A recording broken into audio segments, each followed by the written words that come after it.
On Monday, I received an email from our AG representative, Ethan Gregory, that he will be moving over to the Environmental Division of the Ohio Attorney General's Office, and that they have not yet, Rachel, I assume that's Ethan's supervisor or boss, has not yet named an attorney to represent us, but he told me he would let us know when that happens. So we want to thank Ethan for the time and effort he's put in representing us, and wish him well in his new endeavor.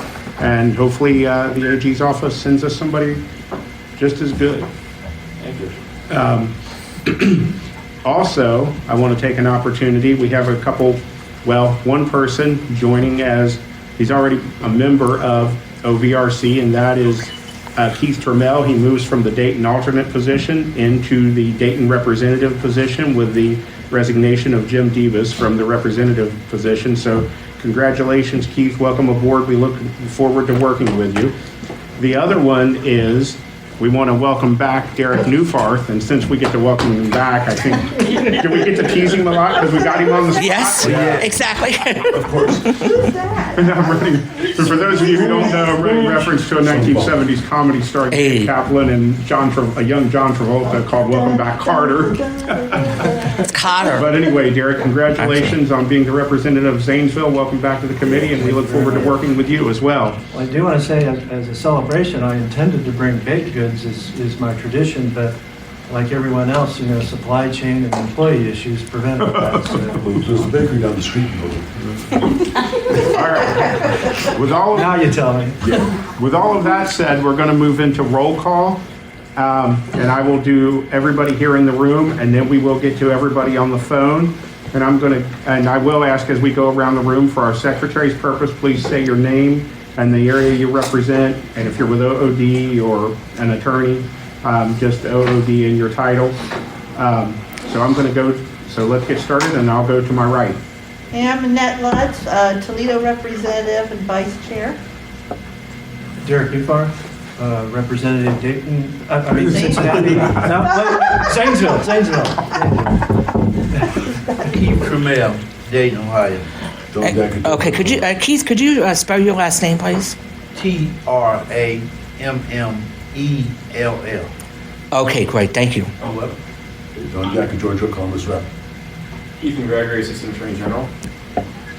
Dimitri Johnson, Assistant Legal Counsel for OOD. Richard Shantz, is the Chief Legal for OOD, is here, but he had to step out of the building, but he will be here later. Or not the building, the building, excuse me. Rick Shantz. Cynthia Lee, Training Program Manager with the program. Greg Dormer, Deputy Director of Bureau of Services for the Visually Impaired for OOD. Christy Howe, Program Manager. Sally Nunes, Area Manager. Lindsay McKinney, the Columbus PE Consultant. And could you spell your last name, please? Yeah, McKinney. Okay, and your first name is Lindsay? AY. Okay. Yes. And I'm Christopher Sabine, Secretary, OVRC. And Frank Bergassa, Cincinnati representative and current OVRC chair. All right, we're going to move to all the people on the phone, and I'm going to do it we'll go by area. Let's start with Cleveland. Any business consultant or operators in the Cleveland area? Going once for Cleveland, going twice for Cleveland, third and final time. Moving to the Toledo area. I'm sorry. Who is that? Juan Gonzalez, Cleveland. Okay. Juan Gonzalez? Juan Gonzalez. Juan Gonzalez, okay. Anyone else from Cleveland? All right, we're going to move over to Toledo. Any operators or business consultants or BE staff in Toledo? Toledo going once, twice, third and final time. Moving to Akron. Any BE staff or operators in the Akron area? Kelsey Burrier, consultant for the Akron area. Good morning, Kelsey. Good morning. Anyone else in Akron? All right. Akron one more time, second time, third time. Moving on to the Zanesville area. Any Zanesville operators or BE staff? Sarah Goodworth, business consultant. Good morning, Sarah. And could you spell that last name, please? Hey, Sarah, can you spell your last name? Could you spell your last name, For the please? secretary. G as in dog, ORS as in Frank. Goodorf? Yeah, Gudorf. Okay, great. That's what I thought I heard, but I just wanted to check. Thank you. Thanks, Sarah. Anyone else in the Zanesville area? And that's Sarah with an H? No, SAR. S-A-R-A, okay. Zanesville going for the second time, third and final time. Moving to the Columbus area.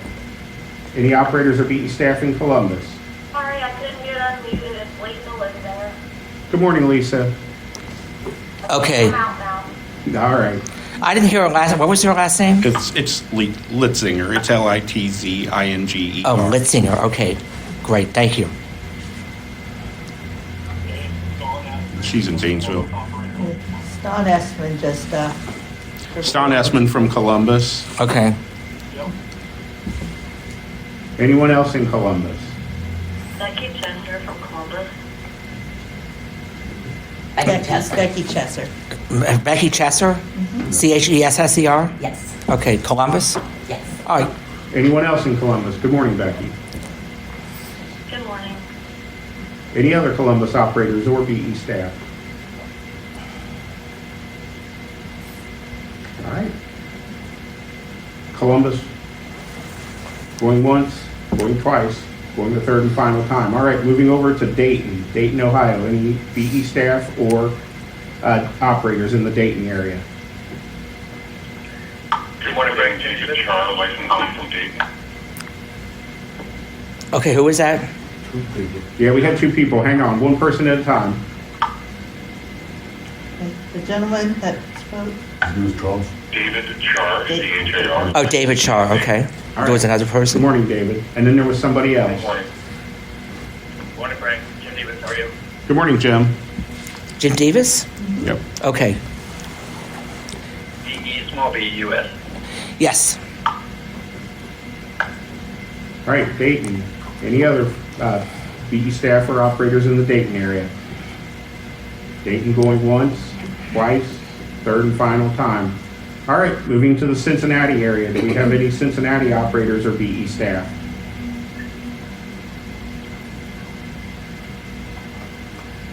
All right, Cincinnati going once, twice, third and final time. All right, that completes roll call. With that, we're going to move into the approval of the September 16th, 2022 OVRC minutes. Our motion that we accepted. Second. Okay. So I heard John Diacogiorgio moved to approve and had seconded? Correct. Okay. Thanks for the clarification, guys. Any discussion? All right. Then we'll call for the vote. John? Yes. Annette? Yes. Derek? Yes.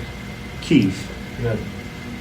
Did I forget anybody? No, yourself. And yes. All right, motion carries, passes.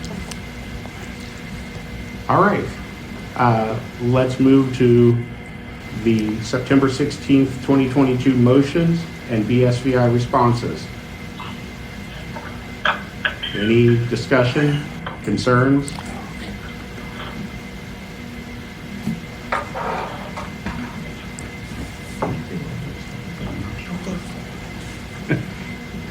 All right, with all of that said,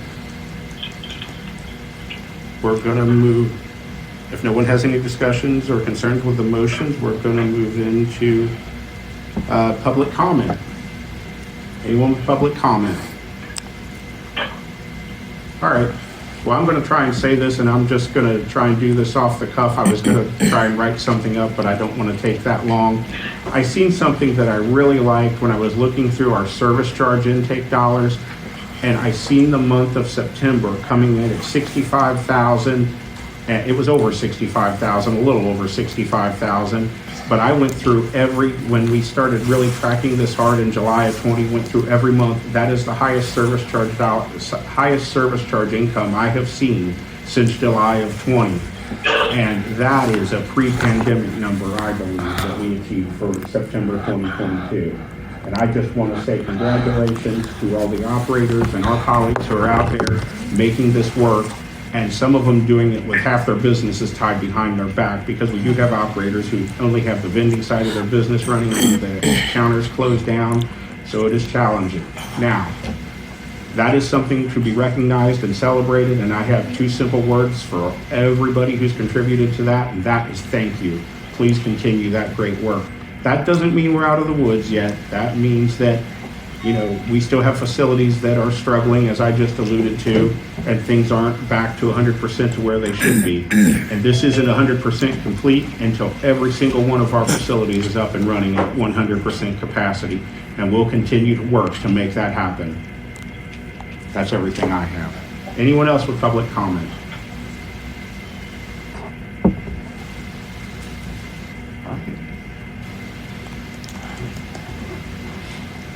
All right, let's move into one of the first agenda items, and that is an AG settlement for Rick Kankoskia. And I think that, Christy, is that coming to you? Yes, Mr. Chair. Rick Kankoskia, he resigned from his facility. It was at DSEC. And again, he owed money to the program. He was certified to the program. He owed like $13,933. Again, there's a mandatory 25% on top of that. So the total amount that he was certified to the AG was $17,416. Again, Amy and I know Sally can definitely add in. It's unfortunate because we gave him multiple opportunities, particularly when we asked people to put in for their losses on product during the pandemic. Asked him multiple times to do that, and they never did. In fact, I think at one point they told him to stop calling. And so when this bill came up, she called me, she called legal, she was very upset about the bill. But then she worked directly with the AG, and she went to the AG, and the AG has come to us where we certify debt and said that they would like to settle their debt for $5,000. So I didn't even know you could go to the AG and negotiate a settlement, but you can. So I'm coming and bringing this to the committee for two reasons. One, whether you guys are okay with accepting the $5,000 debt or not. And we looked up the email. We would receive $4,500 of it. The AG keeps $500 of it. The other piece of this is, how does this fit in? Now, again, I don't believe that Rick is ever going to come back to the program, but, for future cases, like, does this erase the debt, and then are people free to come back to the program? So that's what I'm bringing to you guys right now. I don't believe that we're going to collect a dime of it out there, the 17,000. I personally believe that us taking the 4,500 is more than what we would collect otherwise. But there's still that other piece, and whether or not you guys want to, deal with this one by one. If someone goes and negotiates, we bring it to you guys, and you guys discuss it. Mr. Chair? Yes, Gary. The second question that was asked, I think I need some clarification about whether this means that a person is now eligible to participate in the program or not, even though they settled their debt. And, I think I need some clarification on that. And then there's a whole bunch of other stuff to talk about on this, including in particular a recent case where we chose not to allow somebody to negotiate under very similar circumstances. Anyway. All right. Mr. Chair, since we were here, there's been a similar situation? Yes. I don't remember any situation. If I'm understanding the story correctly, maybe I'm misunderstanding the story, but and I'll get back to that. But I guess first I'd like to hear an answer to clarifying the second question of, is a person eligible after all of this takes place or not, kind of thing. So basically, even though the debt wasn't, they were certified, the debt wasn't paid full back to the program, the AG has a process of settling. As a program, do we consider them back, like, are they back at square one or back at zero, I guess? Yeah, but Mr. Chair, Yes. that's an easy question to answer. I mean, that's, they paid their debt, they're done. I mean, they're back in the program, I think. That's a simple question. Okay. I mean, if we agree to settle, we're agreeing to settle. I mean, and that's the presumption that I have to make, I suppose. If we agree to settle the person, then, yeah, they're back to open zero. Otherwise, it's not settled. Mr. Chairman, John? I don't think we should settle this because you get a chance to resolve his inventory issues. He did not leave this facility in a proper manner. I really don't think we should settle. Annette? Yeah, I don't have any problem with the AG settling and saying, okay, you are fine, we're not going to pursue any further debt with the state of Ohio. They're not gonna, garnish any, income tax or anything like that they would be eligible to do. But I disagree with Derek. I don't think that settles them with the program. I think that's between him and the AG's office. Yeah, we would get the money from that, but that could be bad for the program. I mean, he still is leaving a huge debt to the program. Mr. Chairman? John? Even though he's settled with the AG, we've agreed to that settlement. So in that regard, he really has settled with the program as well, that's why another reason I don't think we should settle. So, Mr. Chair, and we had this internal debate ourselves. The AG has come to us to ask us if we're going to settle if we're willing to take this settlement. They are not unilaterally going to make that decision on their own. So it is up to us on whether we say yay or nay on this settlement. Mr. Chair, sorry. Greg. I know it's the second, I almost said Madam Chair, sorry. Somebody's gonna break it. I caught myself. And I understand, and with this is Groundhog Day. We had a lot of these same discussions amongst ourselves, and I just want to touch on something that Christy said. In terms of the settlement, the AG doesn't just come up with a number. They work with the person on what they feel like is something that they would be able to pay to come up with a number. It's not a shot in the dark. It's what the person can and would be able to pay. And so, as Christy said, the odds of getting any of the money back are probably zero without the settlement. So it is those two factors, and I understand what you're saying too. I just keep in mind that it wasn't like they cut it in half, or they work with them to find an amount that the person says that they could reasonably settle on. So, Mr. Chair. Derek? I want to talk about Shelby, because if I understand this situation correctly, there was a point in time at which they could have had this inventory forgiven based on the federal assistance. Is that correct? Correct. Okay. The same as Shelby. That's the similarity I see. Shelby also had that same opportunity, and this committee, not the Bureau, this committee decided that they were not going to allow her any leeway because she had not taken advantage of that opportunity. This is the same thing. He chose, for whatever reason, not to take advantage of the opportunity to have this alleviated. Now, I think that Shelby should have been given credit if it was still eligible to offer to her, and she wasn't. And I think in this case, the same thing. And this is really messy, and I hate it. I hate that two people now have had the opportunity to have this forgiveness and not taken advantage of it. But I think that the punishment is too great for that kind of mistake. It certainly was in Shelby's case, and in this case, you know, you're right, if we're gonna get 4,500, we should take what we can get and blah, blah, blah, but, somebody needs to make a motion, I So, suppose. Mr. Chair, I mean, there's a little bit nuanced differences between the two. One, Shelby was never certified. It was paid off. Someone paid it off for her. And again, she's still working. I know that, again, this was, I don't think all of it would have been forgiven on either person.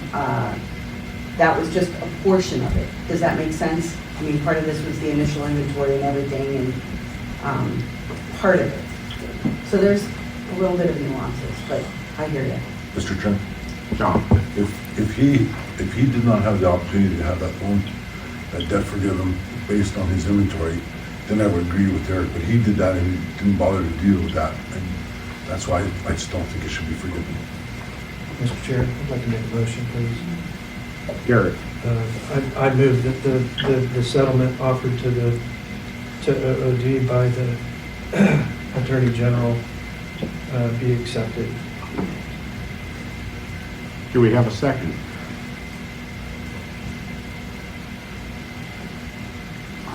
I'm going to second it just so we can vote on it. Okay, we have a second.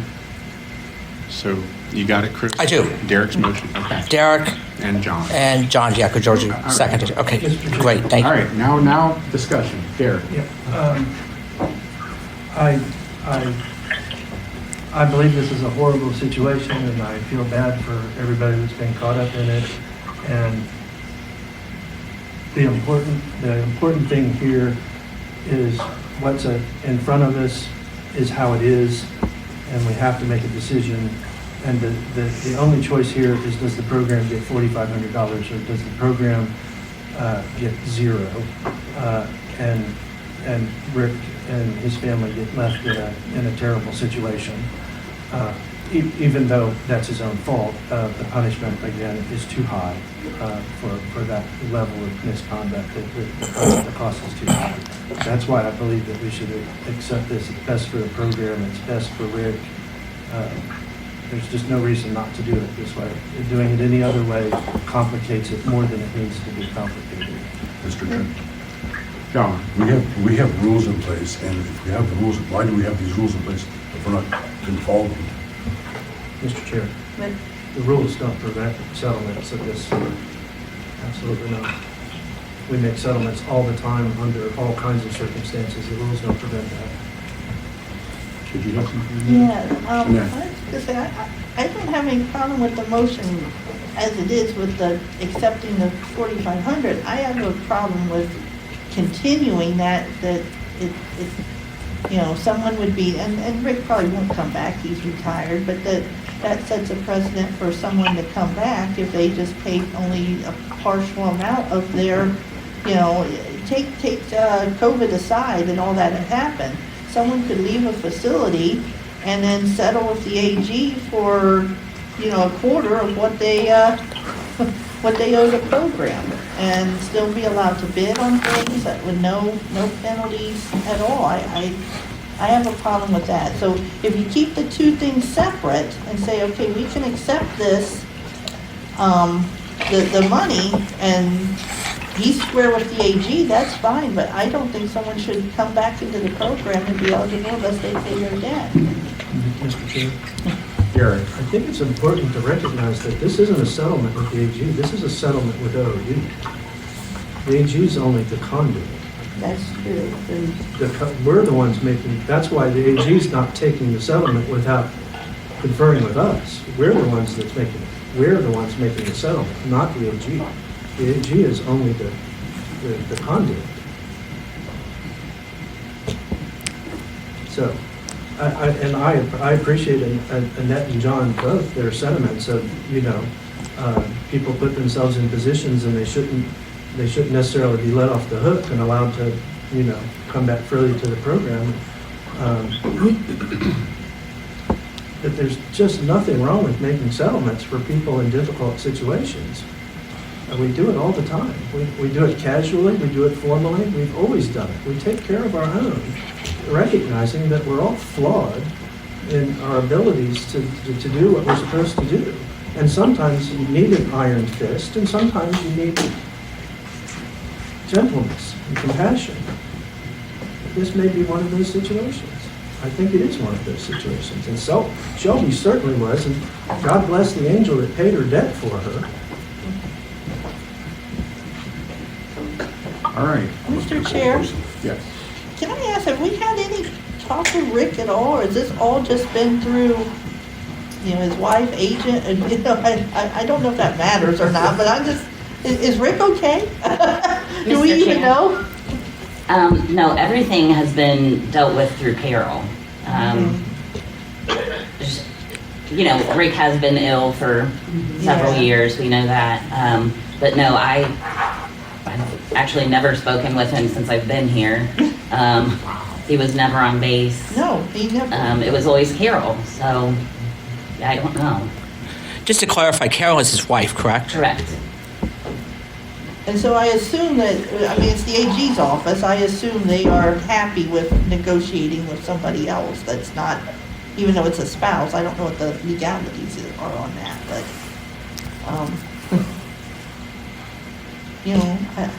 I guess if the AG knows what they're doing, so I'm just questioning if it's legal, if it's not even with him, but. So, Mr. Chair, my last 2 cents. One, I do think he has some serious health issues.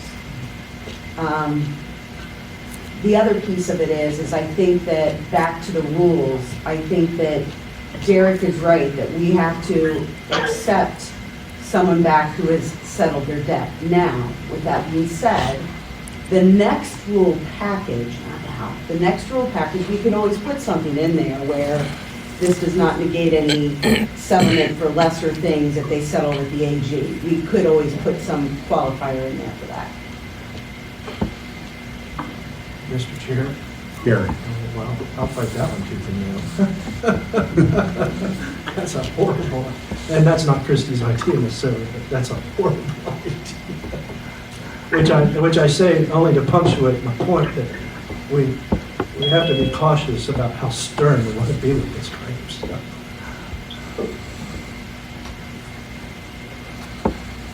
All right. Any other discussion? Okay. I guess we're going to vote.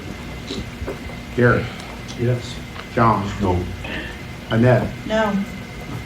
And Keith? Yes.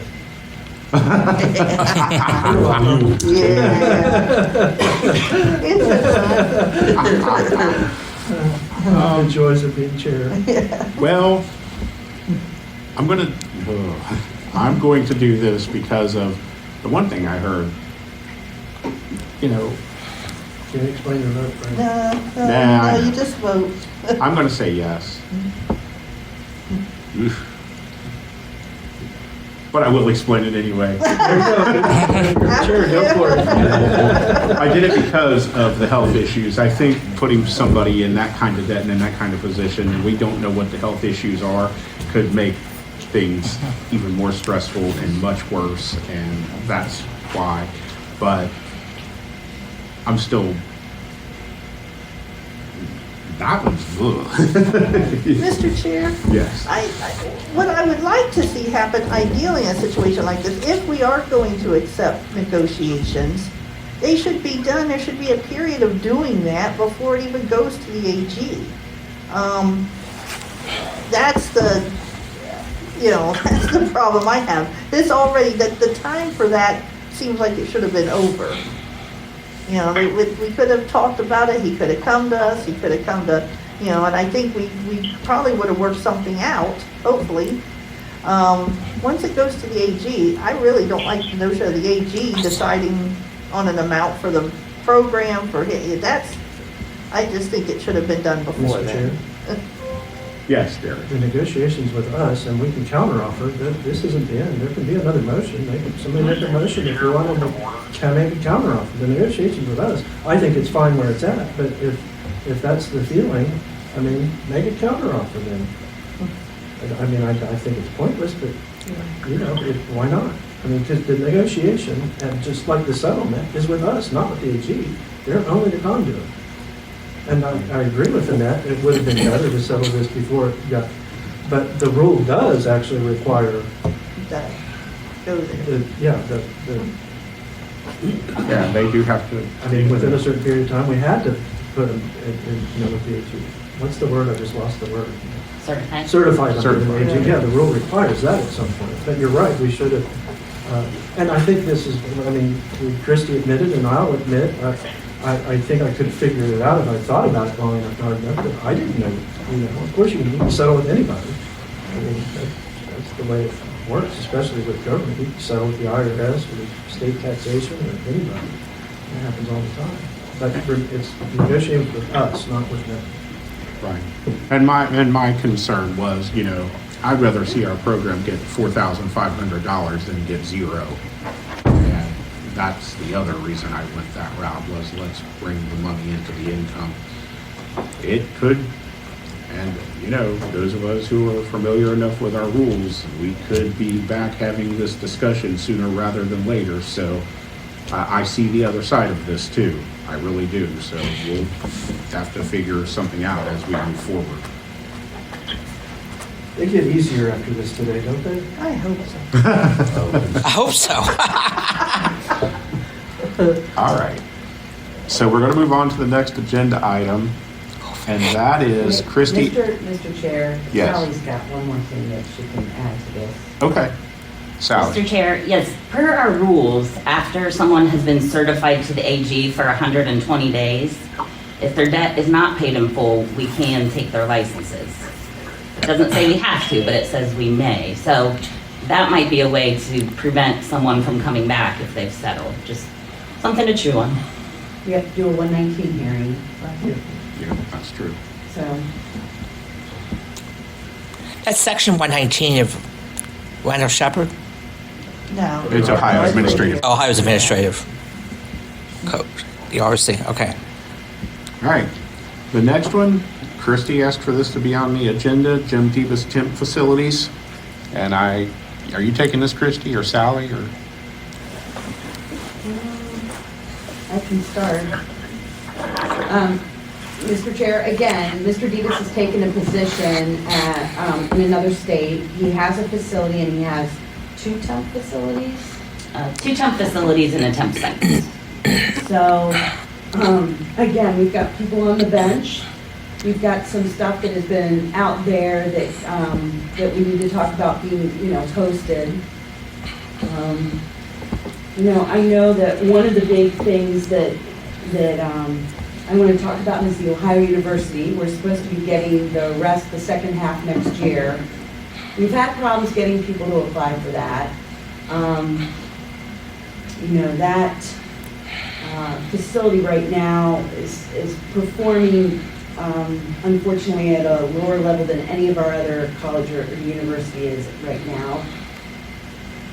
And again, I guess I'm a little concerned about, I can understand someone running a facility from out of state, but multiple facilities temping it, I have concern with. Madam, Mr. Chairman, sorry.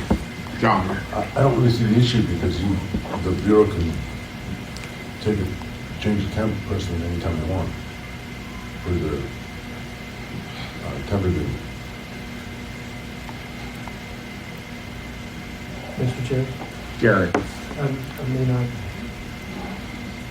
Are we asking to make a decision, and is the concern, I think the concern is, do we have people on the bench willing and capable of running the opportunities that Jim's operating now? And how close are we to making these things permanent, attaching them to other things or whatever? I suppose needs to be part of the discussion, is the discussion. Mr. Chair?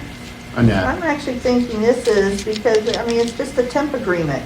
That's a local decision.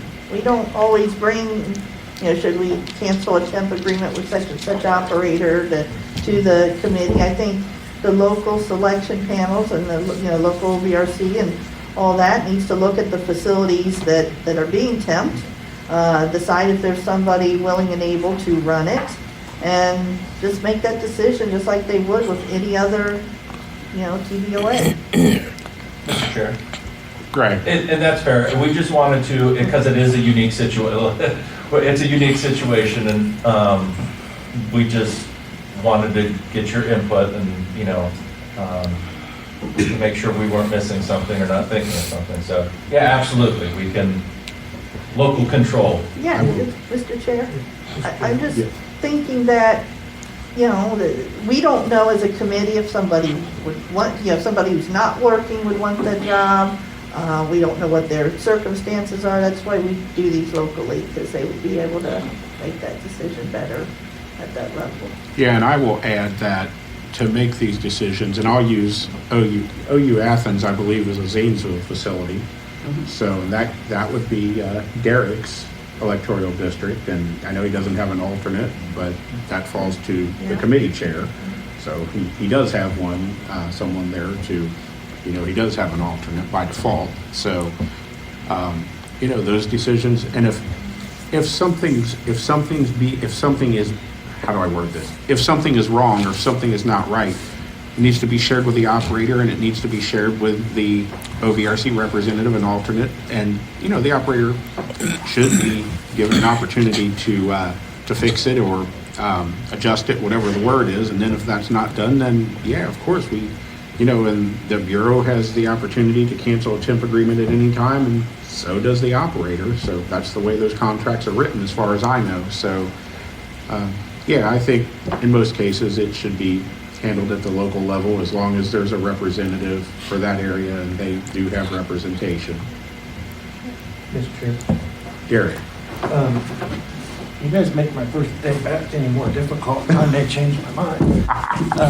I'm wondering if the Bureau hasn't brought this up, though, to answer the larger question, or is the committee comfortable with the idea of somebody being a program manager in another state operating, doing business in the state of Ohio? And I think that's your real question, isn't it? No, Mr. Chair, we had that conversation last month.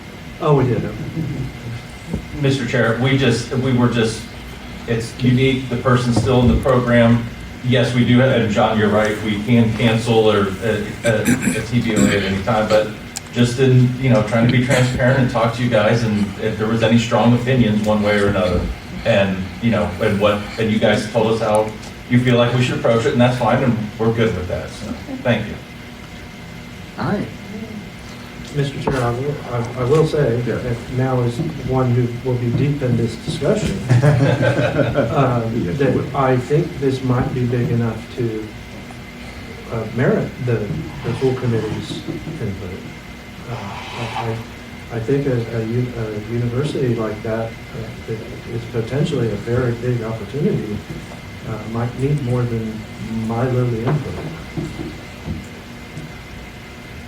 And for future reference, I mean, Yeah, we'll get into it, but I personally, I certainly can foresee myself wanting the committee to involve itself at some point in that conversation, because it is more significant than just it is a unique situation, as has been said.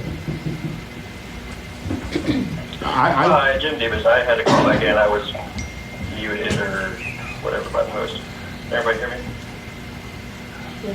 But we're not supposed to.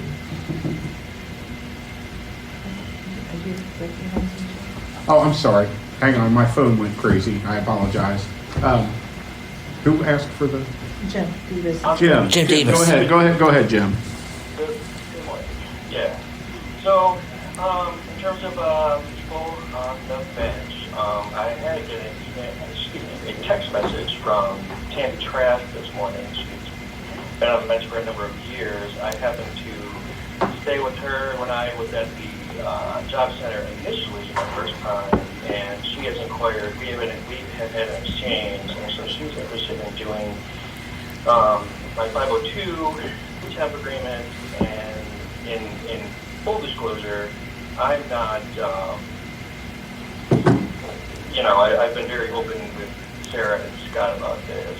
If there is any way, I realized that my Ohio University stuff was pushed back to like June, and I really like to sit there a lot. I realize it's a low earner and what have you, but I guess with the potential there to grow and with the more machines coming, and I've shared with Sarah and I can share with, Sally Christie, is that I have 5 to 6 interested people down there. 2 or 3 of them are working full-time right now. One of them just had an aunt pass away this week. And I have potentially, I have 1 cargo van and potentially the van that I brought down from Michigan. I gave up that, my facilities up there last week. So I'm very passionate about, at the very least, hanging on to OU, and I realize that's a temporary facility. I would be interested in if we could somehow put it out for bid. I would bid on it to keep it as my primary, and then all the talk about Mr. what Chair, to do with the temporary. I realize, we This need to conversation will be remember happening. too. We need to remember too that facilities right now are not quote unquote full-time facilities. So I mean, I think sometimes we run the risk of we put stuff out on bid and nobody bids on it. We wonder why. It's all back, it all goes back to money. So that's just saying my piece.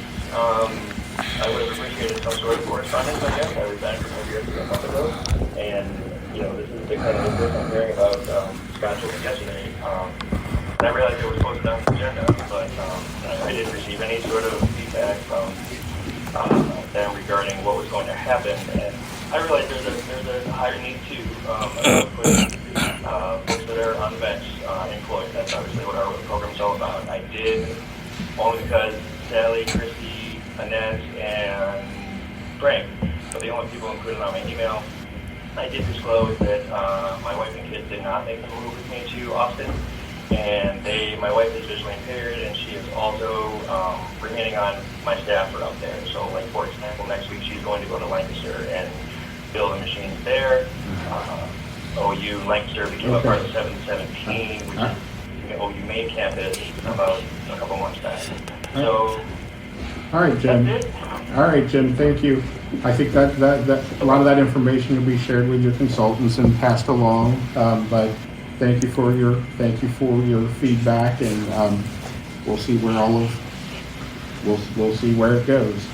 Just please make sure that if you're temping stuff, that everything's in as good a shape as you can possibly get it in. Especially, well, at all of them really, but at OU Athens, we do have an opportunity to grow, and we want that facility to be, I think it can be something really good, and we'll go from there. Derek, did you have something? No, I already said it. Okay. And then I got a text that somebody on the phone is having a really hard time hearing. Somebody said something about, could we clear the bags off the table? I don't know if there are any bags on the table, but Mr. Chair, maybe Annette's purse and Derek's handbag might. No, if my bag's not maybe. even close to it. Yeah, I was gonna say, but I haven't been in it, so it wasn't making any noise, but I No, put it it was just that down. maybe. They're having trouble hearing me, and they want to hear every golden word that comes out of your mouth. I should put the bag back up. Yeah, there. I should just leave. all right.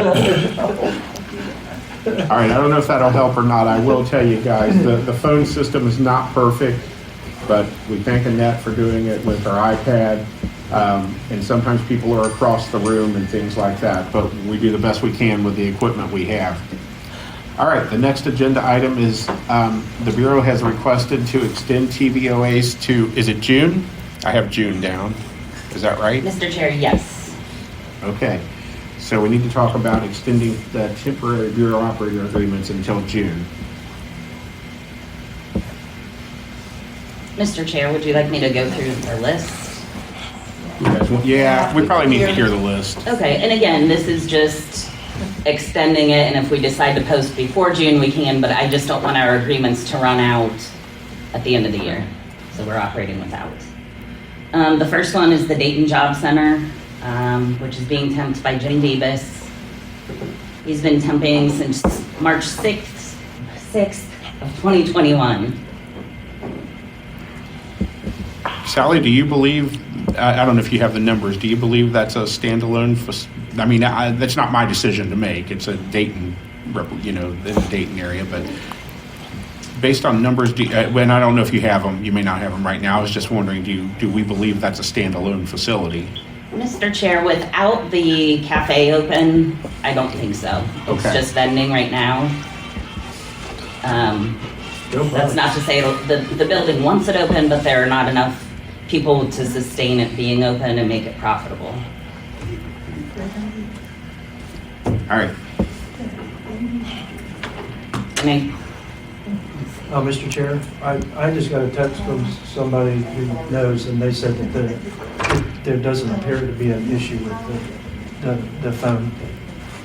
That's good news. That's good.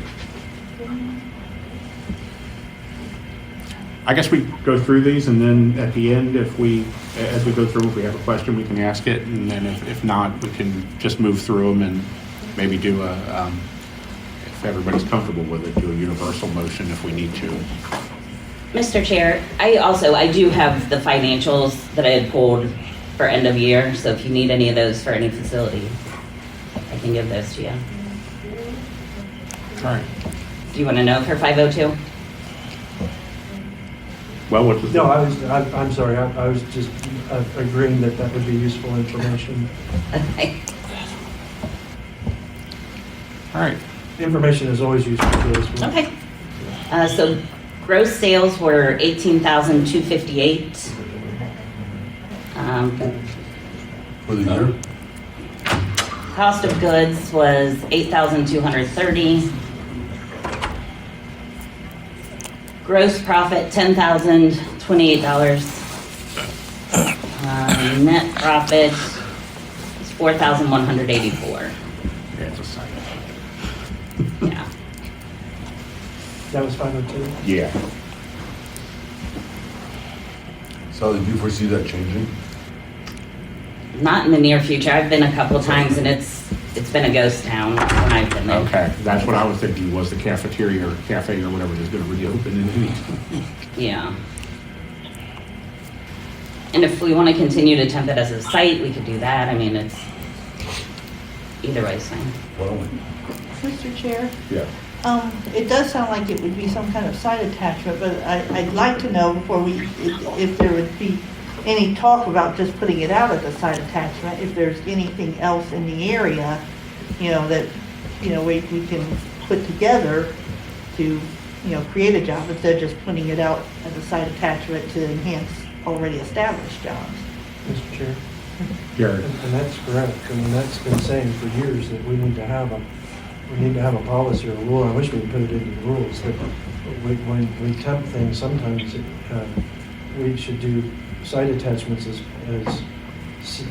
pseudo-permanent fixtures with the caveat that they get recalled to become part of a larger facility, so we can create facilities and I think that's true even more so in the current climate of the way a lot of our businesses are going. And I wish there was a way that we could figure out to do that. I suppose we don't really need to do anything officially necessarily, but Annette's idea is right on, absolutely right on. We need to be creating facilities every chance we get. And Mr. Chair. And that's a valid way to get it done. Yep. Yep, Sally. Yes, sorry, Derek, I didn't mean to. No, I thought you were it's done. done. We do have 2 facilities at Wright Path that are being temped as well. One is 697, which is a vending route. Now that sales aren't anything to write home about either. But we also have the Starbucks with the vending that is doing very well. Which is a facility itself, and Mr. Yeah. Chair. Yeah. That itself is a facility, and I'm shocked that some of the people on the bench aren't willing to take it over, because that place is a gold mine. It is. That could end up being a top 5 facility in this program. I wish I still had the energy to do it. But I've gotten lazy at McNelly, I regret to say. I'm living the pampered life. Well, that's a stereotype thing to know people. Well, it's a pampered life that we earn. I put in 25 years of hard labor to get to this point. Now, come on. My first facility was a full-service cafeteria with 7 full-time employees. Hey, me too.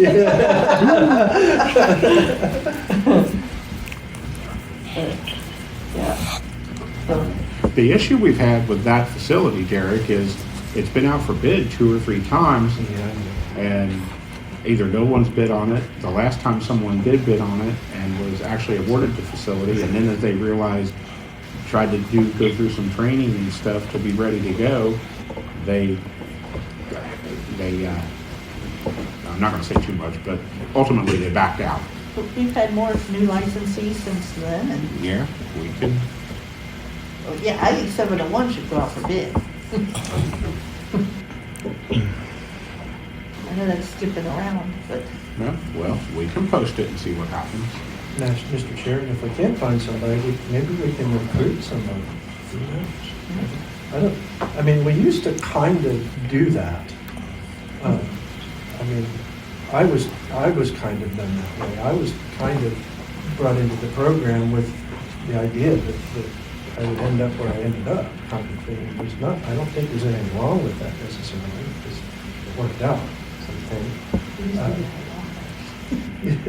Yeah, we did used to do it a lot. we used to do it a lot, Yeah, for, yeah. especially for counters like that.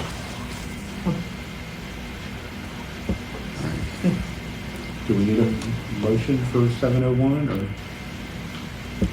Mr. Chair, I don't think so necessarily. Okay. We're not reconfiguring it or anything. All right. No, Mr. Chair, the Wright-Patterson vending routes, Mm-hmm. are there signs that because, you know, as much as it makes me almost sick to think about combining them, and we can't really do it, but, you know, we'd have to do it in some other way as far as side attachment, but boy, I'd hate to lose a job if it's gonna be a job, that one that's being temped, you know? Mr. Chair, Gary. I've spent 10 years out there, and I kind of have a feeling of what's going on, and I'm eternally grateful that I got out of Red Pat just months before the pandemic. I'm very fortunate that way. But yeah, like all of the federal facilities, I don't think that that aspect, now the human performance wing at 701 that we're talking about, that's a different animal. That's a completely different. But the other parts, the other aspects of Red Patterson Air Force Base is problematic. It's like all of the federal stuff. It's never going to be what it was before. Never. It just won't be. So I'm afraid we're not going to be able to salvage two full vending facilities. You're referring to pre-pandemic versus post-pandemic, correct? Mr. Chair? Yes. Is there, and I don't know the geography, and Derek and Sally might be able to tell a little bit more, but could that vending route be attached to that job center? And, you know, I don't know, could the two be put together? If we're not gonna salvage a job, maybe we can at least salvage a job, create a job out there. Would that work? Mr. Chair, Yes. I think it's feasible. Derek and Keith, your thoughts on that? Mr. Chair, I mean, my belief is that unfortunately, we're struggling to find people willing to, that would be a lot of work, and unfortunately, hate to say, but it is true, we're finding difficulty finding people willing to do that amount of work. And it would be hard work, but it would be rewarding work, certainly. I mean, I found it very rewarding for the 10 years I did it. So, how much work I would think it that's be? our problem. I don't think our problem is the reconfiguration. I think our problem is finding people willing to do that, put that much effort into. Same thing with recruit folks. So I have, if we don't do that, and I think Annette alluded to this a little while ago, we putting those two routes at Wright-Patterson together, is that too much? I mean, Do it, have to go out as side attachments, and you can't just hand it over to, And she's the one, Is she- she's the one temping it too, right? So Yeah. she is doing both. And I get the impression she's not happy doing it, but yet she keeps doing it. So it's I'm sure it's profitable. It is profitable for her. Mr. Chair, but by rule, even if You're right. makes sense, because one is assigned and one is not, I thought we were going to reconfigure facilities and stuff in the new. not when someone's assigned there. You can't can't just, force something you else. can't Oh, just well, not hand it the- over to her. Not the assigned, which, it's not assigned, I don't think. The temp part, you can't just put it with the assigned part. Oh, okay. We have to put it They out have of to side bid on it, they have to bid attachment. on it as a side attachment Yes. and want it. Keith was trying to talk, Mr. Chairman. Oh, I'm sorry, Keith, I didn't hear you. I'm like Derek, I got 5 years of experience out there, and the base thing is, it's a nightmare. Because they're not working with us per se. We have, and I talked to the operator, we have an issue where they're putting their own machines right in the same areas. So like no respect of We'll get our it. vending, but where I'm going with it is, I don't think it would be feasible to make it one, because there's a lot of, the stuff is old. It's like you got stairs and they don't have freight elevators, and it's a nightmare to do. That's all I can do. All right, and we'll get into that other issue. It's an agenda item, Keith. We'll get into that in a little while. Mr. Chair, Yes. I'm sorry, I thought I answered the question based on putting 502 in the one vending Yeah. route together. Was that what? You did. Okay, I just wanted to make sure I didn't misunderstand. You were just It went so throwing other scenarios out there. We were just No, and we could and should probably look very hard at that, but the problem is finding somebody Yeah. willing to do it. Just like the problems is with 701, it's Yeah. the same thing. I think we need, we've got to figure out a way to recruit people that are willing to jump into whatever is available instead of waiting around for their dream jobs. Yeah. Everybody gets their dream jobs out, I should say that. It's very rare to get a dream job out of the gate. That's not a comment on Cynthia's work or abilities, but it might be something we want to look harder at moving forward because of the difficulties we are facing with that. Mr. Chair? Yes. So do we just want to continue to tempt them for now and we can talk about reconfiguring at a later date? Or do you want us to go ahead and put them together and post it? Mr. Chair? Yes. There's never harm in posting something if we make a decision, we want to put 502 and is it 698 or 97. 97 together. And anything else maybe we can find, We can do that. I don't have a Yeah, there's problem no with harm that. in posting it. No, it never hurts to post If something. no one bids for same position Yeah, we're we're in right where we today. started. Yeah, if somebody takes it, great. Mr. Chair. Yes. So, just a question. Do you have to put that 501 out as an attachment first? No. No. No, because it's being temped. It's not permanently. Okay. I just want to know. All right. The next one is Facility 511, which is a new micro market and vending at DSCC that John Giorgio is doing for us. Like I said, the micro market is fairly new, so I would like to continue to try to establish sales there, but I'm open to it, whatever. John. So that particular building where the micro market is, they have decided that 75% of the people are working from home permanently. And within the next year, they're going to be probably leasing some of that office space in that building to other federal departments. So right now the micro market is only doing 60,000. The facility itself is doing, well, the micro market and the facility is supposed to be separate, but the micro market itself is only paying $3,000 a month. And the vending machines in the other buildings are doing about $5,000 a month. Yeah, I think. Please. Yeah, I was gonna say, I think it needs to be temp longer. Yeah, I'm interested to see what Yeah. I want to see what they do with that building. I want to see what they really put in that building. Okay. Just to clarify, what is DSCC? Defense Supply Center Columbus. Okay, great. Thank you. The next one is Facility 717, which is Ohio University of Athens. Jim Debus is temping that. It's not ready to go out. No, it's not. But that's up for as far as the temp for the moment. Okay.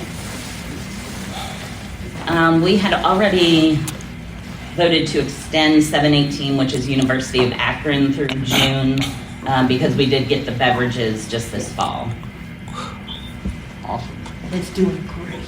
It is doing great. There we go. The sales are awesome. Who's temping that? Jeff Squibb. Who? Jeff Squibb. Oh, Jeff Squibb.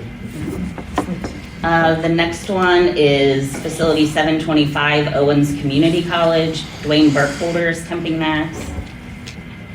He's been there since December 1st of 2020. Are there any protective changes to that? No. So why Mr. Chair. should we continue temping? Mr. Chair. Gary.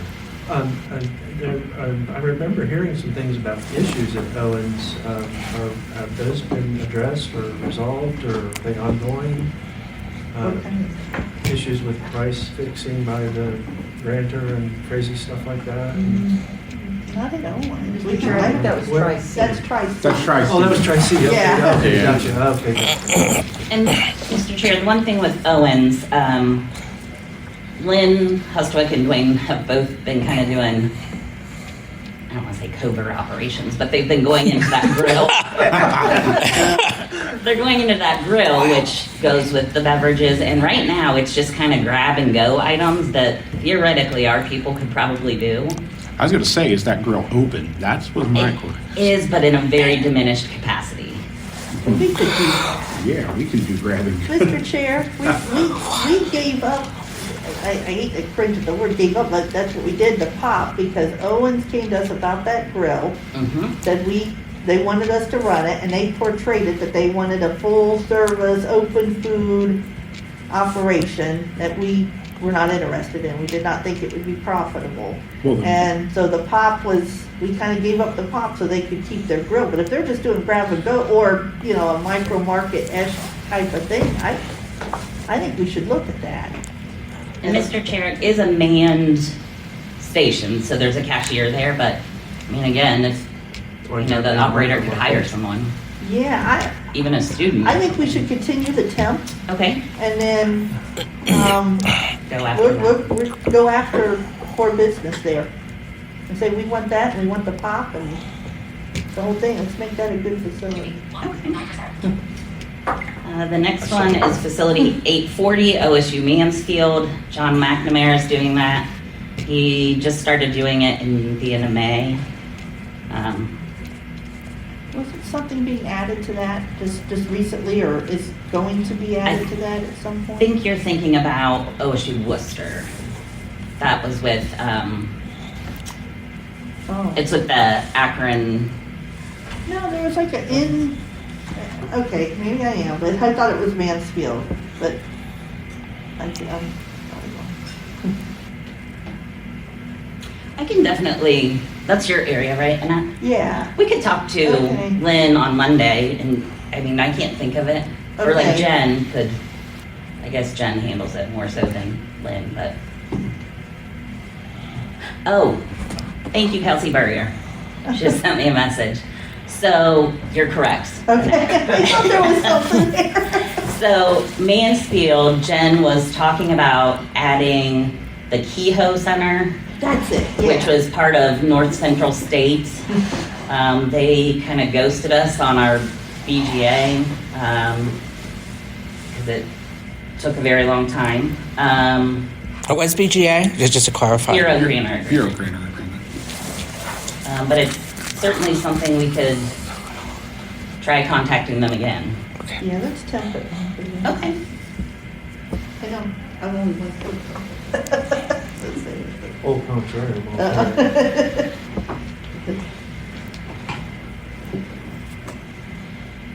The next one is Facility 841, which is OSU Newark. It also has Ben Williamson's old rest area. I can't think of what it was. Is it 77 Guernsey? That sounds. And we have reduced the footprint there. The Pataskala, Mount Vernon, Coshocton campuses, we went from multiple machines, which was way over-equipped, to just combis at those. We've done that recently. I don't know if you want to continue with that. I should temp it. Do keep them. Yeah, Okay. I should continue the temp then, since you've changed, changes. But the changes shouldn't cause changes in the sales. Yeah, but it might cause changes in how much someone needs to go and. Yeah, that for sure. The next two are the OSU Columbus routes that Ston Esmond and Becky Chester are doing. I know John is eager to get those That's out. interesting talk. Those definitely need to be reconfigured to make them more equitable. And there's still the question about the medical center buildings that are in Ston's temp facility and what he has in his permanent facility. So there was that. John, any opinion on that? How soon do you think you'll have those be able to, I guess we need to continue tapping it and then we need to discuss it. And then once, I don't think we need to say September to June, but. Okay. Well, We need to discuss it. and I can send you, luckily, the OSU BGA requires sales by machine every month. So we do have very good information.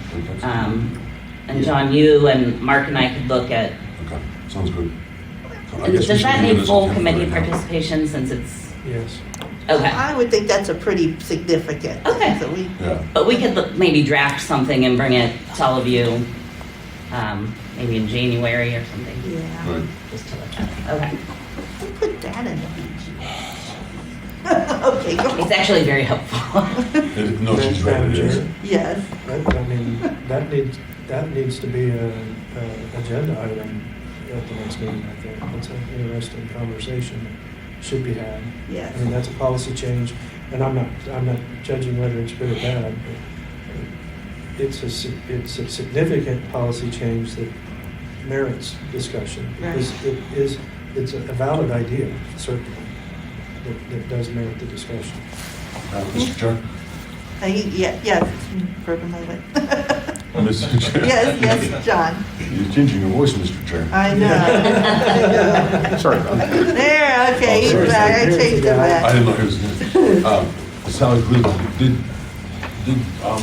that in the same way with Stan's original facility that he has to report by machine as well? Yes. Okay, so that's, to And it's Derek's, an OSU. to Derek's comment, that's something that the OSU's been doing forever. So it's not a policy change. Oh, I'm sorry, Mr. Chair. I misunderstood it. That wasn't for our temp contract, that's the BG, It's- not the. Correct. Not the TBO. Yes. Isn't it? Oh, I see. It's for all of them, isn't it? And so we have to Yes. report to OSU our sales Mm-hmm. Yeah, they always. By machine, they've by always been month. doing that. That's ridiculous. based on what? That's something they require. That's not a valid idea, and we definitely need to have a conversation. Yeah, I thought it was us putting it in our TBLA so we could get accurate, which is a valid. That is a good Which is a idea. valid thing I that agree. would warrant discussion. No, that's appalling. Yeah. That's absolutely It appalling. is. That needs to be addressed pronto. that should be. I'm tempted to make a motion on that one right now. Even, I seen something on the NABM chat line a while back from Terry Smith that basically said Grainers do not have the right Absolutely to sales not. information. Absolutely not. If they want that information, they get a public records request. We do not have to give it to them via contract. It's nonsense. Yeah, we should remember. Yeah. But, okay. The next one is the UTMC coffee kiosk, which has only been open Oh, yeah. since late August. Oh, I we're say here we can do with that that. for sure. Yeah, that needs to continue as a town. And then I just have a couple quick sites. One, we're putting out facility 412, which is BWC, with facility 627, which is the Canary Courthouse and the Bricker. So Tanya's working on that posting. So that one we don't need to decide. The next one is ODOT headquarters, which Mark Kasmer is doing. Mr. Chair? Mr. John, The sales on that are really small. Even when it was a full facility, it was a small facility. And that, based on the information I've been given, I don't see that getting better, so I think we should put that out as a site attachment. Annette, Mr. Chair, should it be considered to be put with 412 and make that a little bit better. That's still a pretty Yeah, sad little that's facility. That's an interesting idea, actually. Because the Canary and the Bricker and the BWC, even all that together's barely a facility in and of itself. So maybe put the ODOT with it and make it a little bit better.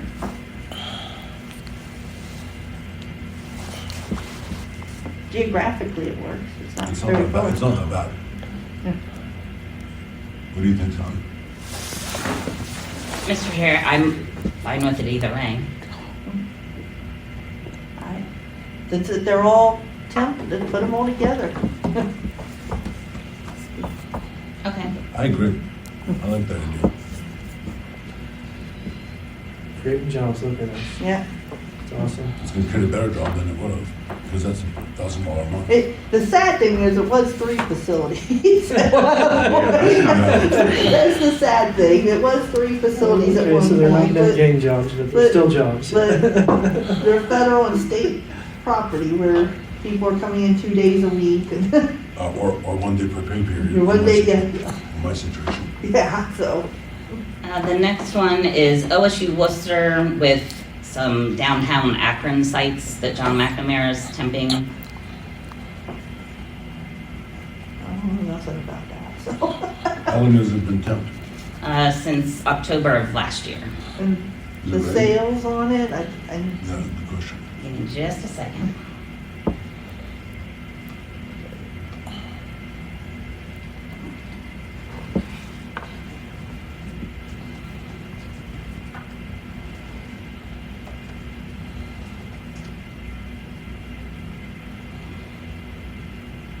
Okay.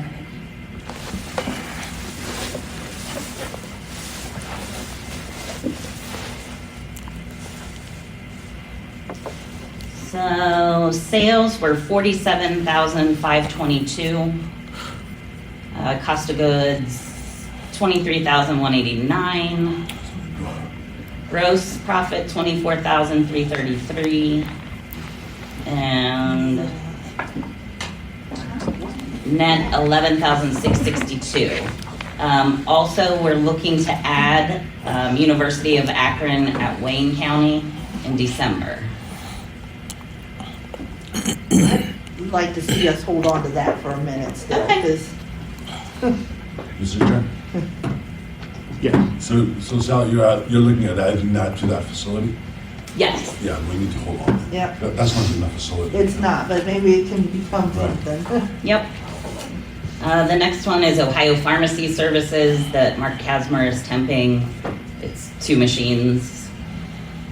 How long has it been temping? He started temping that in February of this year. I think we should post it as a side attachment. That probably could be a side attachment, that's not gonna make or break anything. No, exactly. I'd like to post that as a side attachment. Okay. The next one is Greene County ODOT Garage, which Jim Debus is temping since February. They're horrible. They're horrible.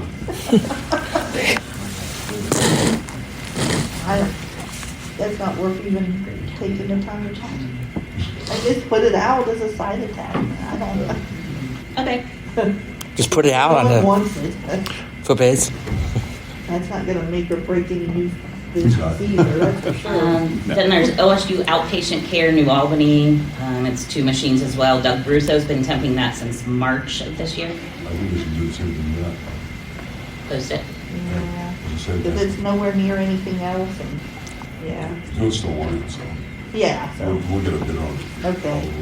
And then the last one is OSU Outpatient Care Dublin. Mark Kasmer's temping it, just opened in November of this year. Probably should We get need to more do that. numbers on that. Yeah. That doesn't even apply for this. Okay, that was all I had on that. Sorry, I know it was a lot. All right, do we, yeah. Do we need any motions or anything, or are we in good? I think we went through one by one, basically. I think we're, That's gonna be a disastrous motion for me. I was gonna Yeah, say, I know. I don't think we The motion can- would be what we just Go said. for it. yeah, no, I don't think we can, we could do it, but I don't You want to could. try and do it. No, I I think Sally has all the information. Yep, I'm good with everything. All right, moving So, to the, Miss, so they say we should make a motion to extend the ones that we agreed to extend? don't know. Or do we need to? No. All right, moving on to the next agenda item, which is the statewide conference. And John, you or Cynthia, one of you want to? There's the issues that we wanted to make the committee aware of are the issues with the hotel. We had to rebid it out because the hotel that we were using, we had an agreement with, the contract hadn't been signed yet, and another sales rep in the hotel took that space for 500 people that we wanted. So Cynthia put it out for bid again, and the bids closed on Wednesday, and I'm gonna let her speak to that. Was this another sales rep or another potential client at the hotel? No, it was a sales rep for the hotel. Oh, okay. Mr. Chair, we did cast a larger net this time. We went to purchasing and hasn't put it out to bid to approximately 20 hotels. We also stepped outside our comfort zone and went outside of Columbus downtown a little bit. And then just to be safe, I did reach out to the DoubleTree that NFB had used before because we know they have enough banquet space. They were available that date, so I put a tentative hold, but I did remind them they would need to be looking for the request for quote, and they would need to be selected as the successful bidder.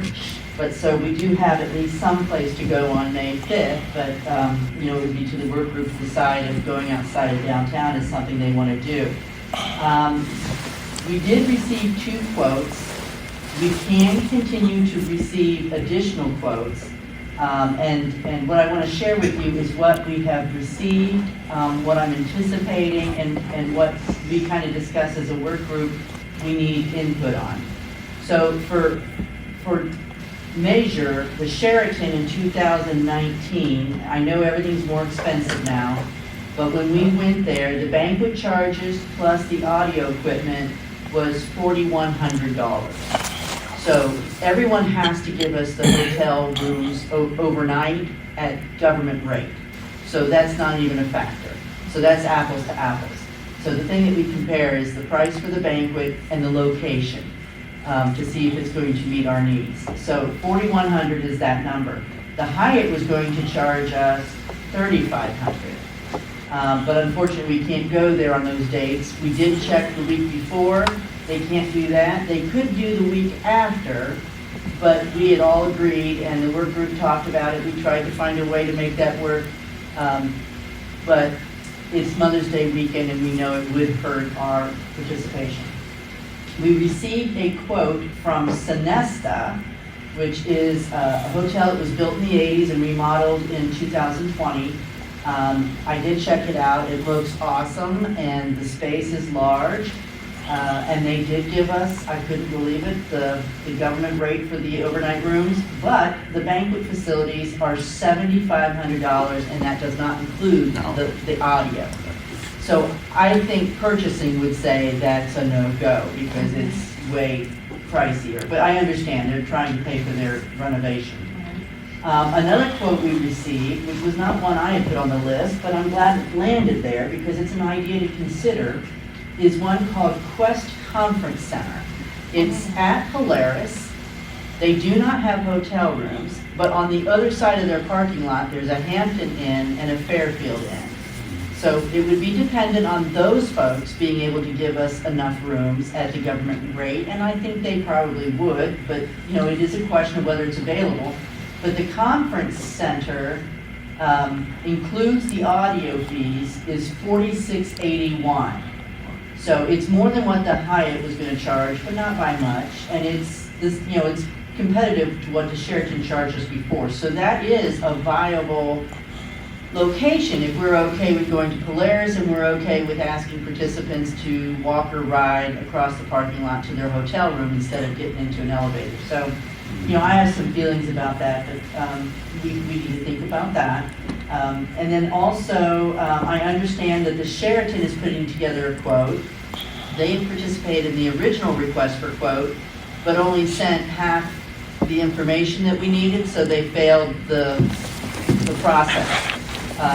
But they're taking another crack at that, and there's not a drop dead date until we press the issue and say we need to know now. So they are free to go ahead and continue to put that quote as long as they get it done soon. The thing that confused me is I specifically called and put a tentative hold at Doubletree and said, you know, you're looking for this quote, if you don't get the requested quote, call me and get it quote. So, and we have a tentative hold, so I called yesterday and asked them to, you know, get that turned in. Again, I don't know what their fees are gonna be, I don't know if purchasing, and I do wanna remind you, now that we have a new purchasing group, in finance, they make the decision based on what's right for the price and meeting the requirements. We certainly, as a group, can make our recommendation of which one we have preference for, and they will take that into consideration, and we can also say which one we don't have preference for. If we say we don't want to go to Worthington, if we say we don't want to go to a conference center, we can say those don't meet our requirements. And we would be right, and they would hear that. So my thought is, you know, the work group will reconvene to talk about what we have before us, including, hopefully by then, the Sheraton's bid, and to see what the Doubletree gives us. But what we need to hear from you all is some discussion around the idea of going outside of downtown, like going to Worthington and Polaris, if the price is right and they can meet our needs. And what we think about using a conference center that puts the rooms out, you know, outside that building. And I yield it back to John. Mr. Chair. Yeah. So, when Cynthia and I talked last night, I was under the impression that the hotels at Polaris were across the street, and I would have been really uncomfortable with that, because I'm not so sure that would work out well. But if they're across the parking lot, I don't see that as being a big problem. Mr. Chair? Yes. I gather Frank does. I wholeheartedly disagree with that. Yeah. Okay, that's fair. That's a non-starter. That's exactly why. Well, that's why I wanted you guys to Mr. Chair, hear about it. I'm concerned with some of our folks' mobility skills and this and that, but if there were people available to assist folks, I mean, if it's just across the parking lot, I don't know that, Are there? I don't like it being a nice Mr. Chair, car. it would, I mean, I'm not as concerned about, I trust people's mobility skills and I trust our ability to assist people. My problem is the weather, for crying out loud. What if there's thunderstorms? We're screwed. No, worse. No storm. Yeah. The other question I better, have better. is near my restaurant. Yeah, well, I mean, a thunderstorm, seriously, I mean, that's, you don't go walking across a parking lot when there's lightning and stuff. What if that happens? That just shuts down our conference instantaneously. It's not worth the risk. But, Mr. Chair? I trust people's mobility skills, but I don't trust people's driving skills. there you go. There you go, exactly. That's why you're gonna paint the black and first with. Mr. Chair, for the record, I want it noted that as part of the work group and the newly elected Zanesville representative, I pushed really hard to get this to happen in Zanesville. The phone wasn't working when you said that. Yeah, right. We blatantly ignored them. Yeah, they did. So that's really basically where we're at right now. Mr. Chair, Dimitri had just asked if the hotels across the parking lot might perhaps offer shuttle service, which I'm sure we could probably do, but at the same time, you know, I hear what you're saying. It is mine, to be honest, least preferred method. You know, if we can get the Sheraton to say something good, or if we can get the Doubletree to come back, I would prefer to have it all in one location. Okay. But at the same time, I don't want to do anything on Mother's Day because I don't want anyone to miss out on the conference. So with that said, can we get your opinion on going to Worthington? Sorry, was that Sally speaking? Or? I'm sorry, Cynthia Lee. Oh, Cynthia Lee. Oh, Cynthia Lee. Yes. Okay. What are your thoughts of going to Worthington? They do not have a restaurant that is open for lunch or dinner. It's only breakfast, and we believe it may be included in the room. And if that's the case, then maybe the operator breakfast could become the operator lunch. The hotel salesperson did indicate that they could talk to the chef about perhaps putting together a lunch, like a buffet lunch, that people could choose to participate in or not. There are restaurants that are across the street. But anyway, I just wanted to get your feeling if Worthington was even in consideration. Mr. Chair? Yeah. I'd like to see what their proposal is. And I will say they, NFB is a larger group and spends a lot more money than we do. But they did include breakfast when we've done things with NFB at that hotel as part of the package. So that would be nice. And there are a lot of restaurants and things around there, so. It's not an easy walk, and once again, based on your mobility skills. There's restaurants around there, but there's not a lot of sidewalk, easy walking, things that blind people would be able to maneuver unless they were very excellent mobility skills. But there are, one thing that we do have now that we've not had in the past are, a lot of things like Uber Eats, DoorDash. There's options out there for Don't them. use any of that stuff. Oh, wow, I use it all the time. I couldn't live without Uber Eats. Here. And I do have to say, I've navigated it myself. It is possible, but like you said, Annette, it would take above average mobility skills. But if you can, let's just say if you can navigate Columbus, if you can navigate that security system here, you can probably navigate Worthington Doubletree. So, Mr. Chair, Yeah. I do believe that a one-stop shop, one-stop proposal is the best for our needs. I mean, I would go back to the weather issue, or if there's nothing available at the hotel to eat, it becomes problematic if there's inclement weather for people to find. I think the preference should be towards a one-stop shop where everything's available if we need it to be. Well, then, Mr. Chair, we'll Food for hold thought. out for the Sheraton quote. We'll pursue that and see what they're doing. Did we, John or Cynthia, either one of you, John had said, I think we were talking about, what was it, the 4th?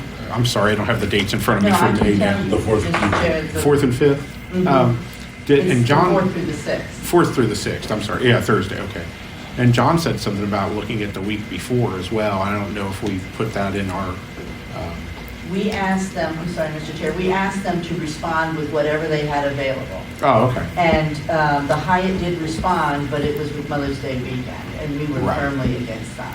Mr. Right. Chair? So if we don't get a one-stop shop on this, we could go back and look perhaps at the last weekend of May. The third weekend of May is that Race for the Cure. Yeah. And we don't want to be downtown on that day. So I will pursue the Sheraton, and hopefully they're going to meet our dates. And if not, we'll go back at it again and see what we can get for other dates. The last weekend of May is Memorial Day weekend too, so. Yeah, that we wouldn't want that either. Mr. Chair? But it could be but John had mentioned the last week in April, but it depends on if the hotel has the something we Right. want has the availability. Mr. Chair? Yes. I know weather becomes more and more difficult. We're back on Arlington, second last week.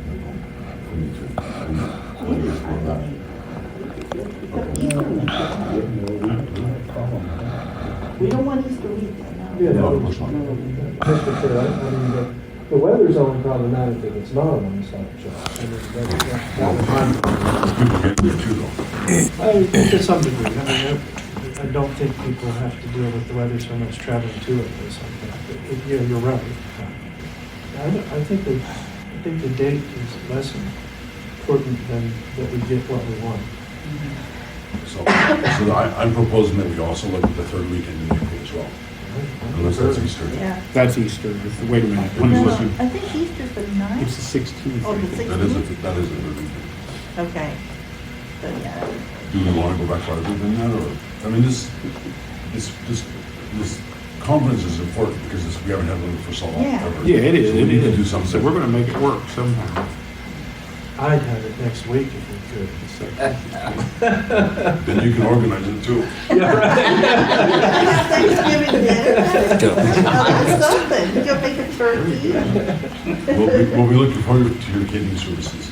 Yep, good luck getting hotel rooms in Columbus on Ohio State, Michigan weekend. Yeah. oh And man, I'm not gonna be there then. yikes! Yeah. That's true. I will not be there that Saturday, so. I'll be busy. Yep. Well, Mr. Chair, we have another meeting scheduled for the work group, and so then we'll know more about what's going on, what more options we have, and if we need additional help, we'll certainly come back. All right. Thank you. Is that everything with statewide conference for now? Sounds like that work group has a lot of work to do. Yeah. All right. The next thing I had on here, and I just wanted to, for the committee to have an overview and basic understanding.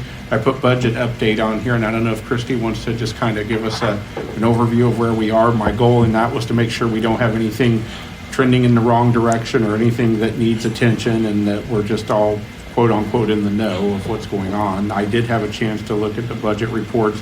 From what I could see, I didn't see anything crazy, and I liked what I seen in the continued uptick in service charge dollars, trending in the right direction. I know it's going to go down a little bit with the season changing, but that's normal. Mr. Chair. So, do you have? I'm sorry, John. Can I make one other quick point? Yeah. I just want to say I'm really happy with the amount that's in our bank account as well. Yeah, absolutely. That's really going up. So it's looking in better shape. Right. Mr. Chair, the only thing, I just, if anyone has questions, I'm here. Okay. I didn't know if you had anything to add, Christy, or anything to say as far as the budget. I just wanted to make sure that we were all on the same page. Mr. Chair, I think you actually took our one talking point away with your public comment on, we had our highest month since pre-pandemic, and we're happy with that trend. Now, 1 month doesn't make a trend, but But they've gone up yeah, continuously. it's steadily increasing, so that's always a good sign. It fluctuates. I'm not going to say every month has been like that. It hasn't. June and July. But we haven't seen the waves. We'd have a really good month, and then all of a sudden it would crater out. I think we're in a good spot. Derek. I'm pleased as well, as everyone is with this, but a quick caveat is that's reflective of a certain segment of businesses doing quite well, the ODOT facilities and the universities in particular. That is not representative of some other of our facilities and the non-existence of some of our previous facilities, et cetera, et cetera. So let's not take our eye off the prize. We're still in the business of creating opportunities for blind people, and this is representative of some good health for a certain segment, but not for everything. And so let's not forget our responsibilities in the program to continually create new and better opportunities. I wholeheartedly agree with that, and it goes to what I said, and even the facilities we currently have, Derek, I said we're not out of the woods, when I said it earlier, not out of the woods on this until all of our facilities are up and running at 100%. And hopefully, eventually, we will get there. But it could take, quite a bit of time for even the facility in this building or some other ones. And I'm not going to name names because I'll forget or overlook somebody accidentally, and I don't want to get into all of that. This facility, this building, you do a lot. And the one across the street. And the one across the street. Yeah, Mr. Chair, and I don't say that to be, I'm saying that hopefully to inspire all of us to want to take, challenges always present opportunities, and this is a grand opportunity for us because the ability for us to think outside the box and do different and new things is, as much as I hate this word, unprecedented.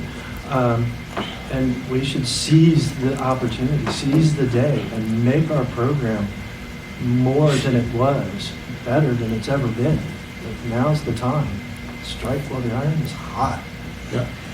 And I'm going to add something. This isn't budget related, but the National Association of Blind Merchants, Nikki Gakos and Terry Smith, they've been lobbying and advocating with Congress and anybody they can talk to try and get innovation money for programs, different programs across the country to be able to apply for financial grants to do non-traditional type business enterprise program type stuff. Like, I'll use an example, a laundromat or a car wash or, but you get the idea, going outside our comfort zone, doing things that we normally now from what Terry has said, they keep going back and forth with people, and some people tell them keep going, they're on the right. And I assume this is congressional people and people maybe assisting them with what. Some people keep telling them keep going, you're on the right track, they're saying all the right things. Other people are more negative, saying, well, yeah, keep working on it, but we don't know that you're ever going to get it. Well, I'm one of those people that when people tell you something can't be done, keep trying, because I believe that if you're on the right path and you have the right intention, you will eventually achieve that goal. Mr. Chair? Yes. And a lot of that money they're trying to get is coming from a lot of VR places, VR agencies like OOD. I don't know specifically with OOD, but agencies across the country like OOD has returned just tons of money back to the federal government. So there is this pot of money out there, and there are folks lobbying to get some of that coming to Randolph-Shepherd's program. Yeah. All right, so hopefully they can make that happen. I don't know when, there's not a time frame on it, but hopefully it will happen and can help all of the programs, ours included. So we'll see where all of that goes. My question would be, Mr. Chair, is if those VR programs are turning that money in, why they didn't just use it for their BE programs when they had it in their grubby little halls to start with, but. Mr. Chair, But maybe they can't. it wasn't in our grubby little ball. We actually weren't able to pull it down because we didn't have the matching GRF from Okay. our state budget. Okay. And, Ohio's been, we haven't had a full match in, it's 15 years or something, Right. probably longer. So, at least for us and several other states like Texas and a couple the state legislatures don't give us enough money, so. That's a good reason. Yeah, so it wasn't that because gave trust me, money if we'd had it sitting around, Christy and I would have been And I in our heads, knew Ohio we enough would've to know staged- that we didn't have a pot of money and that we could get, but. Yeah, we would have staged a sit-in to get it, so. Greg, I do have a question. I know at one point Director Miller had talked to Annette and I about, and I'm not saying he would get it, but that he was going to ask for a 100% match or something along those lines. Do you remember that conversation? Yes, so we're at a point in the process we've submitted, and we're kind of in lockdown on what we can talk about until the governor drops his proposal in December. But yes, us among other state agencies, we're looking for some increase in our budget requests. So. Anything else on budget? All right, let's move to the university update. Mr. Chair, Derek. speaking of budget, in our budget guru, how's Amy? Mr. Chair, she is great. Not pregnant. She's no longer pregnant. Obviously. Her son was born October 5th. He was like 9 pounds and 4 ounces. Or Oh, awesome. Well, congratulations. And he's up to 12 pounds now, so he's a growing. Better start budgeting. Well, congratulations to Amy. So I may or may not have a countdown on when she's returning. No. All right, let's do the university update. I have a couple quick questions, Sally. I know that you had sent me an email about Cincinnati State, something they had replied or sent something, and you said it looked like that contract was expired, but that you still needed to follow up. Did I read that correctly? Mr. Chair, you did. Denny actually followed up for us, kind of put her thumb on them, and they have replied that they're still operating under the terms, but it's not valid, basically. And that is why I would assume the guy from Enterprise Refreshment Solutions wanted to make public comment today. I think they're kind of feeling the heat. Would be my guess. So, that's a spot we can definitely look into, that they don't have a valid contract. Yeah, that's a problem. Mm-hmm. And then the other one I wanted to follow up with you about, I believe at the last meeting, I thought you had said we were going to, and I don't know if you got to it yet, send a letter, just an initial letter introducing, who we are, what we do to Miami University and Oxford. Mr. Chair, unfortunately, I did not get to that yet. Okay. But I will definitely draft something, and I can share it with you and Annette before that is sent as well. Yeah, that's fine. Put Dave on there as well. Okay. Did you have anything else university-wise, Sal? Mr. Chair, I do. Tri-C, who, if you remember, I was not able to get a response about when their contract with ABI is up. Again, Demi has swooped in, and I don't know what she does to get these answers, but she gets them. Good. So their contract is up June of 2023. So we need to resume talks with them about us taking over the other campuses effective fall. Right. And if I remember the budget discussion in September with Amy, we did try and budget for OU Athens and Tri-C for 23. Mr. Chair, that is correct. Okay. Mr. Chair, Derek. and this is what I was talking about earlier, where there were issues with The current facility. the current Yeah. facility and the current contract. And I had been meaning and wanting to have a conversation about this. I haven't seen the contract, but my understanding is that the contract includes price controls for the grantor, and those absolutely are forbidden and should not exist. And I hope that we take that into consideration with any new contracts. Mr. Chair, Yes, Sally. it is probably one of the worst BGAs we have, and I wholeheartedly believe we need to renegotiate that. And one of the points we can use is, our main contact for Tri-C tells us every day how much the campuses have changed since COVID. So I think that's one of our selling points, is we can use that as a jumping off point to say we need to redo this whole thing. Because it's awful. This is Tom Neal. Can I jump in real quick? Just a second, Tom. That's okay. You can go. Yeah, okay. Sally said she's... All right, go ahead, Tom. I'm sorry, I waited until she paused, but maybe I'm You're sorry all about that.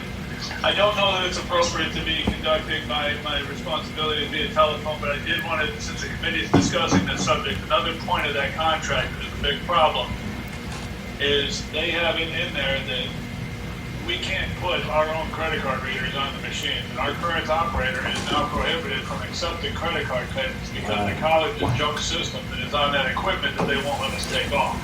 And we should not allow that to continue.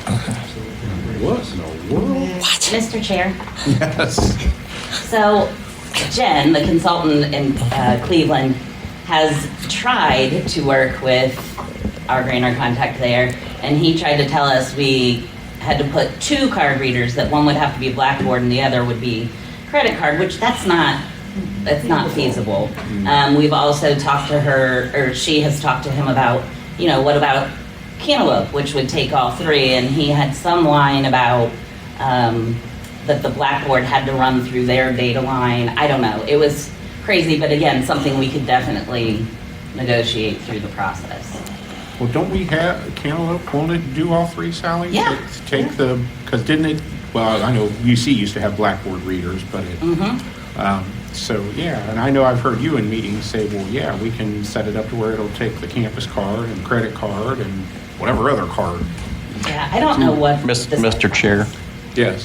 So the Blackboard readers that we used to have run, they're hardwired, of course, but they run on RS-485 net, which apparently is some form of internet, but I think it's running on intranet. I think it's in-house, basically.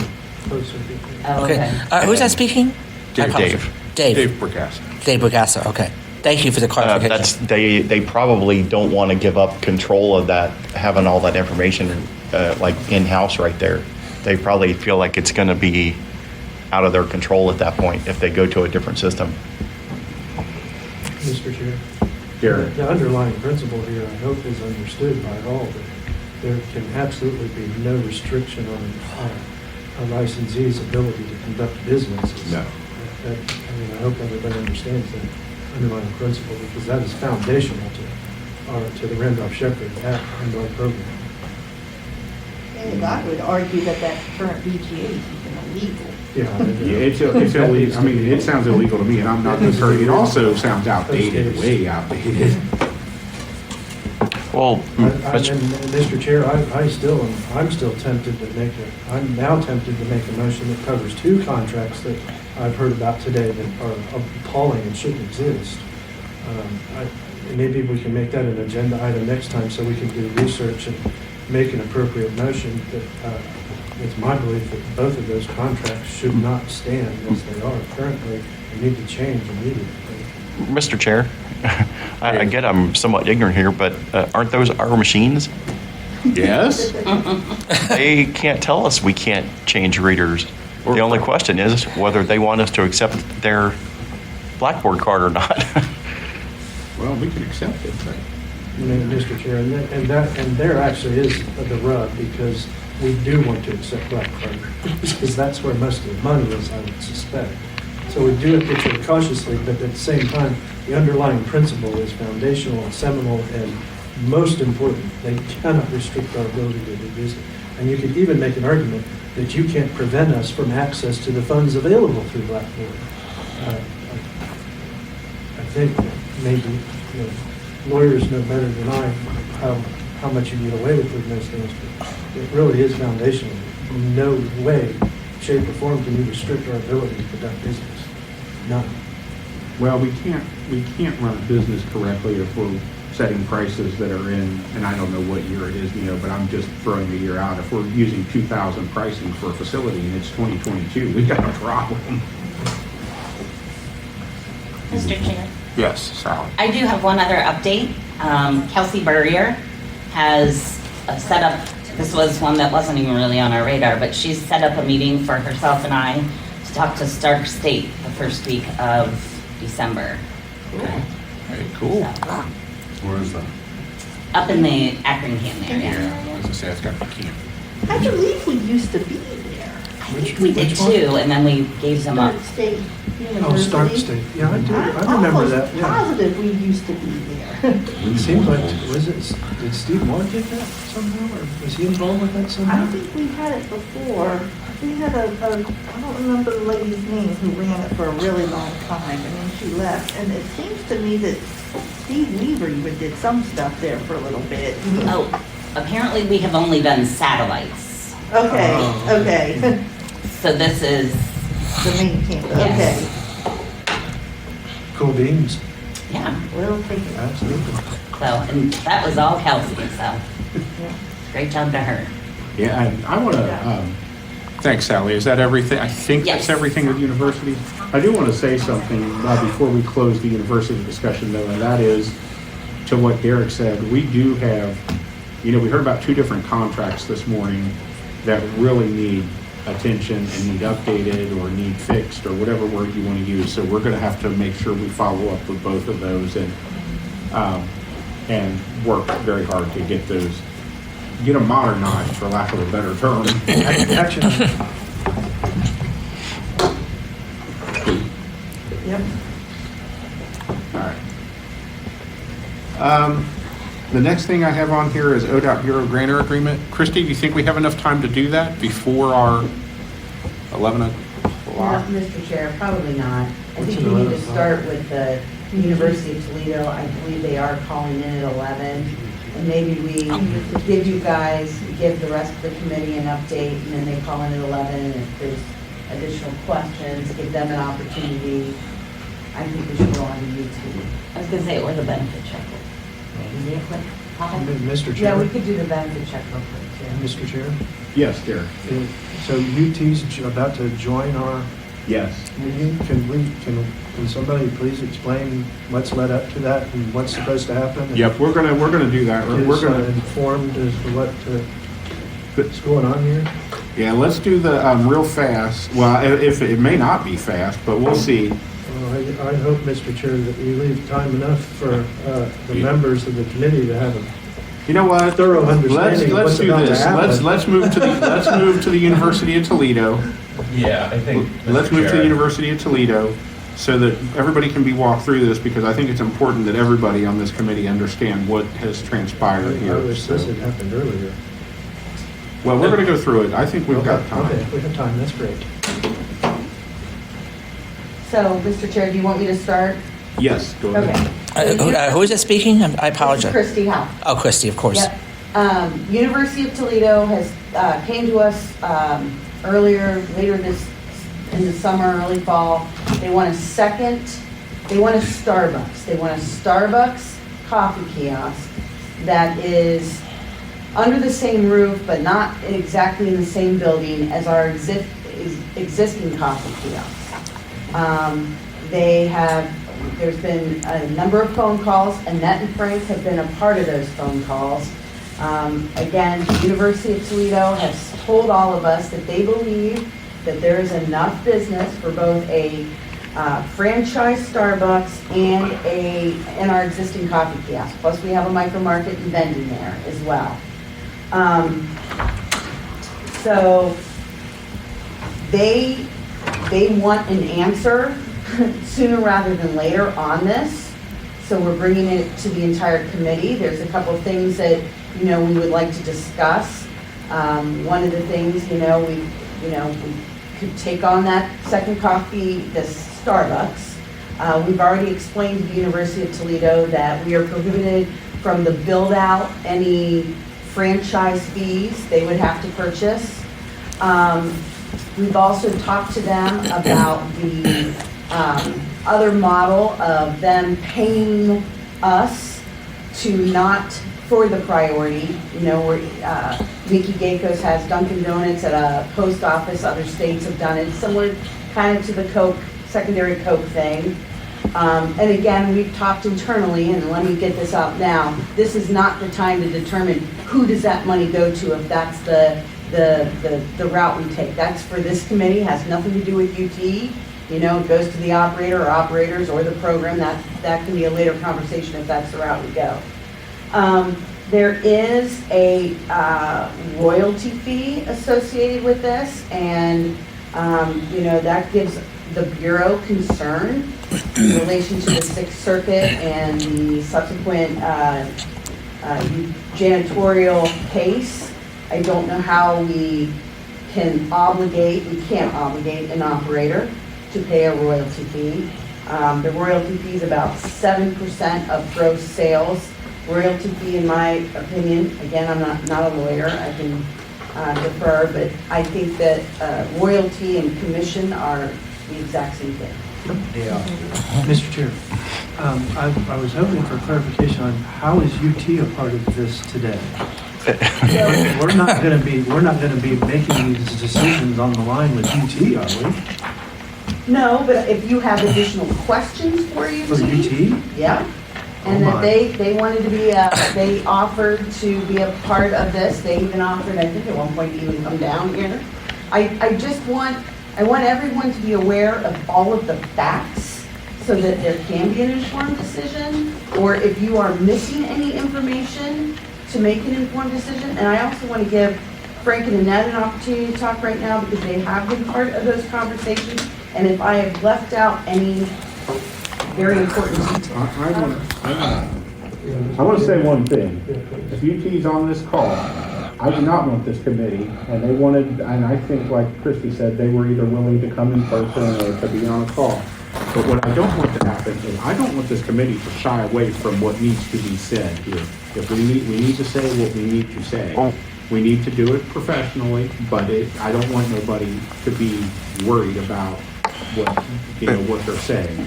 We have a job to do here. The other issue is UT wants us to determine. Christy, am I wrong when I say they want a suitability determination? Is that's been the question, right? They want to know, if we're saying it's a suitable site or something along those lines, and I think we really have a tough decision here. Do we protect the job that we have there, or do we take the easier route of, okay, they're going to pay the program or pay the operators, operators, however you say it, the 10% commission of sales or, whatever. So there's some things to think about. And I'm going to turn it over to Annette, because Annette made something very clear to them too about we're not in the business of collecting money, we're in the business of creating jobs. And it is Annette's area, so I want to and I did say that, and when I told Howard was thinking about it, that he was gonna join us at our meeting too, so that's come up for question. The Bureau correctly so told UT that no decision was gonna be made until the committee met, and we were able to discuss it and all of that, explained to them active participation, and knew that we were meeting today. One of the gentlemen from UT asked if they would be welcome at this meeting.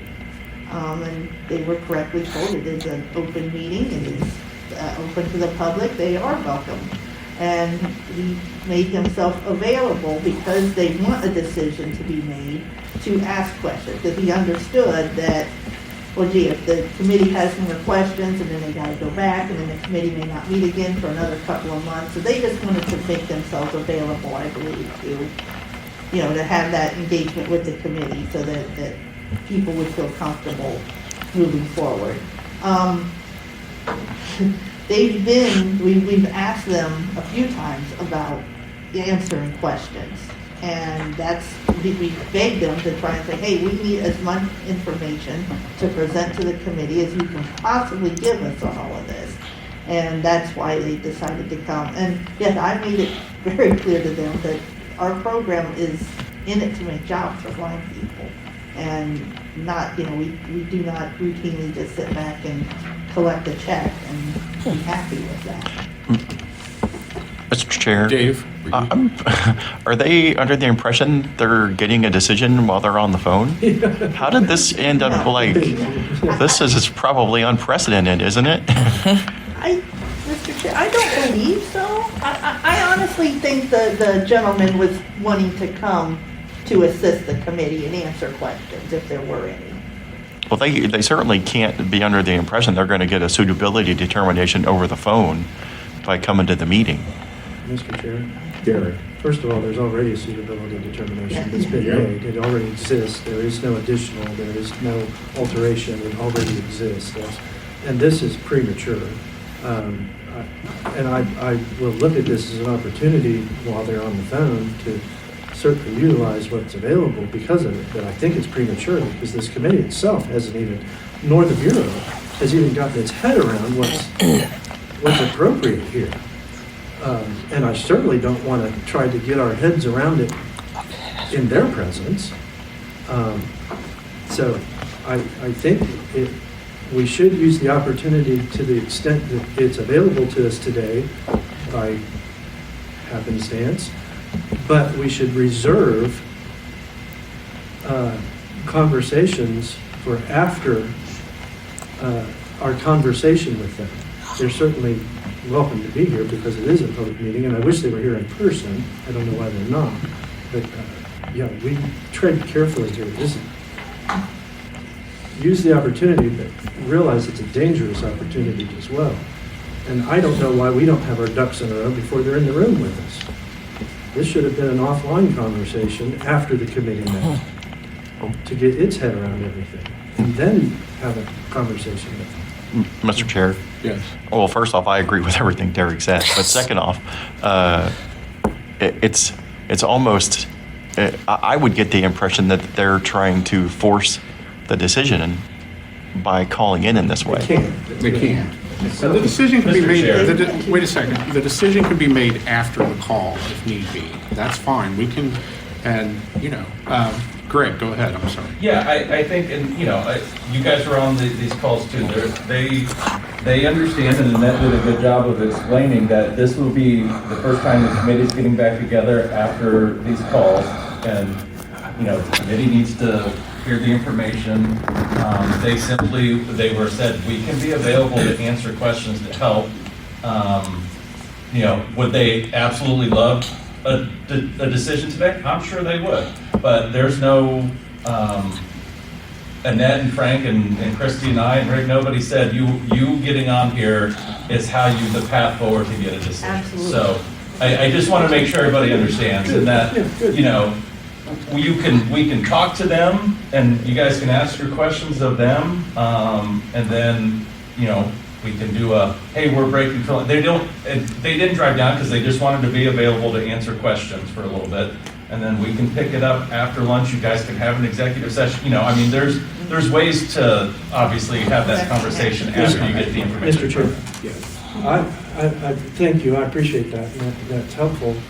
But I will say, I've got a bunch of questions for you all before I have questions for them. And particularly the lawyers, and particularly Greg and Christie. I don't think there's a good understanding of what's at stake here and what we're negotiating. I think we're dangerously close to doing something that ought not be done. We have a priority. We have a property that's been deemed suitable by us and agreed to by them. There's no other conversation beyond that. If they want a Starbucks and we can give it to them, we will. We have a business there. We should not be splitting hairs. We should be saying there's an opportunity here, certainly based on information you provided, and we agreed to expand our business, and we're more than willing to do that. But if you want it this way, you're going to have to do it under these conditions. Or we're going to do it our way to meet your needs, and that's that. That's the only decision to be made today. There's no suitability question. That's it. And please don't harm anybody that's already in the facility, and please don't harm the program with all of this. And if I may add, this is Ethan, we mentioned an executive session there. They can't go into executive session. No. So, Me and Frank, we knew that. I said that right away. We all know. Yeah, everybody knows. And so no decision has been made. Unless we decide to sue UT, right? You know, I was joking. Bad joke. I apologize. And so, you know, there's no decision's been made, and that's part of why this is on here. And I think, you know, the UT's here if we want to ask them questions or talk to them. If you guys don't have anything and you feel you're in a spot where you want to talk about a more, you know, what does this look like moving forward, and what do you guys want to propose we do, then that's absolutely fine too. You know, we were just trying to make sure that, you know, Frank and Annette and the leadership of the committee's been involved in these discussions so that they have a firsthand account and can convey information. You know, there's a couple other things to talk about. It's a big decision, and it does affect a lot of different operators and different things. So, you know, I guess this is for you guys to decide. If you don't have anything that you want to ask UT about, or then that's fine, and we can move on to the second part of the discussion. You know, Mr. Chair? Yes. I mean, my questions for UT would be things that I'm certain that Rick and his group has already asked, from my impression of the last meeting, and I don't know that they were as forthcoming as they should have been, but the questions that we should have are in terms of whether we want to expand our footprint there or not, are relevant to things like number of people and foot traffic and hours of operation of the things that go on and all of those kinds of things. And that's what's relevant to the decision that's before us. We don't need to ask them things about suitability. We don't need to ask them about things related to the Randolph-Shepard Act. They're not the experts in that. We are. And we don't need to ask them about questions like, do you think there's enough business for? But that's not their purview, and that's not their area of expertise. That's ours. So the only questions I have for them are those practical matters. And if Rick couldn't get them, we're sure as hell not going to get them today. But I apologize for being so passionate about this.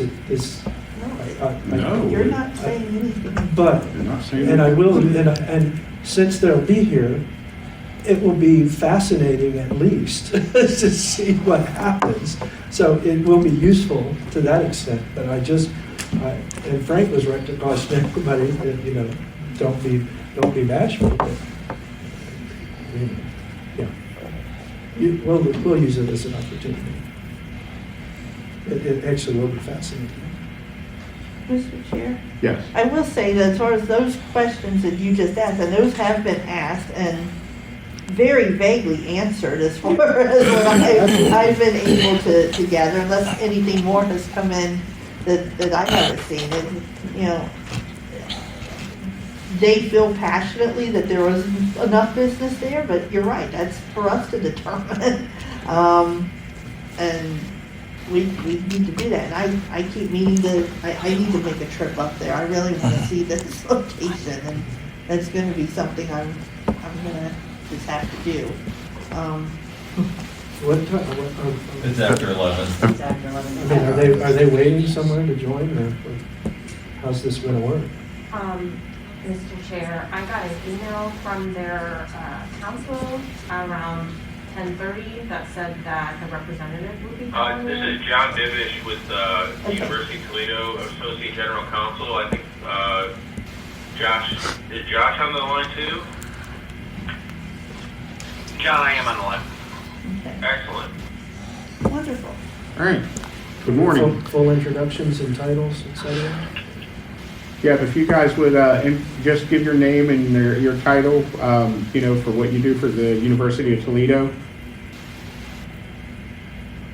John Bivish, Associate General Counsel in the Office of Legal Affairs. Okay, could you spell your last name, please?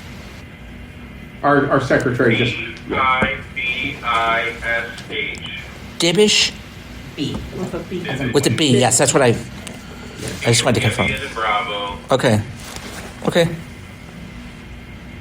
And the other gentleman. And my name is Joshua. Last name's Krupinski. And I'm going to go ahead and spell that right out for you. It's going to be K-R-U, P as in Paul, I-N as in Nancy, S-K-I. Okay, perfect, thank you. My role at the university is the Director of Food and Nutrition Services. All right. Director of Food Services? Director of.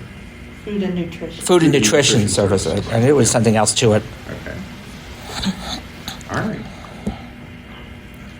Okay. Thank you for joining us. Do anybody here have questions for the gentleman from the University of Toledo?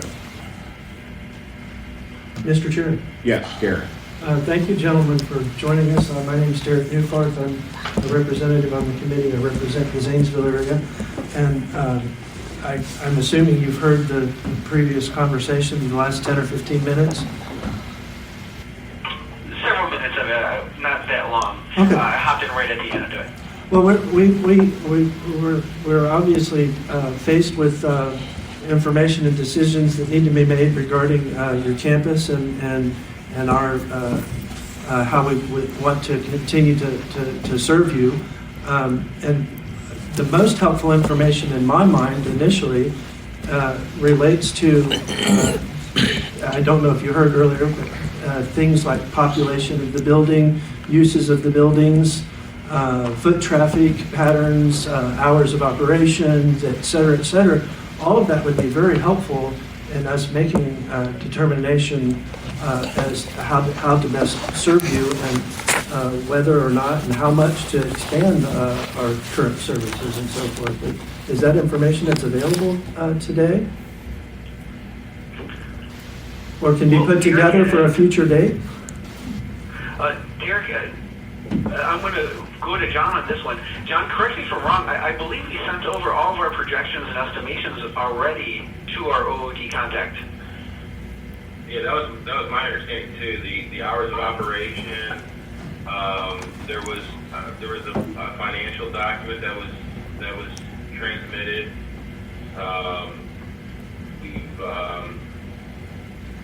We've been in contact for quite some time. So, Mr. Chair. Is Dimitri on the call? Dimitri is in the room. Yes. Yes, Mr. Chair. Yeah. Has that information been conveyed to the committee? Mr. Chair, I sent all information that was received from UT to the chair and vice chair. I'm not aware, and they can answer for the rest of the committee about how that was distributed to the committee leading up to this meeting, but they did receive it. And if there's any questions about that, or if it needs to be resent, I'm happy to do that as well. Well, Mr. Chair, I think some of, I'm familiar with some of the responses that were given, but some of them weren't complete, I don't believe, and I don't think necessarily addressed the things I'm asking. I think when you talk about hours of operation, you're talking about the potential of the coffee kiosk that you're asking for, the hours of operation. That I'm talking about hours of operation of all of the entities that do business in the buildings where we operate, that kind of information, and the foot traffic. And yeah, you understand where I'm going now, right? Well, we did submit foot traffic to all the departments that are in the medical pavilion area in question. Okay. We didn't submit hours of operation. It wasn't requested of us. Oh. Or, what are our hours for pharmacy? What are our hours for the core center? What are our hours for urology? What are our hours for and the population during the different, during the population fluctuation during timeframes, we provide. That wasn't part of the packet that we were requested. That would all be very, very helpful to get even more detailed information, and all of those lines of thinking would be extremely helpful. If I could ask of this group, if you could get those questions together and submit them to Dimitri, that way they can connect with John and our team and hopefully get answers to those questions. We can do that. I think we can do that. That can be done. I'll be honest, I'm not 100% sure about the hours of pharmacy. I could Google it, but I want to make sure that I'm sure Dimitri and John, I don't want to overstep John, but I'm sure that you want to be the ones communicating to each other. Sure. We're here to help. I mean, we want to make this go. May I ask, Mr. Chair, may I ask you to describe, please, for us exactly what it is that you want in terms of additional services? I mean, I know you've explained this, I'm sure a half a dozen times, but for this group and publicly, I think it would be great to hear from you directly exactly what it is you're looking for us to provide. John, may I? Go, please. So, Derek, for us, we have the cafeteria that's been in play for a long time. We've had a healthy partnership with OOD for that coffee kiosk for several years now, and there was a coffee kiosk in that location from a private vendor before we connected. But really the passion that comes from this, especially from Rick, comes from having that Starbucks brand on site in this institution. And there's been several articles written, and you can Google it, where it shows that Starbucks is an indicator, it's a symptom of a thriving institution where its value is going up in that organization. And I hopped on the call when one of the gentlemen was talking about protecting jobs, and I couldn't agree more. And having a brand like Starbucks at an institution like the University of Toledo Medical Center increases attention and increases focus, and in return would inevitably increase foot traffic. Now, I'm not going to say 100,000 people are going to walk in our door because of Starbucks alone, but any additional attention is greatly needed and would help us in our role in our organization. And that foot traffic may lead to people going into the main entrance, hitting the Coffee For You program that's in place right now. Or reversely, our medical pavilion, if that's where they have to go for their services. So it protects the institution by increasing that attention and that idea of, hey, this is a place that's growing, this is a place that we want to be at.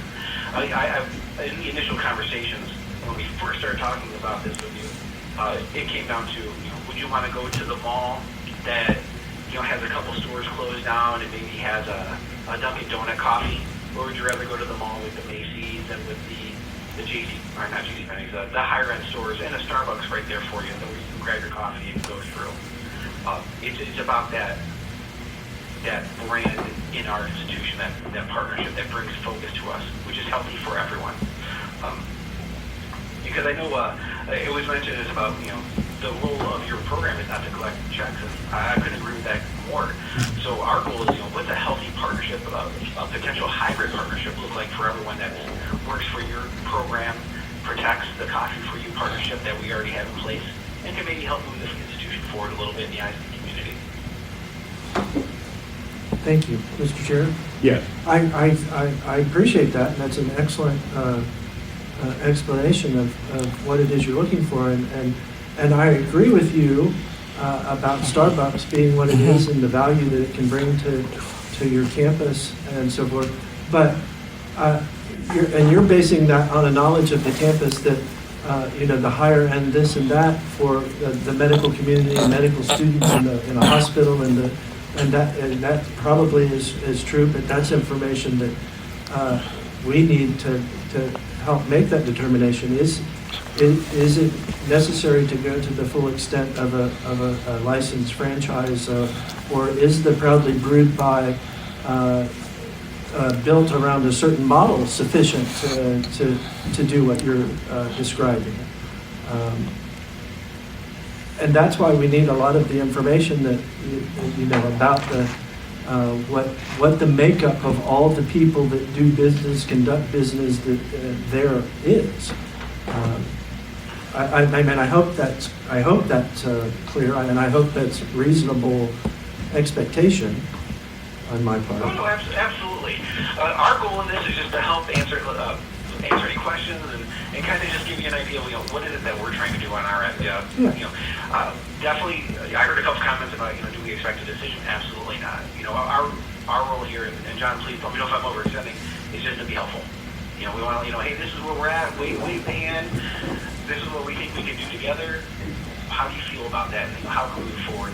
We don't want to force a decision. Obviously, we have, much like you guys, we plan out our fiscal year, our budget, and all that, and ideas about, hey, if we can institute this program, what would that cost, and what would that look like, and when we can launch it.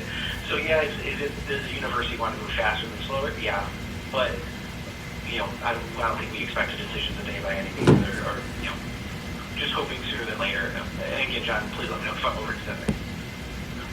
Mr. Chair, That's fair. The only goal here was to show the board, show the chair, that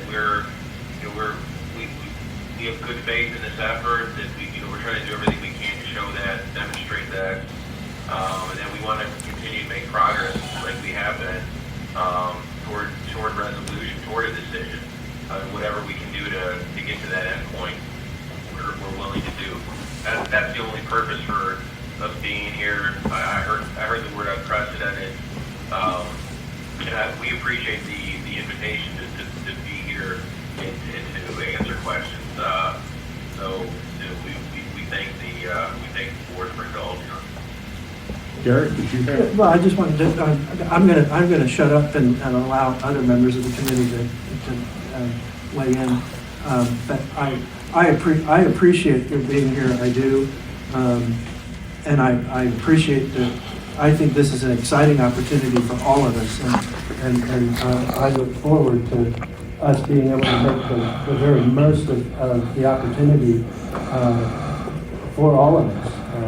And I appreciate what you presented, and I appreciate continuing to work with us, because we will need more work to make the very best decision possible to get the most out of this for everyone. And that, thank you. All right. Does anyone else have questions for these gentlemen? Not necessarily. Derek. Derek who? He usually we just sit back and let Derek talk, and he makes sure everything gets covered for us. So we're appreciative of you coming, and I do intend to get up there myself. I represent the Toledo area as well as being vice chair, and I'm going to come up there and hopefully make a point of taking a tour, seeing exactly where I know our OOD folks have done that. And I do apologize, I haven't been able to do that prior to this meeting.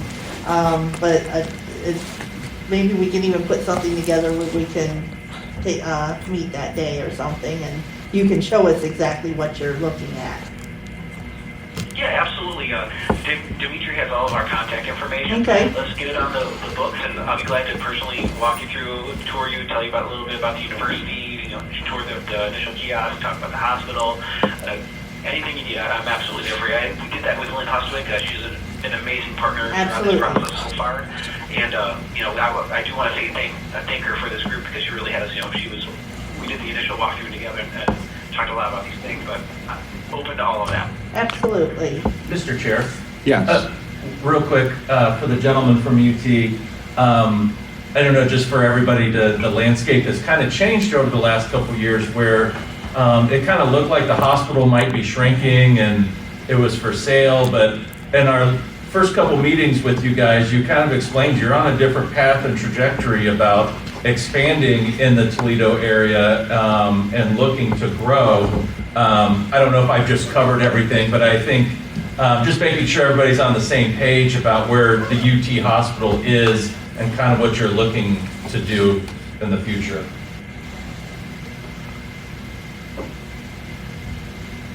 Well, I'll take point for the hospital itself. John, you would know more about main campus. So I've been with the University of Toledo Medical Center for 11 years. I went through the initial stages where we were doing all the eye care experiences and really trying to find our mark. And I was here through the years where we went through the affiliation with ProMedica, which some view as damaging to us. I was here when we were for sale, and then I was here when we were making money from our pharmacy program and really increasing our quality metrics. So to kind of summarize real quickly, I have to give a ton of credit to Dr. Postal, our new president, who's been with us for several years, and to Mr. Rick Swain, our CEO. They're very heavily. We may have been ran by some folks that definitely university oriented, but maybe not as familiar with the University Medical Center, the hospital side of things. And now we have leadership, Dr. Postal is a neurosurgeon, and Rick Swain was the CEO of some Beaumont hospitals up in Michigan previously. So, we found some different things that we weren't collecting. We updated our EMR so that we could collect more from our patient interactions that we're maybe not have been charting. And, now we're in a place now where, oh my gosh, we're doing much better than we were several years ago. And this is part of that growth for Rick, because his vision is, I want to be the place that we're known for. I want to compete with ProMedica. I want to compete with Cleveland Clinic. I want the university to be on the map of everyone when they come to the Midwest region or beyond. So really, that's part of that to him. We just hit 4 stars with CMS. If you're familiar, the government rates us. We just hit the 4th star. The highest is 5, which is incredible. Increases our reimbursement rate, and that's wonderful. But for our patients, I hate to rely again on, I'm a restaurant guy, so I apologize. But when you go to a restaurant and the food is amazing, but, maybe the menu's a little sticky or the server's not as nice. He wants to be the restaurant with the shining windows and the bright lights and everyone flagging you to come into us. And this is just a part of that growth for the university, including getting a new MRI machine that's state-of-the-art update. We just implemented Epic, which is the #1 EMR in the country. So just doing a lot of great things, and then adding those little things that mean a lot to the consumer when they see it when they walk in the door. I don't know if I answered the question directly. I apologize. No. I'm even more excited now. Yeah, I think And we went with the Mac. Fingers crossed. Well, I am a proud Bowling Green Falcon. So, and bragging rights, right? I was going to say, and I very much enjoyed the game the other night. So as you gentlemen heard, it sounds like there's several questions still outstanding, and I will get with I'll get with the committee members who had those questions. We'll get a list of those questions together and get them over to our program manager and our and Dimitri, and they will work with getting them to you, and you guys can work on providing the answers. That'll probably take a few days or so to get all of that together and get it over to you. But and once you get them, you guys will be. And I know we have Thanksgiving coming up, so I know that's going to slow everybody down a little bit. So, but we'll get the questions together and get them over to you and work to get answers so that everybody can make the best decision possible for all parties involved going forward. Perfect. And please, let's get that meeting on the books too, if possible, as well. Let's go and I'd love to have you as my guest and walk you through the university. We will do that. I will talk to our OD folks here and get that worked out. Mr. Chair, I think it might be, Mr. Chair, I think it might be exciting if we can get a few people up there. I'd be willing to join the venture. I think it'd be exciting. Absolutely. I think it's, I'd go if I could find we one. spoke earlier of creating new and great opportunities. This might be it. Maybe we can all throw our efforts into this as a showcase for what we can do moving forward. All right. Well, if there's anything else, I wish you all a great weekend. Thank All right. you very much, and Have a happy good weekend. Thanksgiving. Happy Thanksgiving. Take care. Happy Thanksgiving. Thank you all. Bye. Mr. Chair? Oh my, wait a minute, who did I, She can go first. That's fine. who was it? I heard Was somebody it over there. I Dimitri? don't know who it was though. Oh, it was me, Dimitri, sorry.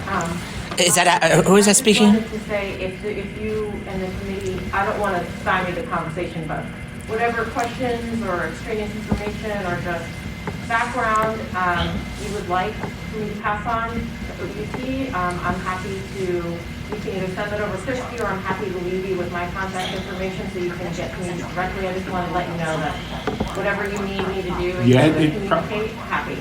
That's fine, that was That's Dimitri fine. Johnson. That was Dimitri. Okay, great. Thank you. And that's fine, Dimitri, if you want to send us an email, but it needs to go, for those questions, if they need to go to you and Christie. They need to go to both the program manager and legal, so that we have everybody. And then I heard Dave. I don't know if this is an out-of-place question or even an ignorant one, but if there's really enough sales to support both of these things, including our coffee kiosk, wouldn't our current operator be bursting at the seams going, hey, I need a bigger place here? So you just asked a good question, Dave.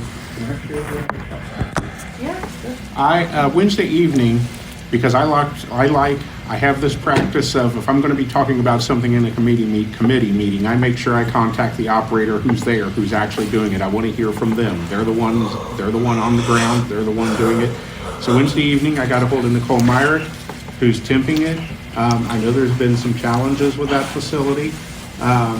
She did share that, and I talked to her about what was going on, and I did share, and she shared with me that, yes, it has sales, there's money coming in, but a lot of that money's going back out, and that, she's not really making money yet. She did tell me, that she's still working to get breakfast sandwiches added. She said she does have food there now, some food, pastry and bagels, and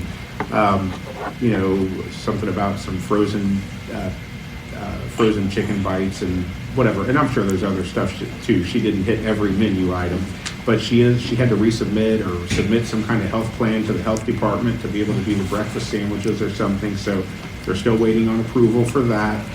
But my point to all of this is, after talking to her, I just, when I heard that, I went, well, if we throw an actual Starbucks into that mess, I don't know how our coffee kiosk hangs on up there. And she doesn't know, how that would work either. And I told her, I said, well, the good thing right now is it's a temp facility. And I told her also that, I said, I don't know where the committee's going to go with this. I don't know how all this shakes out. But we're in the business to make money, and we want our operator to be able to make money. We don't want them to struggle.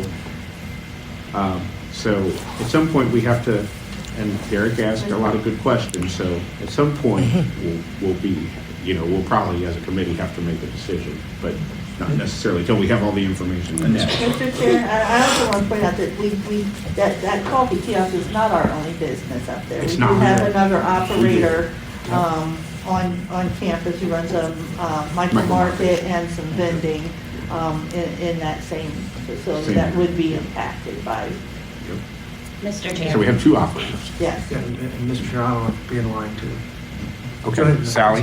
No, and maybe I missed this when I stepped out to the restroom, but I don't know if anyone has shared the proximity of, Yeah, it's close. it's very close. 500 and something, 586 or 500 and something feet. Mr. Chair. Hang on, Derek. Well, I mean, when you talk about the proximity, you talk about the proposed location for a Starbucks. To the current one, It's like yes. 586 feet Right, from, right, yeah, that's from our possible. coffee. Yeah. Which is significant in that type of facility, maybe. I don't know. I mean, that's one reason I think it's important for all of us to go take a look at what's actually going on. Because that number's deceiving either way, potentially. But one thing I do want to say about the current operator of the micro market is the decision of where the coffee kiosk that's there now, the decision made to its location was based, I suspect, on his whim, which placed it close to his micro market and wasn't necessarily, probably necessarily wasn't a lot of thought put into would that 500 feet away have been the better location for it. And the other thing I want to say is that potentially, we're not necessarily talking about putting up a Starbucks to compete with this one. Perhaps this replaces that one, just in a different location. You know, we're not fixed with. We don't have to keep that. I mean, potentially, maybe we do. I'm not saying one way or the other, but don't be fixed on we have to keep that one and that's a facility and then we're creating. That's not necessarily the case.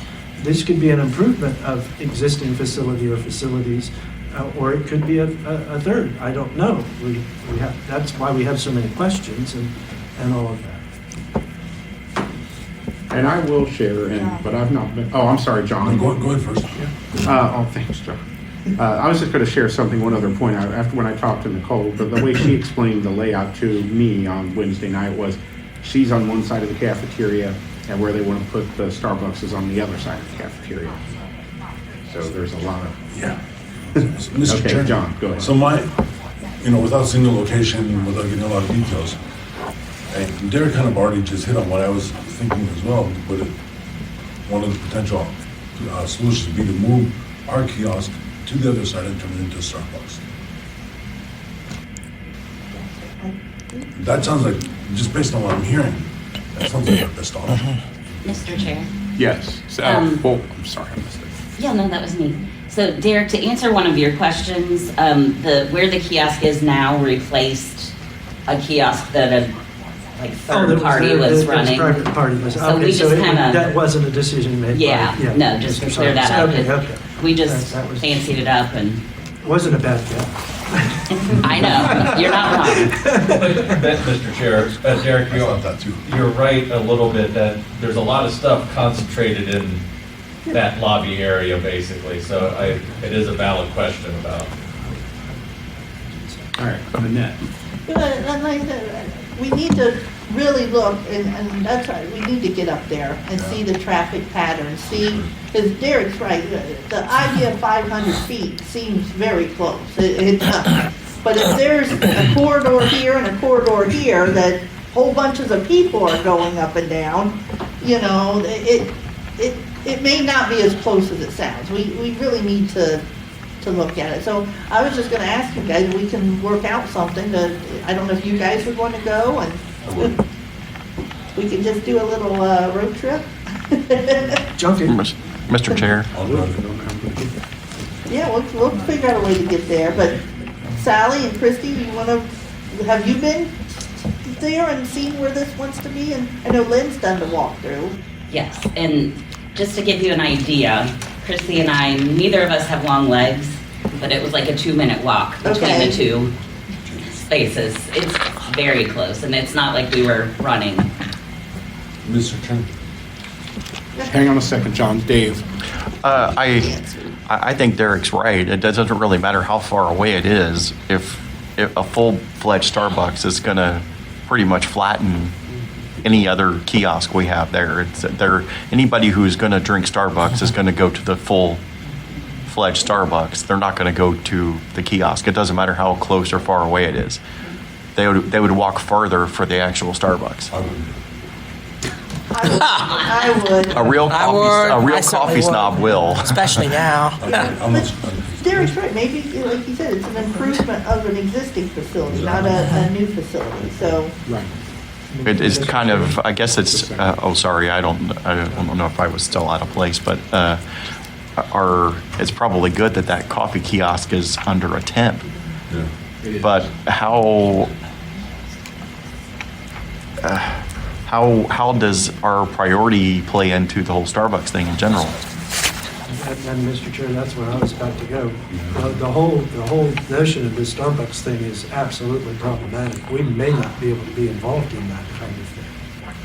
We really might not be able to, which is unfortunate, but might be worth researching further to see if we really could be. But there's so many things, like not being able to spend the money for the franchise. And if they're willing to do that, fine too. And it also gets into problems of, if you do that, Starbucks is gonna have say in the operation of the facility. And we talked about that earlier. You can't force you can't obligate an operator to certain kinds of things. And I don't know if that falls in that area or not. It might not, but that's something that has to be done. And certainly the 7% commission not happening. Can't to completely proven beyond a shadow of a doubt, 14 ways from Sunday, can't do it. So that might be a moot question anyway.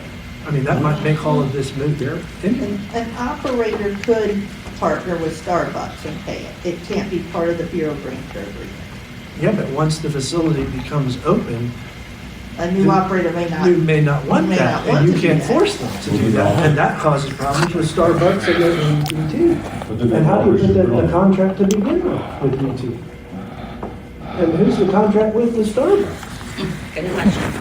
There's a lot to look I at. mean, yeah, a lot. Mr. Chair? Yeah. And Derek, you hit on a couple things that, it concerns about, there's a royalty fee every month based on the sales. And, and that we talked briefly, and I know where your head is at on that around the micro market, but,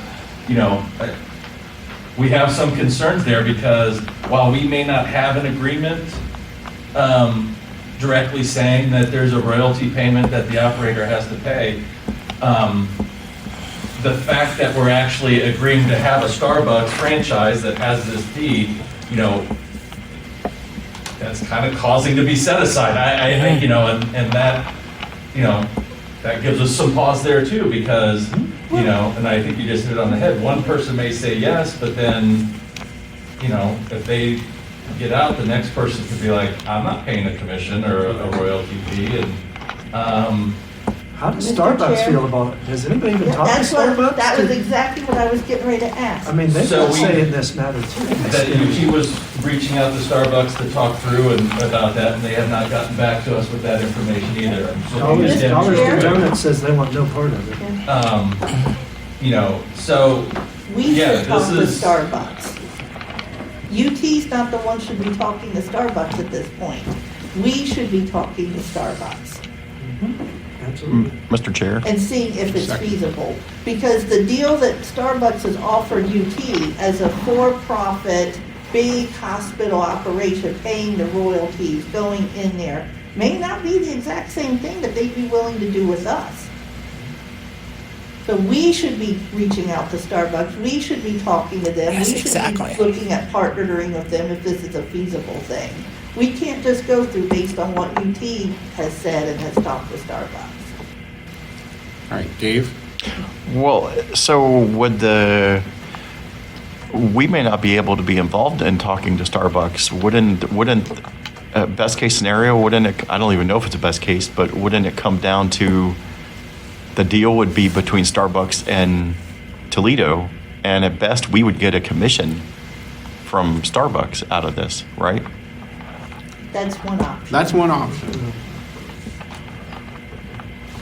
And that solves all of our problems with the commission and everything. Well, it but doesn't solve the problem of protecting the operator and the job. And I know it's a temp operator right now, but the idea is to We have a protect. permanent operator there too. Well, yeah, and we do have another permanent operator there, so, sorry. I know, that's Well, okay. Mr. Chair. I mean, Dave's right. I mean, that is another option. I mean, there's lots of options on the table, and it's not out of the question to think that if we can't participate the way we would want to and all of that, that we could make a lot of money for the program out of that kind of thing, but it would be sacrificing certainly our own coffee kiosk. I don't know necessarily that it would affect the micro market so much. It may not, but we would certainly need to look at it to make sure one way or the other. But it's not out of the question. We need an influx of cash to the program for other things that we've not been able to spend money on in recent times. I wouldn't object to that kind of a deal anyway if it comes to it. We need to be open-minded about everything, certainly. But the ideal is to create a killer job or two for blind operators, excuse me.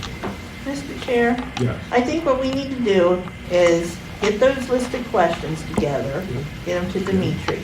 We need to put together our trip up there to physically see the lay of the land. Field trip. Field trip, yep. Field trip. And I think we need to contact Starbucks. So, Mr. Chair, on the last part, I defer to some, well, there's two attorneys in here. I don't know, we need to make sure because, it is still UT's space. It's their property that this would be going in on. I don't know if we could unilaterally just go and start negotiating with Starbucks without you. It may have to be a joint meeting with all that's three. fine. That's I think that's what we should happen anyway. Yeah, I just want to make sure we're on the same Ask page. to join the conversation. Yeah, okay. That's fine. I just wanted, because when I was hearing we're gonna slide in front of UT and so, okay. Right, it should be them talking to Starbucks bring it back to us. We should all be at the table. Because ideally, it's probably gonna be a three-way partnership. If it's gonna work out, it's gonna be a three-way partnership between Starbucks, UT, and us. And so all three of us should be there.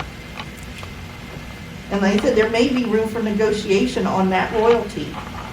Yeah, absolutely, absolutely. Not a slim one, but yeah. There may be, Starbucks, I mean, they're a pretty Yeah, philanthropic organization. They may enjoy the opportunity. And market share is very important. Mr. Chair. Go ahead. I think this is like a good, it's a good learning opportunity for all of us because this probably is the first time something this complicated came up, but it won't be the last. As if we get into more and more universities over time, this is going to happen again. And knowing how to deal with it the next time will be even more important. Absolutely.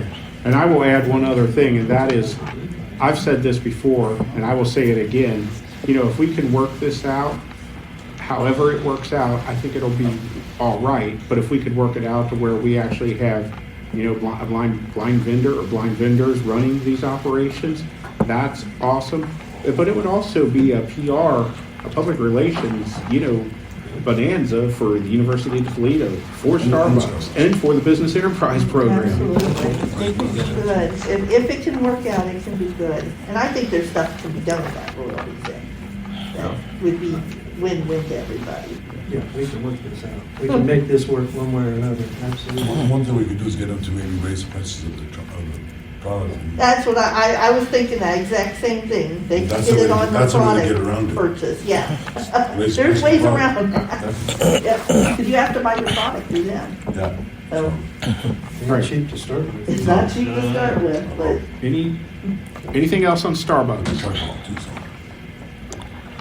So just recap one more time. You guys are going to get more questions over to Demi. You guys are going to work on getting a trip together, and we're going to work on trying to get a meeting together with UT, us, and Starbucks. yeah. Those are the three takeaways. Yeah. We're all okay. And you guys want part of the road trip? I mean, you want to? Depends on when it is, and Yeah, we'll get a party bus or something. yeah, there's a PR out there. Sounds good, but watch it snow like 3 feet or something like that up there. All right. Let's try and get through a couple more agenda items. Let's do the ODOT Bureau Grantor Agreement that Christy asked for to be on the agenda so we can figure out what's going on here.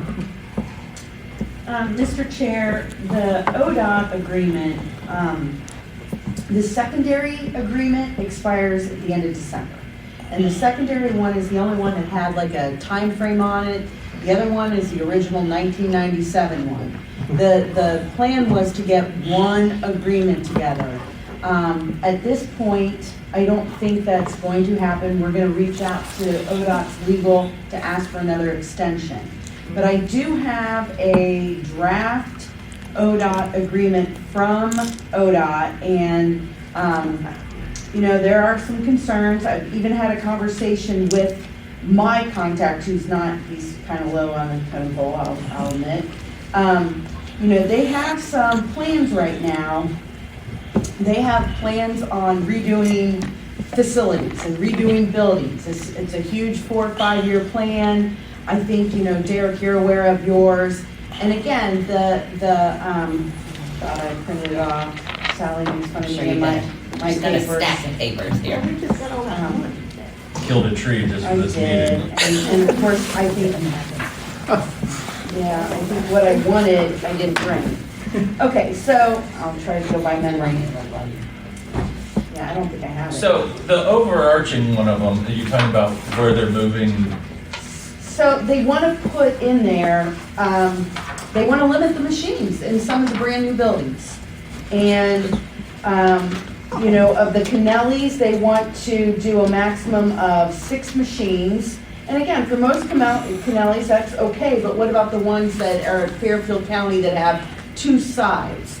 And I don't know, I think the Kennelly, I'd have to look at the exact language, but then the secondary rest areas, it says any newly constructed, they have room for 2 machines. And again, like Union County and Marion County, we have, which we operate, our operator operates it has 4 machines.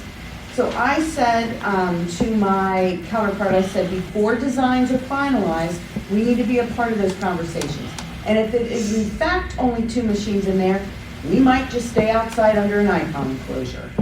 And I don't know, again, that has to be discussed, negotiated, so we're gonna definitely have conversations on that. I don't want to, the worst thing in the world is to reduce what we currently have. So, and again, I think that ODOT is, and they're working with architects, and the conversation is, oh, we need vending, oh, okay, here's 2 machines, and that they believe that satisfies everyone's needs. So, again, we're gonna push back. We've got a lot of things on this agreement, but in the meantime, the first thing is to extend, and I think that the extension might be, what, like 90 days, 180 days, I don't know, we'll have to talk with their legal on that. Mr. Chair. Yeah. I think you need to approach it on the side too of saying, not coming to them saying, this isn't adequate for our operators, we have to go there every day and fill the machines, and, you know, they don't care about that. What they do care about is having adequate product for the traveling public and how that looks. And so it needs to be approached from that side, that you need to have enough machines there so that the public has adequate, you know, product selection. All of that. They need to have the variety. There are people with different dietary needs. There's children. There's, you know, all of those things that we provide for the traveling public. You know, keep it on the service side of it. Yep. That's where we need to go. Don't say, oh, our poor operators, they'd have to go more often. They don't care about that. You know, that we want to provide adequate service to the traveling public. Mr. Chair. John. So, in the new agreement, have they talked about being able to change what the operators are put in the machines at all? Because there are operators who want to go put like sandwiches and stuff in the machines. So, again, we're trying, we go into it trying to make it as broad as possible, because I also know that there are some operators that want sundry items, and of course, anyone outside of this program doesn't necessarily know what that means. I know that, you know, some people have put in their vending machines, you know, car chargers, so, you know, making it broad where, you know, as broad as possible. Christy, you said you have I'm sorry.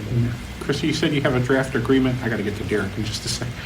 You said you have a draft agreement from ODOT for, I guess, the main Bureau grant, and you guys are trying to put them into one. I know there was a draft of one we seen a couple years ago. Is that the exact same thing? I have no idea. I have no idea. I know A couple years ago. the one I seen a while back, I got. Oh, it had a lot of. It has been. Derek. Oh, I just wanted to say that, I mean, all of this is nice talk and everything, but the law is crystal clear as to their obligation, how to develop their property, and it doesn't include limiting our ability to do business.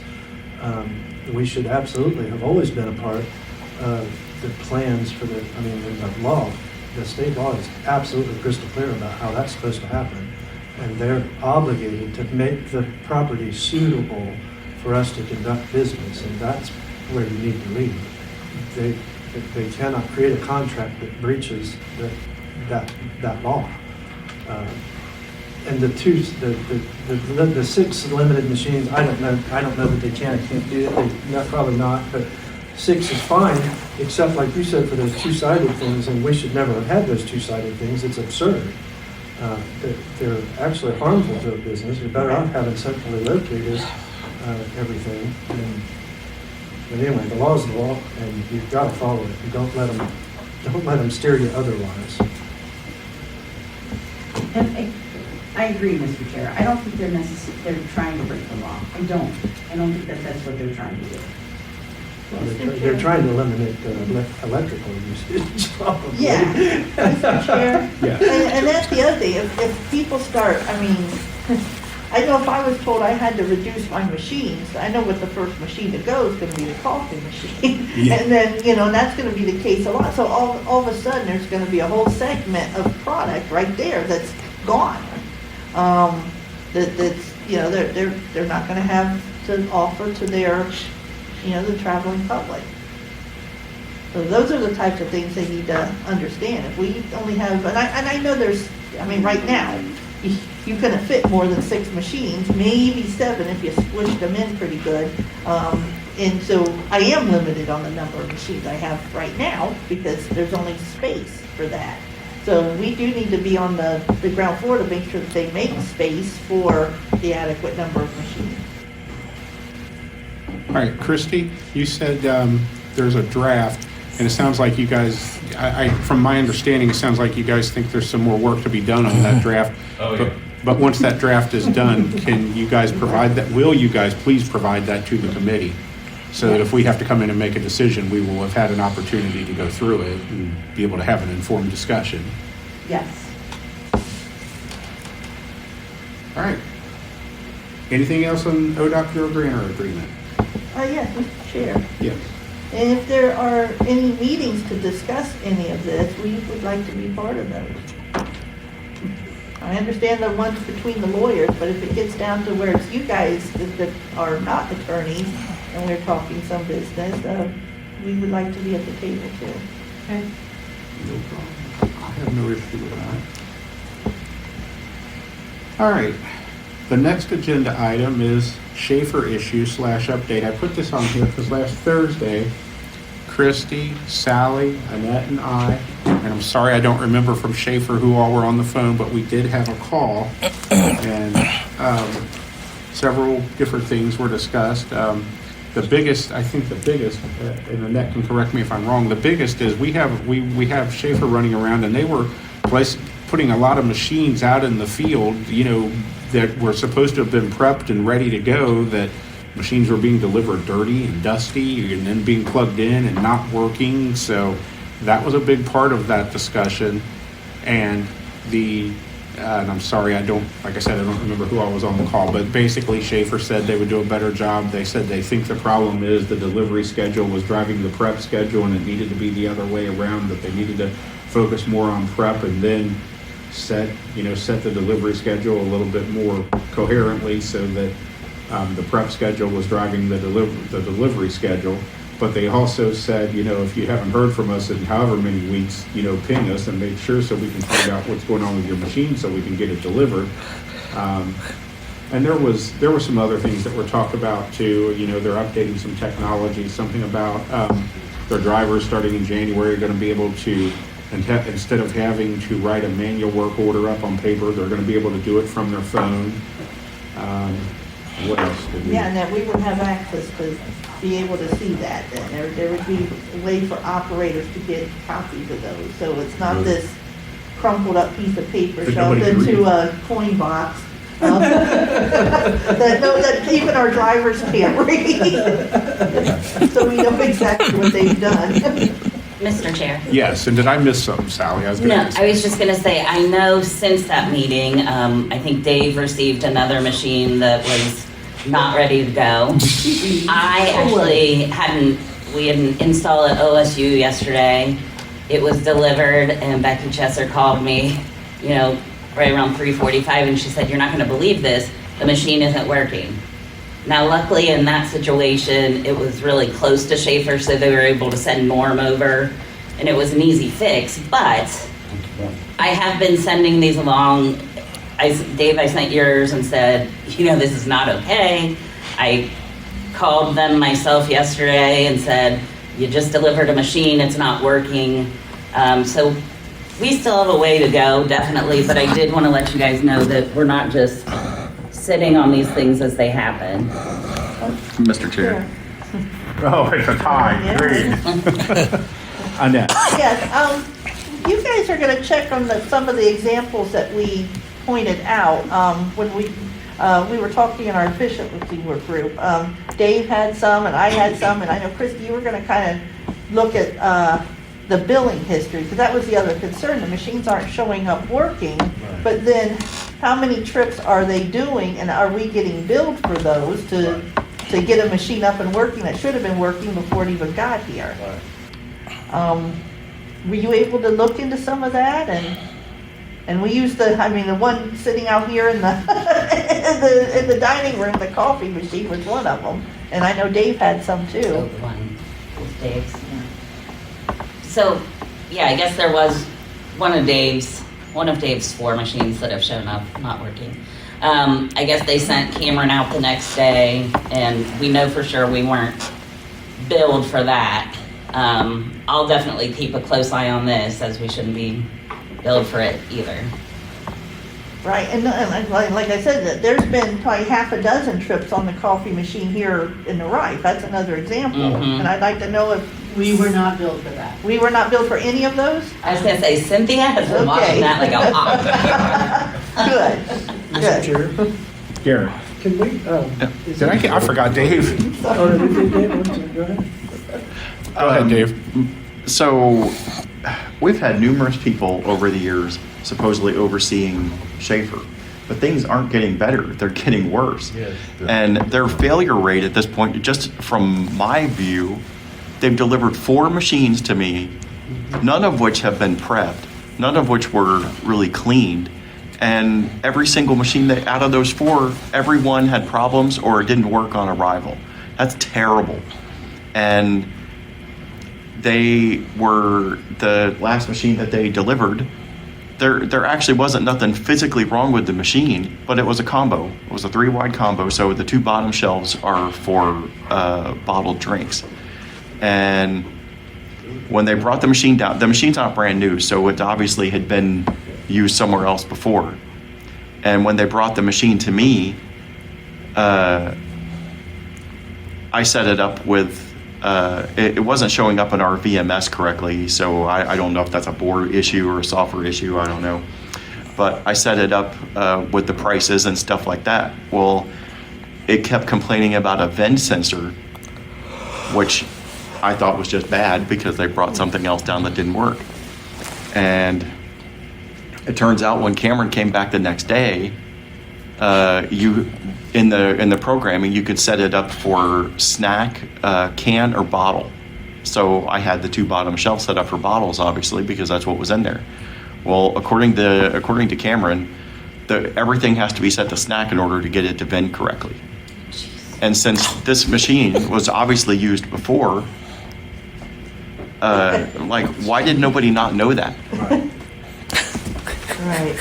So, Mr. Chair. Yes. So yes, this is not acceptable. You guys had your meeting, gave them some specific examples. They said they were doing some things to address them. You have another meeting set up after the first of the year to see and report how it's not going. But I agree with you, and I just talked to Rick yesterday after I found out about what happened at OSU, and so there's a process to raise our concerns to DAS, who holds the contract actually, about how things are going, and so, you know, we're gonna, at this point, we'll give them a chance after, you know, a little bit after this meeting. They're not out of the gate very good, but we can raise the concern and the complaints to DAS on the contract level because they're not upholding their end of the contract. Hang on, Derek. Greg just addressed Part B. Part A is it possible in terms of the financial obligations that we have to them and keeping that audited and assured that we're paying what we're supposed to pay, not overpaying and not paying for things we shouldn't, et cetera, et cetera.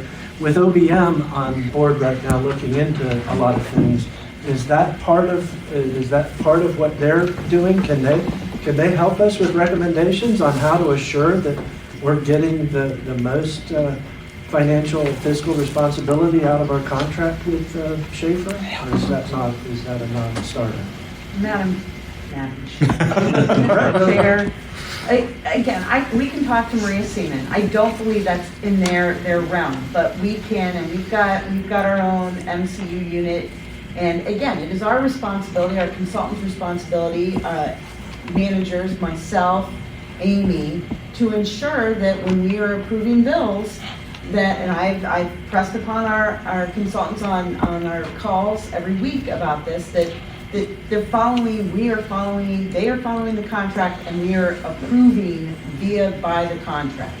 And if there are recalls, and we've had lots of conversations with this, when there are recalls, we should not be paying double. Right. You know, they said that it gets a little complicated where if there is a machine in Cincinnati and there's a recall in Cincinnati, but then they're doing 3 other things that are not a part of the recall, how we can distinguish between all of that. Also making sure that, you know, if there's brand new machines that are still under warranty, that we're not paying for stuff. Right. So, and again, like, you know, Cynthia has been checking, I've asked Tanya Koo numerous times regarding Dave's machines, that we are not double paying for stuff. Mr. Chair. Derek. Well, let me put a finer point on it then. It would be helpful, I think, for us to get recommendations from someone about having the most appropriate and effective systems in place to do what you're obligated to do. And then additionally, we need to audit this stuff, period. Right. We need to be auditing that contract issue. Somebody, whoever's responsible for auditing our goings on in that realm, it needs to happen. This needs to be audited because I'm certain that we've overpaid by tens, if not hundreds of thousands of dollars over the last 10 years since the Schaefer contract became an exclusive contract.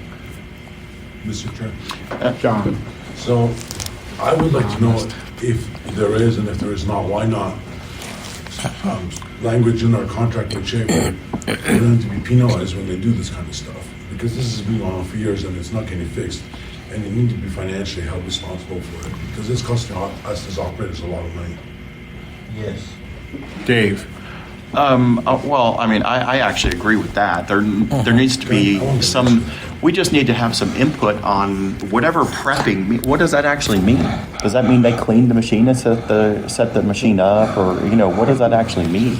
Nobody's really addressing that. In my mind, prepping a machine, make sure they test the machine, make sure they set the prices if the operator asks them to set the prices, make sure that machine is clean and, you know, clean and ready to go when plugs in and it works, that they've tested all that at the warehouse, that they know when they bring that machine down to Dave's location or Derek's or John's or anybody's location, when they plug it in, they went through it, they know it's going to work. I don't understand bringing down a machine and plugging it in and all of a sudden it doesn't work. That means they haven't checked it. Or bringing down a coffee machine that still has cups in it and product. Now, when they brought that last machine down to me, I wanted them to move the small Pepsi machine that we were replacing with that combo. I wanted them to take that across the street. I mean, it literally was across the street. And they were like, no, we're not supposed to be touching the Pepsi machines. And Cameron even went so far as to make another remark, technically we shouldn't even be moving these card readers on these Pepsi machines. And I'm like, why not? That's a terrible attitude. The way he said it just makes me think they've had this discussion before. But for what we pay them, I would think they should be touching whatever we want them to. Mr. Chair, I'm not sure that that's fair. I imagine that there are all kinds of issues that Schaefer could run into if things went awry one way or another. And I'm not necessarily certain of all this, but it's easy to suspect they're right to be cautious in that area. Well, they're not cautious when they take the money for it. Well, Keith. I just got a glass on machine repaired, a new cup. It didn't work. Then they put some other stuff on it. It didn't work. We end up taking the machine out, having another machine come. Do we have to pay for all that? That's from Sabre. They're gonna, Port Stewart. yeah, they're gonna charge us to move it. They're gonna charge us for the repairs that didn't work, and they're gonna charge us to move the machine, move it from, to move it from storage. That's bad. There is a person, an important person in my mind, missing from Schaefer, and he is out, and that's one of the things that was mentioned on the call that we were all on last Thursday.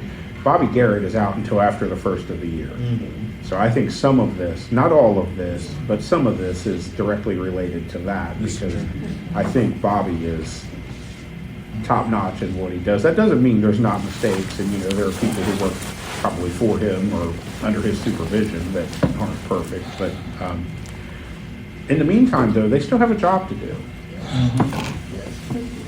Yes. I know John. I just want to say, as much as I really like and respect the person, this has been going on even when he was still here. So he's not the problem. He's not the solution. He's not the reason it's gone that worse. This has been going on. This has been going on for years. And Mr. That's what I Chair. was gonna say. And Bobby, I love Bobby. I do too, but But this has been going on a long time, so it's not just 2 weeks old. Yeah. Yeah, and Mr. Chair. Yes. I think this is just part of the ongoing, this has been going on for years. And part of it is I don't think it gets followed up on and pressed enough from our side. It just, Well, I think when they say they prep a machine, what does that mean? When they came down and repaired something, what did they actually do? We get that crumpled up piece of paper in the coin box. Most of us can't even read whatever they scribbled.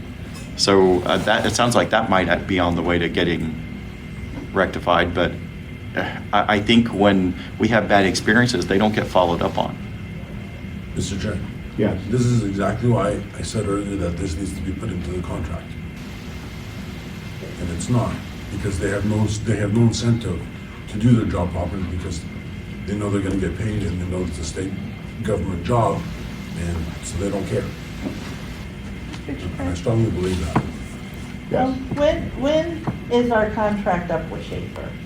I know we've talked about it and we've knew it, but I've lost track, That so. was in fall. Mr. Chair, it's a while. But I thought we redid it there for a while, but, Greg's idea of going to DAS and saying they're not fulfilling it is definitely something, because that opens up things where we can kind of renegotiate. And, I'd love to go back and look at the having multiple service providers as well. But if we can't do that, we do have this old contract, maybe at least we can, renegotiate some of this stuff. Because John's notion of if they don't fulfill things, that there is some sort of penalty is a great one. That would incentivize them to do a better job. Because right now, they're not incentivized to do a good job. They're incentivized to do a lousy job because that makes more service calls and they make more money. And I'm not saying that Schaefer, the higher ups, are out and out crooked in that way. I'm not saying it's gone to that point. But there is no incentive for them to do a good job, because they know they have us under contract. They know we can't go to anybody else. And 2024, sorry. I just okay. saw the number. And so there needs to be something in there to incentivize them to do good. And Mr. Chair? Yes. Maybe some of it is just a lack of communication. Maybe they always hear us complaining, but maybe they just don't really fully understand what we expect. Like, for example, when a machine gets installed, I expect the machine to be working when they bring it, number one. But when they install a machine, I expect them to level the machine while they're there and make sure the door opens and closes properly. Simple things. And that should be part of, maybe there should be a checklist. Yeah, maybe there should be a checklist of items that need to be done when they deliver a machine. Mr. Chair? Yes. So, I think we have the process where we can go to DAS with our complaints and our issues. You guys have your ongoing meetings with them, but would you guys be open to us inviting Schaefer to come to the January OVRC meeting? And talk to the committee and hear directly from you We've had guys. that before. We've done it before. I was about to scream no. Please, God, no. It's I just- so fruitless. I'm just throwing it out there.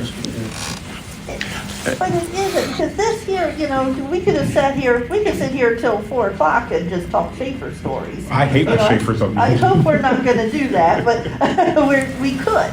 And there's only a handful of us here. I mean, we are a very small sampling of what's going on. I mean, and it's just not us that's having the trouble. It's every operator in the state that's having some degree. So, No, and some of this, and when I talked earlier in the week, talked to Tom Neal, and there's craziness with Schaefer up in Cleveland too, and I'm like, okay, so it's just not Cincinnati, it's apparently statewide, and I'm like, that's not good. Mr. Chair, if every one of us is having issues with Schaefer, then maybe all other operators too.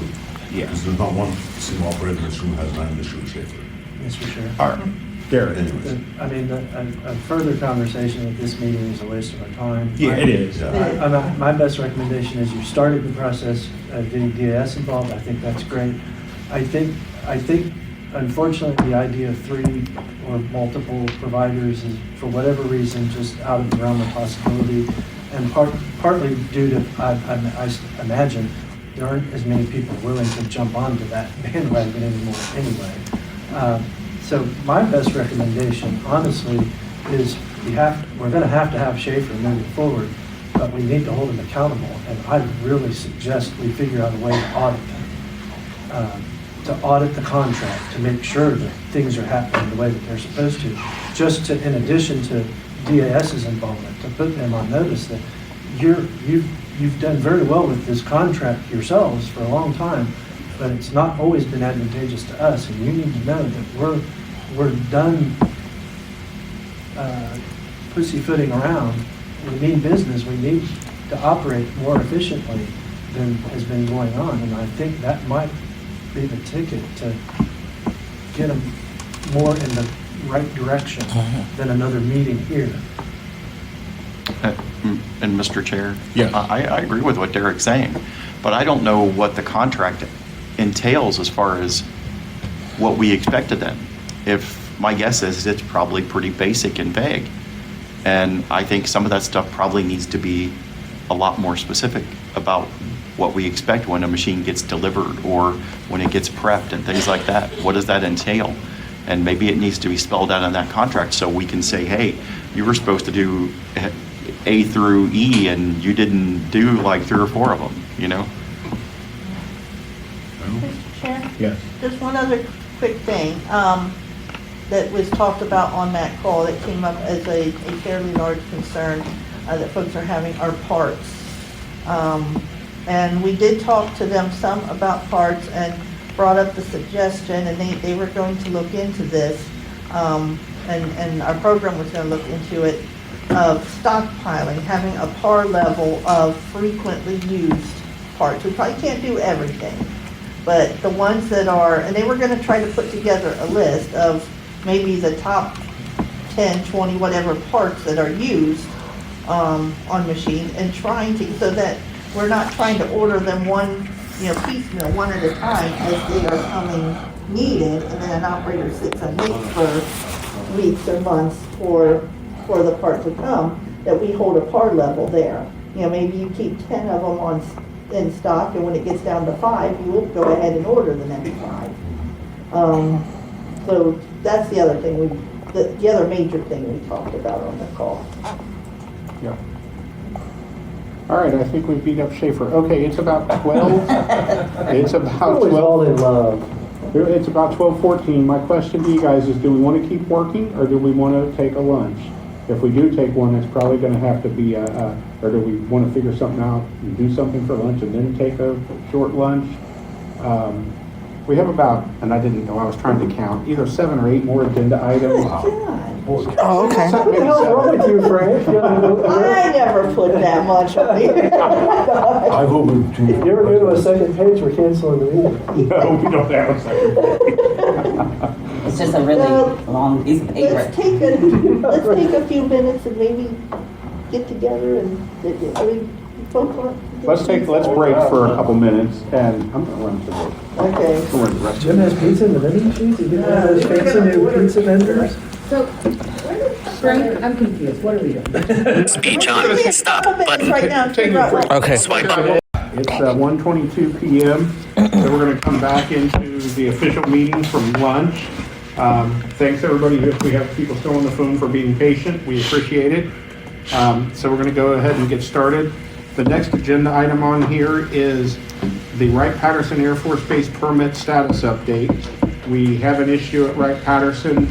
We have a permit up there that for some reason, which none of us know, has an expiration date of December 1st, because Annette and I already asked the question, why does a federal permit have an expiration date? Because I don't believe it's supposed to, but this one does for some reason.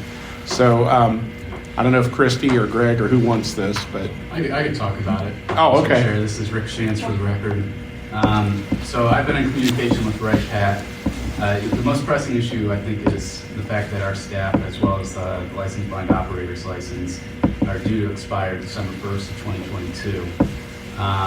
Haven't really got a good explanation or understanding from Wright Patterson Air Force attorneys. There seems to be a lot of layers to that onion over there in terms of how they need to run things up the flagpole to even more senior attorneys. Nevertheless, because we haven't been happy with the response we've been getting from Wright Pat specifically regarding the security clearances, on Wednesday, I believe Greg, through the director, through our legislative liaison, reached out to the governor's office to try to get this ball rolling with Wright Pat. It's my understanding that Wright Patterson's Air Force commander, so kind of the lead of that base, was contacted by the governor's office on Wednesday late afternoon, and we're expecting some type of decision to be made as quickly as possible. I don't believe, expectations are one thing, as we all know, but I don't anticipate the security clearance deadline to be an issue, hopefully. There's the other component of this being the permit. We have an existing permit. They keep talking about how they want this new template permit to be reviewed, sending it over to us. I think since end of August, they've said, oh yeah, in 2 weeks. Every time I checked in with them, they said, oh yeah, a couple weeks we'll get it over to you, that type of thing.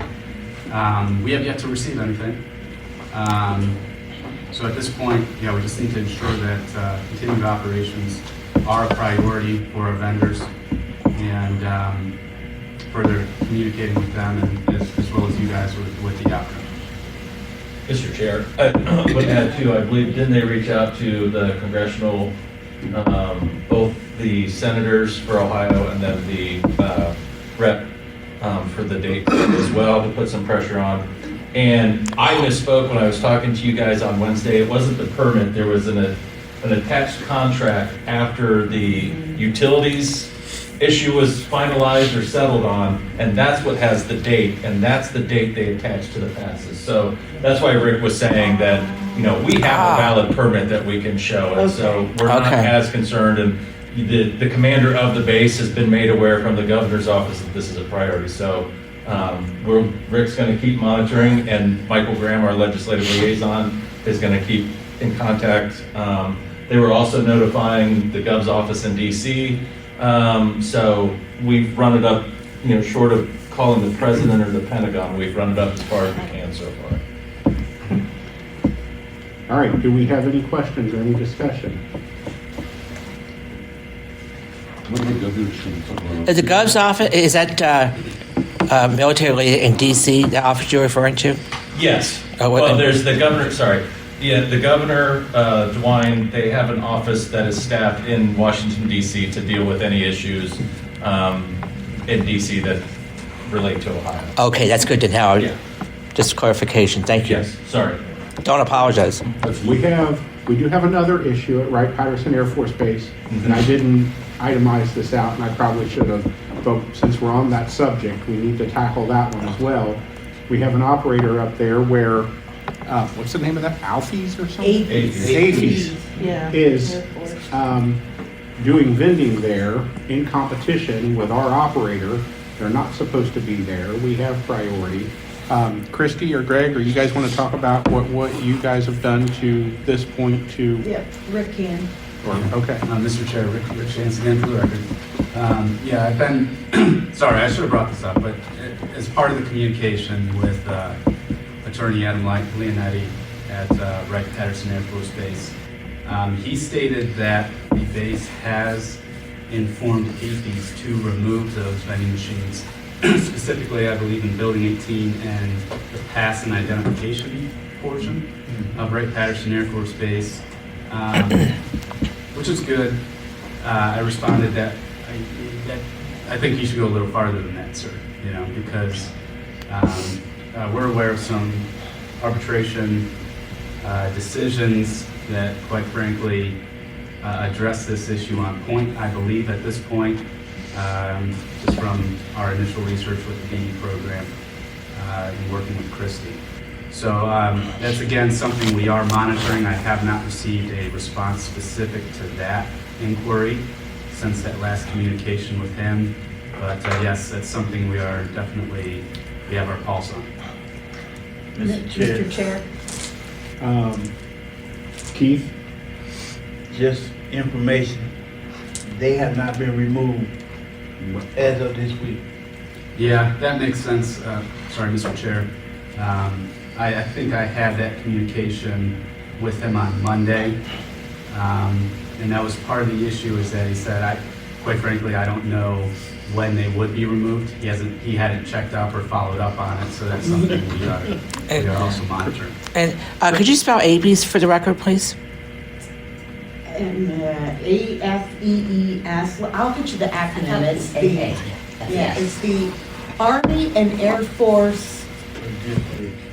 I'll get you the actual acronym. That would be helpful. I just want to. Actual acronym. And in the meantime, Mr. Chair, nationally, Terry Smith and Nikki and Kat McDonald have reached out. This is not unique to Ohio right now. They are having a meeting with DOD. AFES is telling Randolph Shepherd that they always defer machines and opportunities to Randolph Shepherd opportunities first and to blind vendors. And they put out an email last week and asked if that was a true statement, and I responded it was not, and that we were in the midst of having competition right now, that we were trying to get some machines removed. So they're going to get it from different sources. Okay. So, and I know when Greg and Annette and I talked on Wednesday, we suggested that for this particular situation, that you guys reach out to Terry Smith as well for, whatever political help or consulting help he can give. We pay him to do that. So if you guys want to do that, I would. Yeah, I mean, we can, but once we got the call from the base commander about the machines in the buildings, we knew we'd gotten their attention. So if we don't have some more movement, we can reach out there. But we got a response within like an hour of Michael getting on it. So okay. I would like to, they've been told to I understood correctly, they've been told to remove them, right? From the base, correct. Correct. Okay. The only thing I would like to see is a timeline. Honestly, it should be done right away, but we know how that goes. It probably won't be right away, but sooner than later. So, Mr. Chair, we'll have Scott go there next week and follow up. And Chris Sabine, just so you know, AFES, AAFES, it's Army and Air Force Exchange Services. Oh, okay. I've heard of them. I just haven't heard the acronym. Thank you. Any other discussion related to Wright Patterson? All right, not hearing any, I need to find our next agenda item here. Believe I know. All right, the next one is Rule 3G4 discussion. This one came up because we had an operator who left their facility roughly 14 months ago. I'm not going to name that operator because they do currently work for the state, not in the business enterprise program. But they left their facility 14 months ago. They do plan on bidding on things coming up in the BE program. And I'm trying to explain this the best I can because of the way this rule reads. Basically, I think one of the questions was, do they get points? If they have no lates, do they get points? Do they get, those points, or do they not get points? The other question that was asked was, after 24 months, after 24 months, if it goes past 24 months of that operator or licensee, whatever, not submitting an MOR, do they then get no points? So, and, I think that operator probably talked to Annette, and I think they talked to Christy as well. So, and it sounded like there were some differences, and I thought, that's not necessarily good. We probably, with doing selections, we want to try and make sure we're all on the same page. So I think we need to go through this and make sure we are consistent in doing selections. So that's why I put it on the agenda.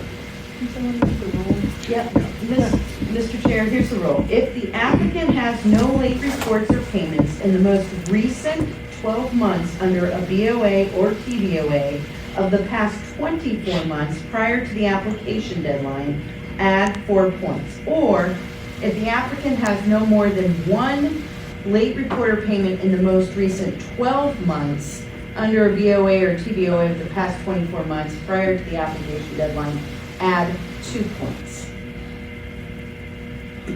And so, Mr. Chair, and again, we were talking to staff too about this, and they felt it was a lot clearer than even I think it is. That so if someone has not been, I don't know, if they've not been under a BOA or TBOA in the past 24 months, they thought it was pretty clear that then they don't get any points. I agree with that too.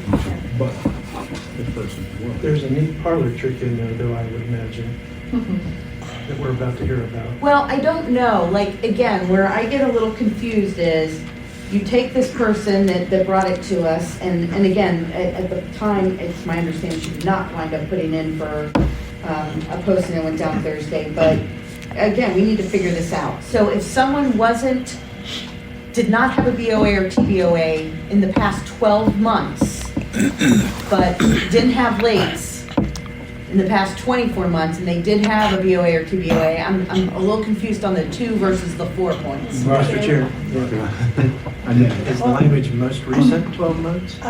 Yes. Yeah, well then, no parlor trick. Well, I think, my initial thought was, well, gee, so that means if they turn in only one report in the last 24 months, they still get the same points that someone did 12.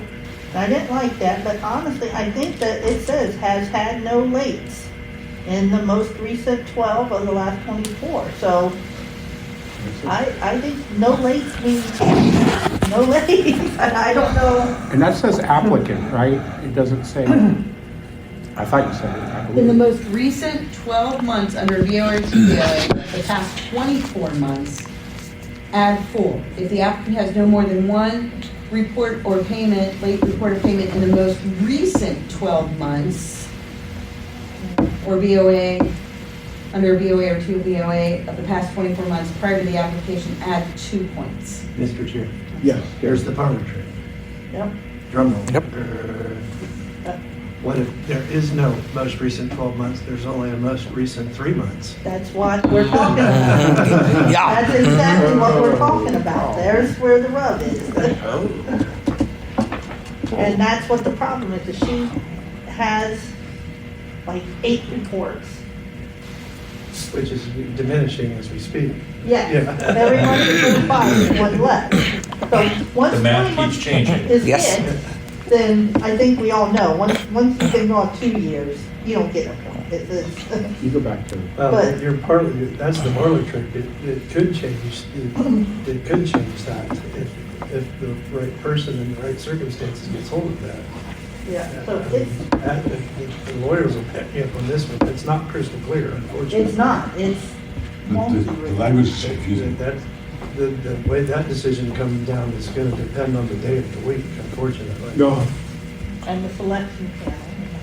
And the selection panel and the hearing officer. Oh, the hearing officer, yeah.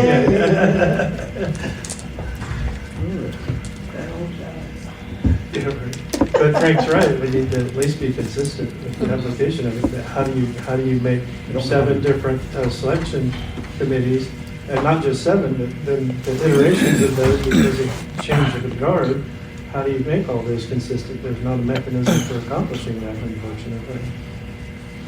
So I think you don't have much, I don't think you have much you can do here other than change the rule. Yeah.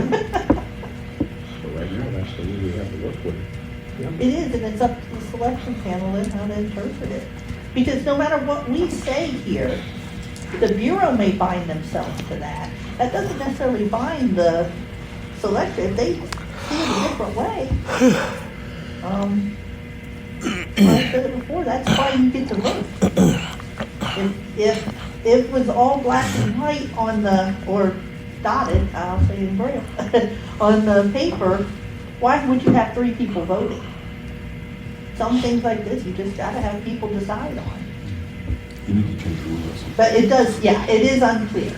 But can we at least, Mr. Chair, can we at least all agree that after 24 months, if you've not had a BOA or TBOA, it's 0 points? Yes, Yeah, you yes, I think that, Trainee, you like- yeah, trainee, a new, yeah, all that goes in there. I agree with that, but I don't think it's as ironclad as people think. Probably not. I agree with the spirit, yeah. And that was the intent. That's why it's written that way. The intent was that if you leave the program for 2 years, you go back to square one when it comes to that. And we put instead of just saying the most recent 12 months, we put that 12-month kind of cushion in there for a reason. But I don't think anyone intended there to be a 23-month. And if you only had one report, you got to say. Basically, that's what it says. Mr. Chair. Yes. I suspect there might, I mean, if we can ask the attorney who's present, our attorney, your attorney who's present, I mean, is there, I mean, this kind of language occurs in rules all the time, I would imagine. Is there a preferred method of interpreting that language, or is it just wild, wild west? Mr. Chair, Rick stepped out, he had a phone call. I don't know, again, I think we're deferring to you guys on what the intent was. I think that, unfortunately and we've all talked about this, even though we did the rules for 3 years, that there's gonna be situations where we didn't think of, Right. in practice. Exactly, it always happens. And, so, This isn't new to the rule, this is the way the rule was before. Mm-hmm. This isn't new, and we have thought of this before, but we've never had to deal with it. Right. So the question is, if somebody shows up at a selection with only 8 months of the last 24 under a VTOA, how does the rule apply to them? And I think the only reasonable, I should say the only reasonable, I think the most reasonable way to interpret that is to say that they didn't have legs, whether it's 1 month, or 9 months, or 12 months. I don't think that's right. I think the language should be changed in a future iteration to make sure this doesn't happen, but based on what's before us, I think that's the most reasonable way to interpret it. Whether that gets us in trouble with any kind of litigation, I don't know. And like I say, I believe that one depends on the day of the week. Mr. Chair? Yes. And there is one major difference. This language in and of itself is the same, but we also, on the previous rules, had the caveat of people that had less than so many months, you get a standardized score, so you score no further. So that's why we never ran into this before. Because you had the first two. If you haven't been in the program for 12 months, you get a flat score of whatever points it was. And you scored no further for that person. So that's why we never ran into this. Was it if you were not under a BOA or BTOA for 12 months, or was it if you're new to the program for 12 months? Yeah, if you've been a Because there's a operator less distinction than, Yeah, if you've been, under, If you've not been under a Yeah, agreement for the last- 12 months, Yes. you get a flat. You got a flat score. score. Yes, so that's why we haven't run into this. The late thing is the same, the language is the same, but we don't have that caveat anymore. Well, I think you have to let this local, you have to make the selection panel do what it's supposed to do and hope for the best. You can't change it. You can't establish a policy that goes against it, although I don't know what that would be, against it. Yeah. But yeah, it would certainly be problematic to come up with a policy that didn't be as vulnerable as allowing people to interpret it in the selection. I don't think there's anything we can do other than change look forward to changing the rule. Or keep it, just make it so that no licensee ever has that long period of time without employment. Oh, come on, that was funny Yeah. and hopeful.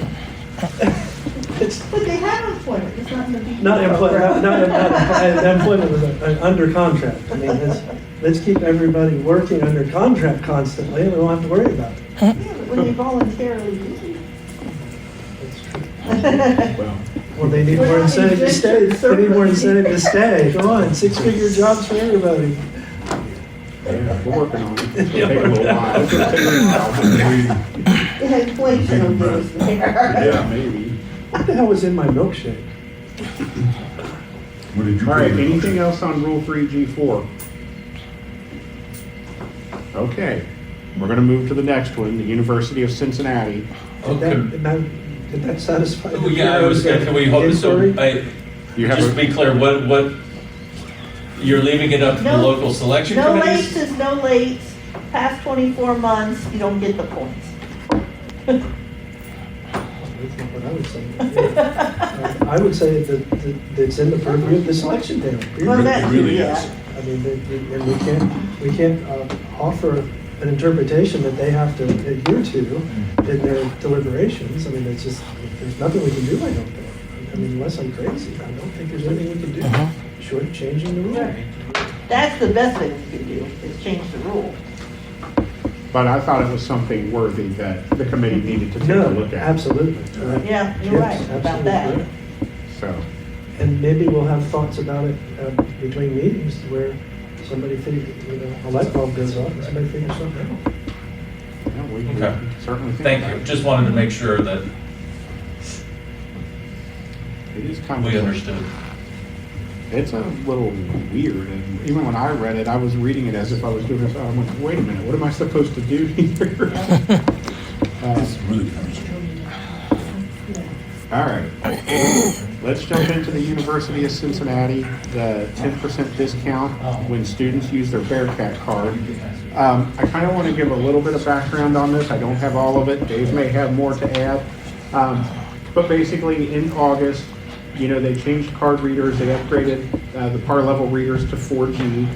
During that, we think during that transition, what happened was, now we knew that, and UC had told us, we knew originally that they were giving a 10% discount on the beverages. We were trying to play nice and work through that situation and say, we'll work on that once we have all of that transition. Well, these card readers were upgraded in August. They went to 4G. There was a lot of issues, which we talked about it back in September a little bit, with operators getting paid their card reader sales. There were issues with fees being charged and UC nor par level being able to answer those questions. I think a lot of those have been answered. At the beginning of November, I want to say November 2nd, there was a meeting between UC and operators. I believe all the operators were there. Tanya was there. Sally could not attend. She was taking her mom to a follow-up eye doctor appointment from surgery. I was on some of that call, got to listen to about an hour and 17 minutes of it. And then whoever was running the meeting or had controls, I was either, I don't know if it was a technical glitch, but however, the room was muted, so I couldn't hear anything that was being said in the meeting. I remained on the phone for about 30 minutes to see if somebody would correct it, but they did not. Later that evening, I had called Dave to ask him a question about my computer because I was having an issue. And in that conversation, and he said, what did you think of that meeting? And I said, and then he said, oh, you weren't on there. You didn't hear the big reveal. And I'm like, what's the big reveal? And he goes, oh, well, they told us not only are they charging the 10% discount, you know, doing that for the pop, they're now doing it on the snack as well, to which the operators, I believe, and the consultant, Tanya was there, and everybody said, wait a minute, that's not part of the contract, you know, that shouldn't be like that.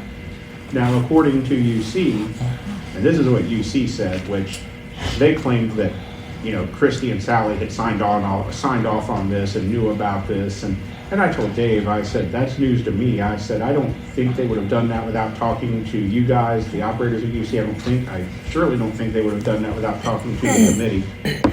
But, you know, I was as aggravated and as upset as the operators were. I'm like, well, we'll find out. Well, I had to work early that Thursday. I was getting some work done. Christy did try and call me early that morning, and then by the time I called her back, she was tied up in something. But Christy and Sally both called me that Thursday afternoon around 1:30, and they said, listen, there was some really bad information and false information given out at this meeting at UC yesterday. We never authorized that. We never did that. We didn't know anything about this, and this, you know, and we told them they have to fix it.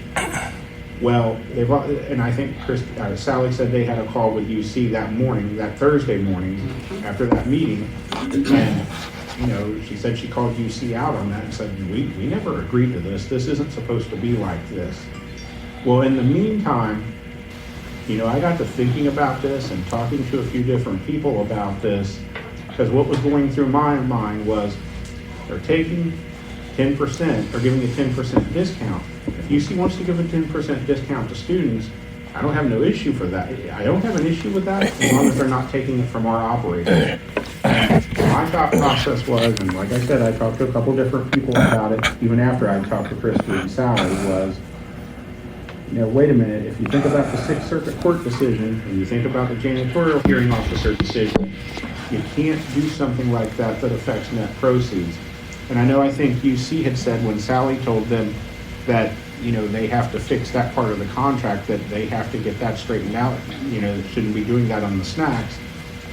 But the more I got to thinking about that as well, I'm like, wait a minute, UC said, I think UC said that they needed what, an amendment or an amendment to the contract to do something like that. And the more I think about that, I was like, well, now wait a minute, if we're going to do an amendment to that contract, I think we should just fix this across the board all at once, so that we don't have to keep going back and forth, and so that we can get it straightened out and make all of this work correctly. The other issue is the Bearcat card, and this one might be a little different. UC told the operators in that meeting they're charging a 4%, is it a processing fee?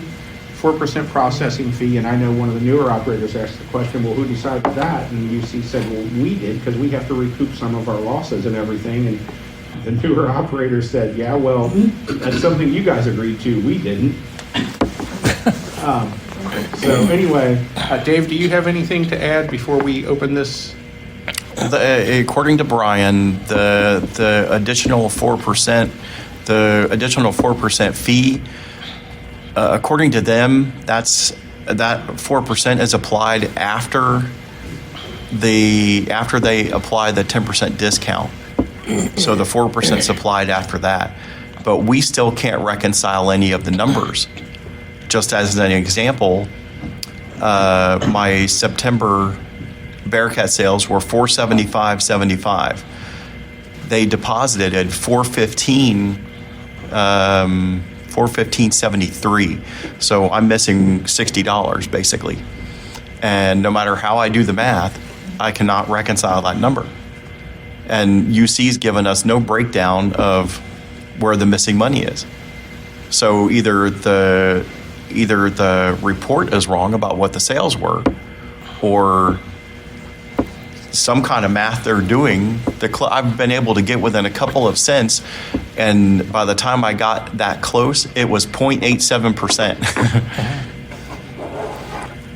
So I don't know what they're doing. I don't know what kind of math they're doing, but according to Tanya, they were going to be in contact with UC every week to find out what the status was on getting this fixed, but we haven't really heard any updates, so I don't know what happened with that. Mr. Chair, I can fill in some information. First off, with the 10%, Sally and I absolutely 100% did not agree with any 10% on this next. What happened was that for the POP, it was stated when we took over the POP in these phase 1 that they expected this 10% discount to still apply. We said that to the affected operators. It's not even in a contract. It's not in a contract. When they replaced all of the credit card readers with their own machines and when we replaced to upgrade it, it's coded to take the 10% from, and this is just the Bearcat card, it's my understanding, the student. It's coded that way to take that out. Now, no one's getting that money. It's just they're discounting the amount. So we have said, and again, I got this email, we got it late last night, and then I read it for the first time this morning. I've asked Tanya to point blank ask some specific questions, and I'd like to read some of them. And again, Sally can fill in on some of this as well. But we asked them for a detailed breakdown of the Bearcat card payments and fees, including the itemized device sales fee, itemized 10% discount on all machine per device. This will be addressed below. Itemized service fees that are being deducted per device, itemized refunds per device, and any other fees being assessed. Now, I will tell you that I had a plan coming in today on what we were gonna, like I was gonna say to you guys, if you want us to inform them to take the 10% discount off of everything, we can send them a letter and do that. But let me read what has now since changed and transpired with them, and we can talk about this. UC will provide a OneDrive shared document that will provide the above information requested for operators since the start of the par level NILEX interface, which I believe was sometime in August. OOD operators will be shared access to the Bearcat card sales information. UC will notify when payment is submitted to AP and that the report is ready for review. Accounts payable, okay. I would anticipate this information to be provided to OOD before the end of November. Each operator may need to work with me individually, this is coming from Brian, if they find discrepancies after the detailed report is provided. Then it says, it has been described that NILEX NILEX is deducting 10% discount on all machines on all campuses. Has this been turned off? No, the 10% discount is still processing on all vending transactions. I received a response this morning. NILEX stated that they need to work with Transact, another party. I will try to coordinate a meeting between the two parties. They felt they should be able to disable the discount by operator. However, as we continue with the transition phase of beverages operation by OOD operators, offering the discount on beverage machines and not on snack machines may be beyond the capacity of the NILEX interface. This is still to be determined. UC would rather propose that we continue the discount on all Bearcat card vending transactions and OOD operators explore a price increase to offset any loss due to the discount. For all vending sales, Bearcat card transactions contribute to less than 25% of the total vending sales. Additionally, UC is exploring a reduction of Bearcat card dollars during meal plan purchases in the future. A minimal price increase to all sales would easily offset any loss due to the discount.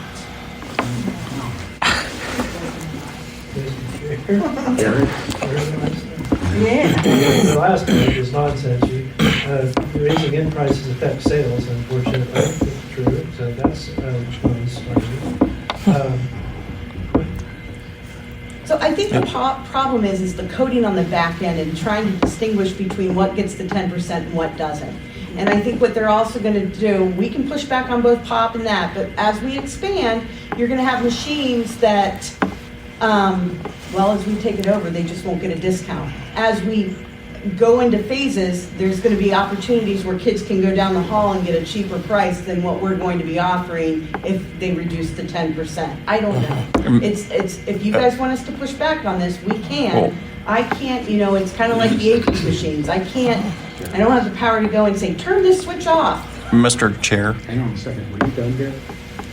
Yeah, go ahead. I mean, my head's real. Well, my question is, what is the 10%, the 4%, which both, what is the difference between those versus commissions? If we can't legally pay commission, how are we legally being assessed these fees? Mr. Chair. Two-tier. Hang on a second. Keith? I was just answering what he was saying. It's a two-tier system to offset the 4 cents with the 10 cents. No. It's in addition, two different fees. No, Mr. Chair, according to Brian, the 4%, the additional 4% that they were assessing is to cover their because he reminded us like 3 or 4 times at least, and in that meeting, that's to cover their $200,000 a year overhead for the Bearcat Card program, which I never agreed to pay for anyway.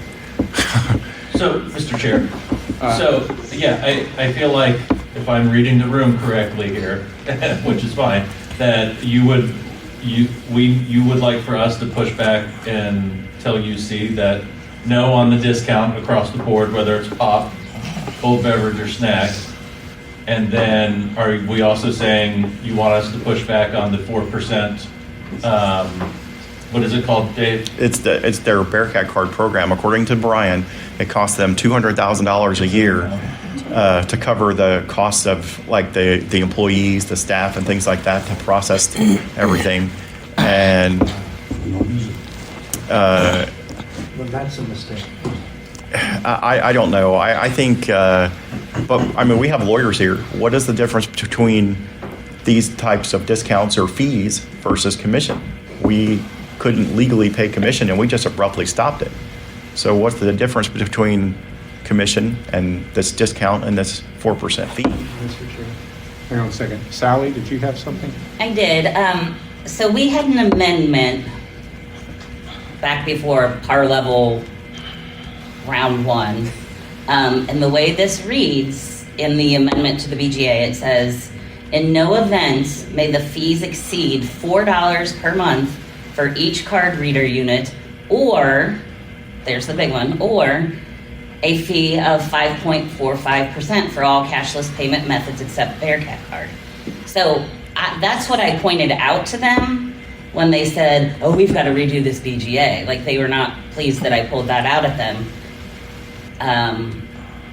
Because I pointed out the or. And that makes me wonder, are our operators being charged both the $4 per month and a fee of 5.45%?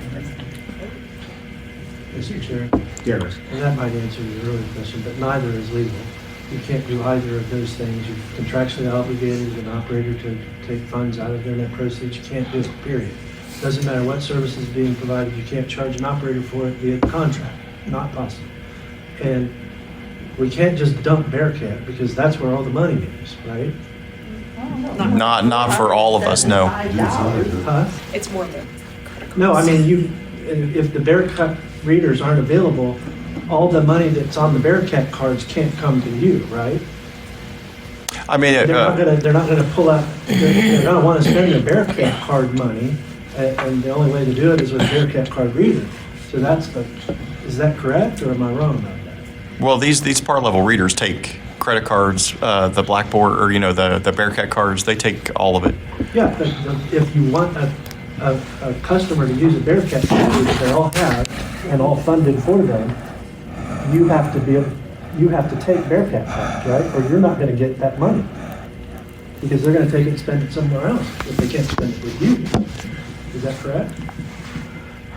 Well, I think, sorry, Mr. Chair, I think if they didn't spend it in like Bearcat dollars, they would spend it on a credit card, I think we'd get the money either way. Oh, so the Bearcat cards, how are they funded? I'm assuming the kids can load them up Okay, and so put money people on load them. those cards. Yeah. So that, okay. Mom and dad load That's what I'm saying. We can't get rid of them. And I was just trying to answer John. You can't not use Bearcat cards. You'll affect your sales, and it's silly. But you also can't allow, they can't do anything. If they want to upcharge the people for using the Bearcat cards, that's UC can do that. Yes.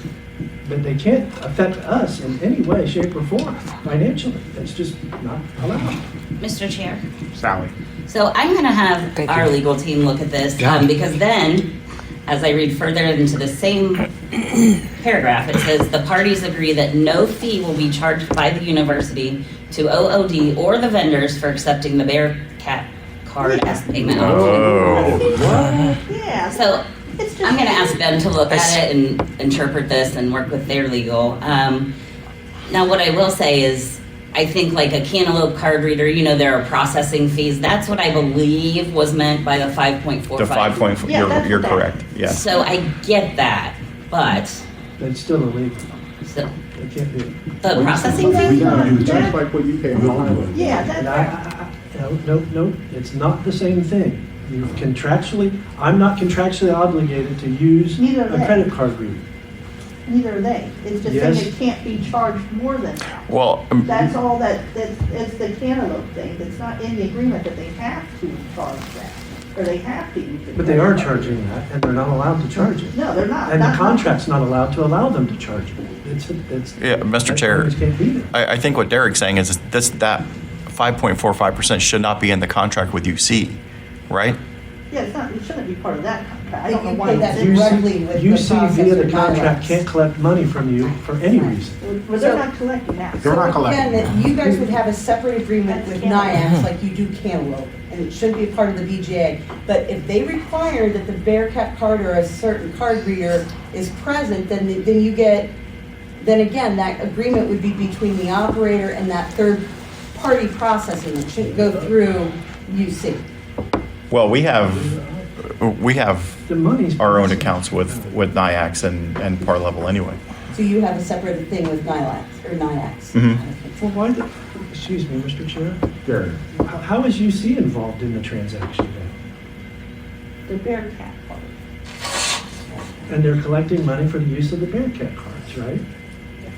They're deducting fees Yeah. from the payments to the operator for the use of the Bearcat card. That's illegal. That's why we're all saying. Okay, you just said that it's different. It's not different. NAIAC Whoa, whoa, Gary, we're talking. Not the Bearcat part, the NAIAC part. And NAIC's not mentioned in the BGA, right? Mr. Chair, Sally. it is not because there was a different processor at the time. I think it was a Priva or something. Dave, does that sound? There was Petroleum Card Services from the old Par Level readers.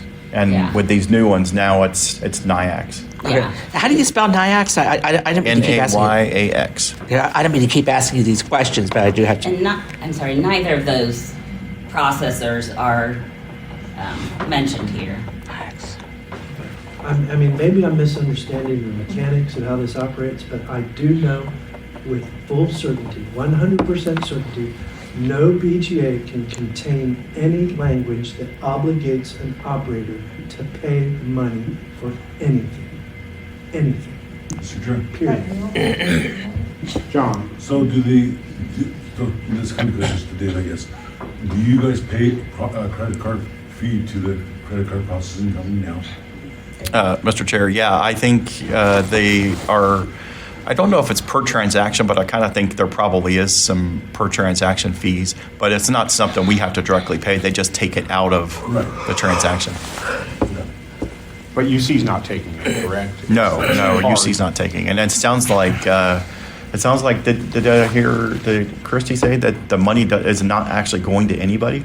So sorry, Mr. Chair. So say your bottle of pop was $2. They don't take $2 off of the Bearcat card, they take the $1.80. It's a discount. They don't, and then that 20 cents doesn't go somewhere else. They take a $1.80 off of the Bearcat card, not the full $2. They're not. But That's stealing is Mr. Chair, so did everybody kind of chuckle at the raising the prices to offset the discount? That was the first thing I said. That would mean you can eliminate sales, and that's, you can't do that I either. mean, it would be no different than if they went and got into your machine and stole 10% of the top out of it. That's that's exactly what it is. But Mr. Chair, is that a crazy question? What is the difference between the discount versus commission? If we can't legally pay commission. There is none. There is none. There is none. There's no doubt it's illegal. I'm sorry. So, Mr. Chair, as I said before, if we will go back and say there's no more discount. I mean, we don't have any problem with that. No more discount, no more service charge. Or fees, yeah. Well, and it sounds like from what Sally read in that contract, they're not supposed to be charging fees on the Bearcat card anyway. Well, Mr. Chair, the 5.45% that's par level. We get that. That's like cantaloupe. But that's not part of the Bureau grantor agreement, I don't believe. I believe that's between you and. Well, that was an amendment, right? That was in the. It's in the amendment, yes. Yes, they're saying they can't charge you more than that, so they're saying you can pay that part and you do that with payouts, but they can't. That shouldn't even be in the BG in the first place. Yeah, it's weird that it's even in there, but. Well, I mean, I guess it's good that it's in there in the sense of it can't be any more than 5.45%. It shouldn't be in there because it can only be zero. But if Derek, it's not, No, they have to pay it. there's no need for Yeah, there's no need for your obligation with NIAC to be contained in the Bureau grantor agreement. You're right. No reason for it whatsoever, other than to confound us. Yeah, it's just goofy that it's in there, but And it I'm not doesn't, positive why we're confounded by this at all. it doesn't obligate them to have to pay that. Mr. Chair, Sally. at the end of the day, this needs redone because it doesn't mention beverages anywhere at all anyway. So, I mean, Well, and Frank is right, we just need to. we need to fix it all together Yep. because Fix the whole thing. if we don't fix it now, we're going to have to go back in 24. And I think by that, it'll even be more complicated. And I Yep. figured we have an opportunity to do it now. Let's just fix it correctly and be done with it if we can. so, no, well, I'll definitely work with our legal team on that. Do we need a motion or anything to formalize this, or are we? Mr. Chair, yes, I'd like to move that the Bureau contact University of Cincinnati and with a cease and desist letter of taking any fees or providing any discounts from our operators, and that they move forward with a new agreement to memorialize the beverage sales.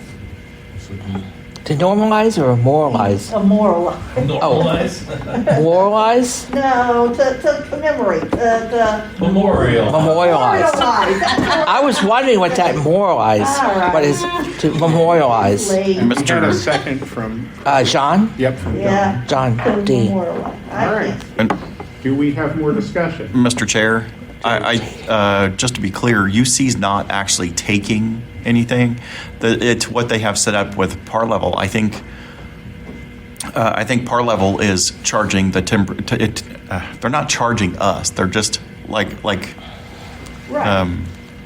Greg said before. There's They're no money coming. Are you talking about the 10% discount? yeah. They're not actually charging us for that. They're not taking that. Well, they are. Yes, they are. They're taking it right out of your pocket. They're taking 20. Well, I mean, effectively, yes, but they're not I'm actually. selling you this bottle of pop for $2, and they're handing you $1.80. But what I'm saying is, UC's not collecting that. No, you're correct. They're not. But they're not giving you what they're supposed to give you because you're supposed to get what you charge for. The I think pop. they are charging us the additional 4% to cover, to cover the expenses of the Bearcat Card program. It doesn't sound like they're supposed to be, though, from what Sally read in that contract, from what little bit I heard. I haven't read it. I'm not defending the 20 cents discount, by the that way. 20 cents doesn't go to anybody. That 20 cents is phantom. It's coming from you. It's only affecting you. It's not affecting their ability to deal with Bearcat. It only takes money out of your pocket and has no other effect whatsoever. I'm not defending that. I'm just saying UC's not actually taking that as far as like collecting that. That's a medical argument that is absolutely correct. They are not collecting money, they're taking money from you. And that's what has to stop. All right. Do we have any other discussion? All right. Did that motion include the additional 4%? I said any. Oh, okay. Fees or. Any fees. Discounts, yeah. All right. Mr. Chair, Gary. for discussion, I don't know if here, but, you know, we talk a lot about auditing operators, and here's another situation where we need to be doing some auditing.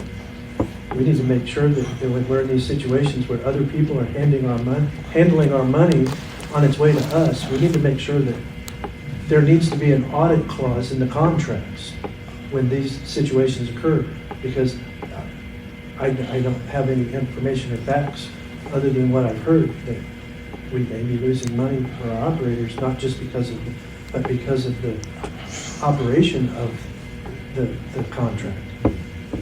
We've got to start auditing these things. It's ridiculous. Absolutely ridiculous. Mr. Chair, I wish that was a motion and that I could second it. Any other discussion? Mr. Chair, I suspect that attorneys are listening and understanding that these contracts that we have need to be much more vigorous than they have been. I mean, the bureaus admitted themselves, we have some appalling BGAs, and I think that's being heard. And I have full confidence that those issues will begin to be addressed moving forward. I have all confidence that that's the case. Mr. Chair. Sally.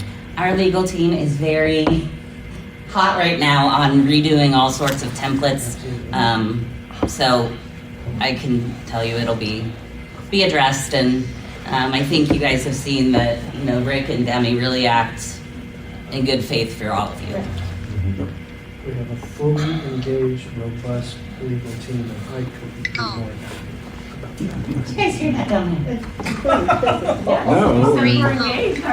No, and that's said until they piss us off. But the good news is, this robust, informed, and engaged team, if they do piss us off, will be willing to engage with us on that. Right. You said engaged. Wait till you see the prenup. All right. If we have nothing else on the University of Cincinnati, Annette, Yes. John. Yes. Keith. Yes. Gary. Yes. And yes. Okay, Mr. Chair. Yes. Next question is, once we tell them to cease and desist, what are we going to do to get our operators their money back?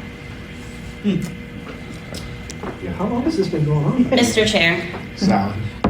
They're just since mid-August, I believe, as far as the discount.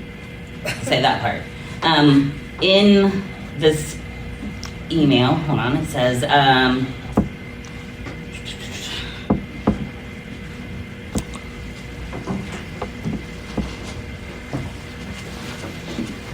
sorry, give me just a second here. If there is a discrepancy and the operators are owed funds, then UC will refund, they refund the operators? And the response was, request for payment to the OD operators will be made when the variance is identified and reconciled. Okay. Which is hard to do right now without the reports. Right. Wait, what was that again? Can you It says, this is from Brian, request for payment to the OOD operators will be made when the variance is identified and reconciled. So I would assume that means they're looking for documentation of what you think Identified. should have been there. When you get that report, you'll look at it and find out how much they took out. Mr. Chair, Send them a bill. as to what Derek was saying before about some kind of auditing process, we have no way to know if this was going on longer. We don't get it. We've never gotten a breakdown of what the Bearcat sales actually are. They just give us a deposit. They don't tell us they only tell us the month it's for, not like a breakdown of anything. They used to. They used to years ago. I would get when I was there, but I don't think they've done it for a long time. I would get an email. I think at the end of every month that would show me, I mean, it was junk. I didn't have many machines, and it was still a task to go We used to through. get the Blackboard reporting breakdown, but that hasn't happened in years. They still send us the report, but it's all zeros. Yeah. Okay. Send that to your tax guy. Yeah. Okay. Well, I think we've talked about UC pretty good. The motion passed. Let's move on to, and John asked me to add this to the agenda, DSCC Building 20 cafeteria. John. I wanted to make OVRC members aware that the cafeteria that's in that building is moving out. The building expects the population to go back to pre-COVID levels in January, because everyone's supposed to be back in that building. The grantors has sent an email to the Bureau telling them that they want some kind of cafeteria services in there eventually, after that is taken care of as well. The Bureau basically said, well, we don't really have any operators that can do that or want to do that. They really haven't discussed it with any other operators. But there's no real understanding of what the grantor wants. He's given me a couple little things, but they don't really make any sense. And the amount of money that cafeteria is making is not a lot of money. It's only about $10,000 a week. So I don't know if there's anything you want to do with that, and then they are going to put it up for bid eventually, and I don't know how the bidding process works on that kind of stuff. Mr. Chair? Yeah. From what I understand, it is a cafeteria on federal property. So we would bid on it, and then if we were interested in bidding on it, and we bid on it, then if we were in the competitive range, then it could go to us. So I think we need to see the bid, see what their expectations are, what they're, what they're wanting, and see what they think the numbers are, and, all that would be part of that bid process, and then make a decision whether to bid on it. Mr. Chair? John. They're kind of looking for a micro market type thing with some hot food available. Is kind of what they're telling me. Mr. Chair.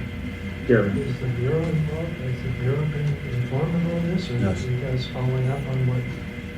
Okay. Mr. Chair. Sally. And John, you didn't mention this part, but I think one of the things that concerns me more from what you told me is that they don't seem to think we have priority over open food, only over vending. And they're wrong there. Right. I kind of got that. We just had a Mr. Chair? service cafeteria. Yeah, they're wrong They thought there. that was a gift?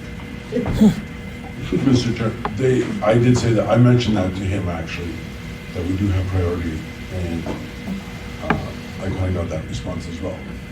Yeah, well, they're wrong there. Then they need to be reminded. Yes, absolutely. Mr. Chairman, my interest is in if are they wanting a full service cafeteria, or are they wanting a market? I don't think they really know what they want, that's the They don't know problem. what they Mr. Chair. Yeah, so in the email that they had sent about it, it said, asking if we would be interested in any sort of cafeteria operation or a micro market. How'd they say it, John? Micro market with hot food kind of thing. Basically, I can't think of the exact verbiage, but it was like a micro market that offers more than currently what Scott and John have in the micro markets there. So I think they were alluding to hot or fresh foods. That's a big building too, right? No, in building 20. Yeah. Yeah. Where what's Laura's it? C-store Laura's- was. Yeah. It is the base. So, Mr. Chair, in this conversation, he sent me the person we deal with there sent me an email with a link. You saw that, where he gave us an example of some of the things that they might want. And basically, all it was overpriced wraps and sandwiches. And Frank and Dave are familiar with that. It's that darn farmer's fridge again. Oh, And they're expensive. And you have to sell a minimum of 100 for, Well, I thought with Farmer's Fridge, they come in, they load the machine and everything. We don't do it. I have my own concerns about that, even at the universities. But I mean, if there's money to be made there, or maybe a job to be had there, I think we need to take a hard look at it, like Annette said, and make sure we don't, just summarily dismiss something that could be good. that's why I wanted to bring it to your guys' attention for exactly that reason. It doesn't mean it will be good, but we need to take a, like I said. Look at it. Yeah. And they need to be educated. It is And our they do need some priority. education, especially if they think we only have priority on vending. We have priority on, especially on federal property. Yeah. Well, this is the problem we have with the DOD in general, so. Yeah, you're Yeah, right. and that's a nationwide thing, John. Every time Annette and I are on a call with Terry and Nikki, there is There's a new something. base somewhere. Yeah, there's some problem somewhere. Add us to the list. Yeah, apparently. All right. So is the plan with building 20, we're just gonna do the research, figure out what's going on there. If they do put out a bid, make sure we have a chance to take a look at it and I figure out don't what see we. it. Okay. All right. Derek should be looped in on that too. 'cause Oh, yeah, it's his that's, area. That's his area now. and who is Garrett and Nikki? Please. Who is Nikki Nikki and Gary? This is the president of the Nikki and Terry. association. Terry Smith and Nikki Gators. Oh, and Gator, and she's the president of what? He. Terry Smith is,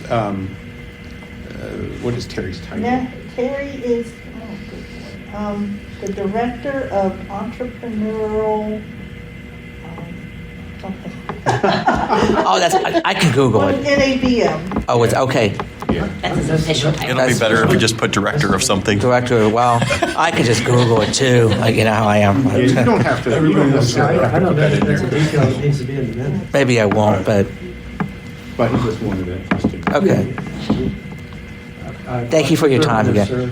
Thank you for answering that. All right. Done with building 20. The next item is benefit checks for operators. Christie asked me, for operators who just have a temp facility. Christie, did you? Mr. Chair, I will address this one actually. Okay. So I believe in the past, if you did not have a permanent facility, if you were just temping, you did not get a benefit check, but I don't think that's anywhere in the rules. That's not true. I thought we always gave them. No, you did not. Oh, we didn't? No, trust me from experience. Okay. If you start doing that, you'll have to get money. Well, I was gonna say, well, I appreciate your share that, but that just don't seem right. But, okay. I agree. I thought at one point you had to have an agreement, but you had to be in it for so many months, and it was like closed. Well, it's per day, per diem under an agreement, and you couldn't double dip. If you were under a temp plus a regular, you only got one share. Right. Right. But We're trying to be on the weekend, not a team. oh, well, show what I know. Well, I don't think that's right. I think people should get it if they're temping. I agree. Well, I mean, why would we need to not let people double dip if it wasn't possible to get something for a temporary anyway? That doesn't make sense Well, either. you can't double dip because you're still working operator. So, Mr. No, but I'm Chair, saying that if you wouldn't be eligible for a temporary agreement anyway, so you couldn't possibly double dip without even defining that you can't double dip, is what I'm saying. Well, if you weren't before, So correct. you should be able to, if it was necessary to say you can't double dip, then it probably was, you probably were getting a benefit if you only had a temp. Otherwise, you wouldn't have had to define you can't double dip. Yeah. Yeah, okay. I didn't describe that very well, but you get my gist. Yeah. Yes. So I what? think So are we Christie being wanted- asked to clarify? What should we do? Let them finish. Yeah, Christie was about to say. Yeah, Mr. Chair, I mean, we're fine either way. We just wanted to make sure we're doing this consistent, every year. And I mean, it doesn't matter to me either way. it's very few operators that are in that position. I think this year there are maybe 2. So, Mr. Chair, so what we're looking for is if everyone's okay, that the benefit check will go out to anyone who is under a BOA or a TBOA. But again, can't double dip. No, we Right, never it's similar could. to- Yeah, similar to seniority. You Yeah. don't double dip on seniority. If you're working, you're working. Actually, Go on, Dan. You need a motion oh, on the two. all right, I move, so did I. Oh, John, make the motion. Yeah, go ahead, John, your turn. I move that that all operators that are under either BOA or TBOA are be eligible for a benefit check. Who seconded? Keith Keith? Trammell. Okay. That's what I thought it was, but it sounded kind of quiet, so. Do you want to amend to say no double dipping? I should, if we need to, I will, yeah. Yeah, you probably, that they get one share. Exactly, and that Similar and that to how operator is we- only eligible for one share, regardless of how many facilities they're running. Yeah, Do you need to amend it? Yes. okay. Regardless, so just to clarify, it would be one check regardless of how many facilities. One check, one share. Or one share. Yeah. Regardless of how many facilities they're running and whether or not they are temporary or permanent under. But just read it, just write it the way I said it though. All right. Keith, you cool with John's change? Yes. Amendment? Yes. Okay. Okay. All right, I want to make sure of that. Any discussion? Is that what you guys are looking for? Yes. All right. John? Yes. Keith? Yes. Derek? Yes. Annette? Yes. And Cincinnati representative votes yes. So now you owe me $1,000 or so. You just changed that today, I don't care. Mr. Yeah, How do we get $1,000 for being here? What? Yeah, I wasn't on that. Sorry, you were asleep. It's too late. Wait a minute. I've been fighting to get paid for these jobs for years. I just want to be able to double dip. It finally happened. We were getting paid the last few years, it was just. As soon as I got that Yeah, a month ago we stopped.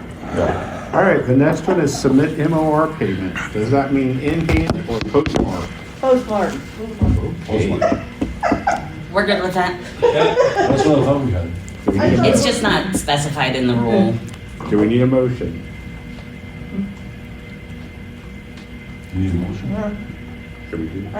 I move that any dates are, how do you want to do it? That paper MRs are considered on time if they are postmarked by the due date. Second. Does it include, Mr. Chair. let's say submit MOR/payment, does that mean? Or in payments, In hand or postal in payment? Yeah. Okay. if they are postmarked by the due date. Did we get a second? Yeah. Who? I heard John. John. Okay. John D. All right. So have we had a problem with this? Mr. Chair, not necessarily a problem, but just a question from an operator. Oh, okay. How did that not get in the rules? It just says submitted. Yeah. These are the things, sorry, Mr. Chair, these are the things that pop up when you actually have to apply and pressure test some of these. We used to have language about postmark. We did. But, Mr. Chair, when I asked for the floor second, I was tongue in cheek, kind of going to say that, like sometimes we need to make a motion that when we change the rules again, we're going to get rid of paper MORs anyway. I still think it's just horribly inadequate to exist in paper MOR. Especially with the rules applying differently based on whether you're applying electronically or paper. I'm not just talking about the practicality of it. I'm just talking about the inequity of the rules and their application. It's just absurd. We tried. I know.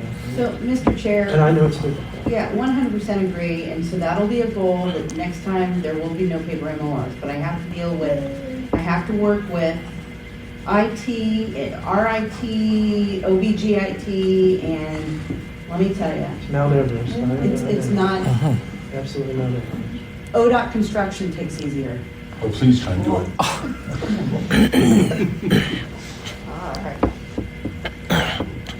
Okay, any other discussion? All right, Annette, Yes. John. Yes. Keith, Yes. Derek, Yes. and a Cincinnati representative votes yes. I think we're down to the last agenda. No way. I thought we were going to be long. I put OBM update on here. I'm sorry, Greg, did you have something else? No, I thought somebody said, I thought we were gonna go long. I'm like, it's 2:30, don't jinx it Yeah, I that was way. gonna say. Yeah, I put an OBM update. Annette and I have been able to be on some of those calls with Christy, with some of the OBM people. I don't know, I'm trying to think of how to say this. I think they were informative. I think they were, I think sometimes OBM kind of went off in their own direction. Christy and Annette, we tried to bring them back sometimes. Don't know how completely it worked, but we were trying to also get them to understand how our process works. And Christy did tell them, that she did tell them, listen, this receipt thing was nothing more than checking a box, and it wasn't really uncovering anything, which we all were saying that.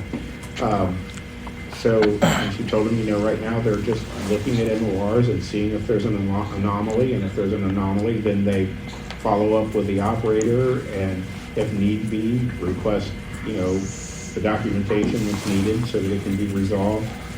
I do know the one call, and I don't remember what it was, and that they OBM went down a really weird road about percentages, which I thought was a little wackadoodle, They but kind of went off the deep end a little bit, but. Do tell. But I think, but they kind of did with the percentages, but then on the same hand, they said, well, you don't want to set the percentage too low to where you're going to have everything as an anomaly, and you got to find the right balance. Mr. Chair, they basically wanted a definition of what an anomaly was. And they were trying to say, well, maybe if an expense is X percent above what it was before, or an X dollar amount what it was before. We had no idea they meant by month, by quarter, by year, by century, I don't know. They just kind of went off the deep end a little bit. And I even asked, our people know their stuff. We just know what an anomaly is, and they didn't like that. They said that their government may like red tape, so they want it to be more formalized than that. So they're trying to get there to be some kind of definition, as it were, of what an anomaly is. Now, they didn't say what it had to be, and I think we should probably work on what that is, but that's what they're gonna want. Mr. Chairman? John. What was their take back on the whole receipt issue? Because that's a big thing with all the operators. Yeah, they understood that, not turning in receipts for everything. We explained to them that when the big concern isn't so much doing this random receipt verification, that it is most of our expenses, the vast majority of our expenses are the same month after month, or very similar. And the committee was just interested that, hey, if there's something you have a question about that looks kind of wonky, call the operator up and ask them. And we explained that to them, I think on the first call that we had, that they understood that. And then they got down this road where they wanted to know what an anomaly was that would initiate that call. And that's kind of where they left things. And like I said, I questioned that. I said, I don't know that it needs to be so formalized. I think they were making a little bit of a mountain out of a molehill. But they, like I said, they said their government, they like molehills. Yeah. They like mountains better than molehills. Mr. Chair? Gary. Yeah, that's one of those things, that I can't define pornography, but I know it when I see it kind of thing. Yeah. But, your discussion raises a question for me is what is OBM here to accomplish? Are they making recommendations as to how you guys operate, or are they actually here to establish some hard and fast policies that become implemented via the policy process? I guess I need to know what they're here for and what they're supposed to accomplish. Sure, Mr. Chair, I can answer that. So again, all they're here to do is to see if there's any risks or vulnerabilities. One of the things that they're looking at, that again, they're looking at all revenue. So the Coca-Cola contract, they're auditing that. It came up that, that contract has changed. We're not supposed to be getting a flat 50%. It depends on the item.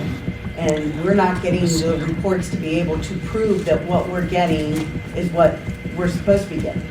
Or the other way around, that Coke's overpaying, which is a possibility. I don't know. I have to reach out to Coke. So for the MOR thing too, that there's some sort of checks and balances. Now, I don't know when they come with the recommendation, which I think will be next month, I'm bringing that report to you guys. They're not going to come out, I don't believe, and say you need to do X, Y, and Z. You need to work with the committee on what would flag an anomaly. Instead of looking at every single MOR every single month and doing it one way in one part of the state, another way in another, is there a way where we can, work with IT to spit out a report that says, okay, well, this facility's,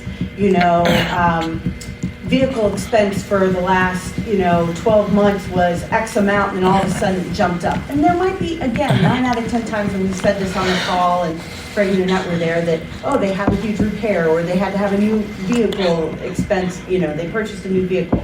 9 out of 10 times there is valid explanation, but then that would then trigger for the consultant to ask, and then not even necessarily get backup documentation if they're satisfied with the ask, and then we document that in DE Web. This person had a new catalytic converter put on their van. That is why there's an increase in that expense. So again, I think that's where they're looking at is the checks and balances, and ensuring that there is some sort of standard that everyone is on the same page. I remember, and that's like, the consultants know their facilities and know their operators. Why does this have to be so formalized? Well, what if you get a new consultant? If you have a brand new, consultant that comes on board that doesn't know the business, that doesn't know, and what if there's some shuffling? So I think that's the point. And again, it's not just the MORs, it's looking at making sure that the Coke contract and any other third party, the Universal. Elton, all of them? Yes, NASA? yes, yep. Yep. Mr. Chair? Sure. Why in particular did they choose revenues and exclude expenditures for this particular operation? I don't know. They pick and choose what they do. I don't know why. Are we able to request?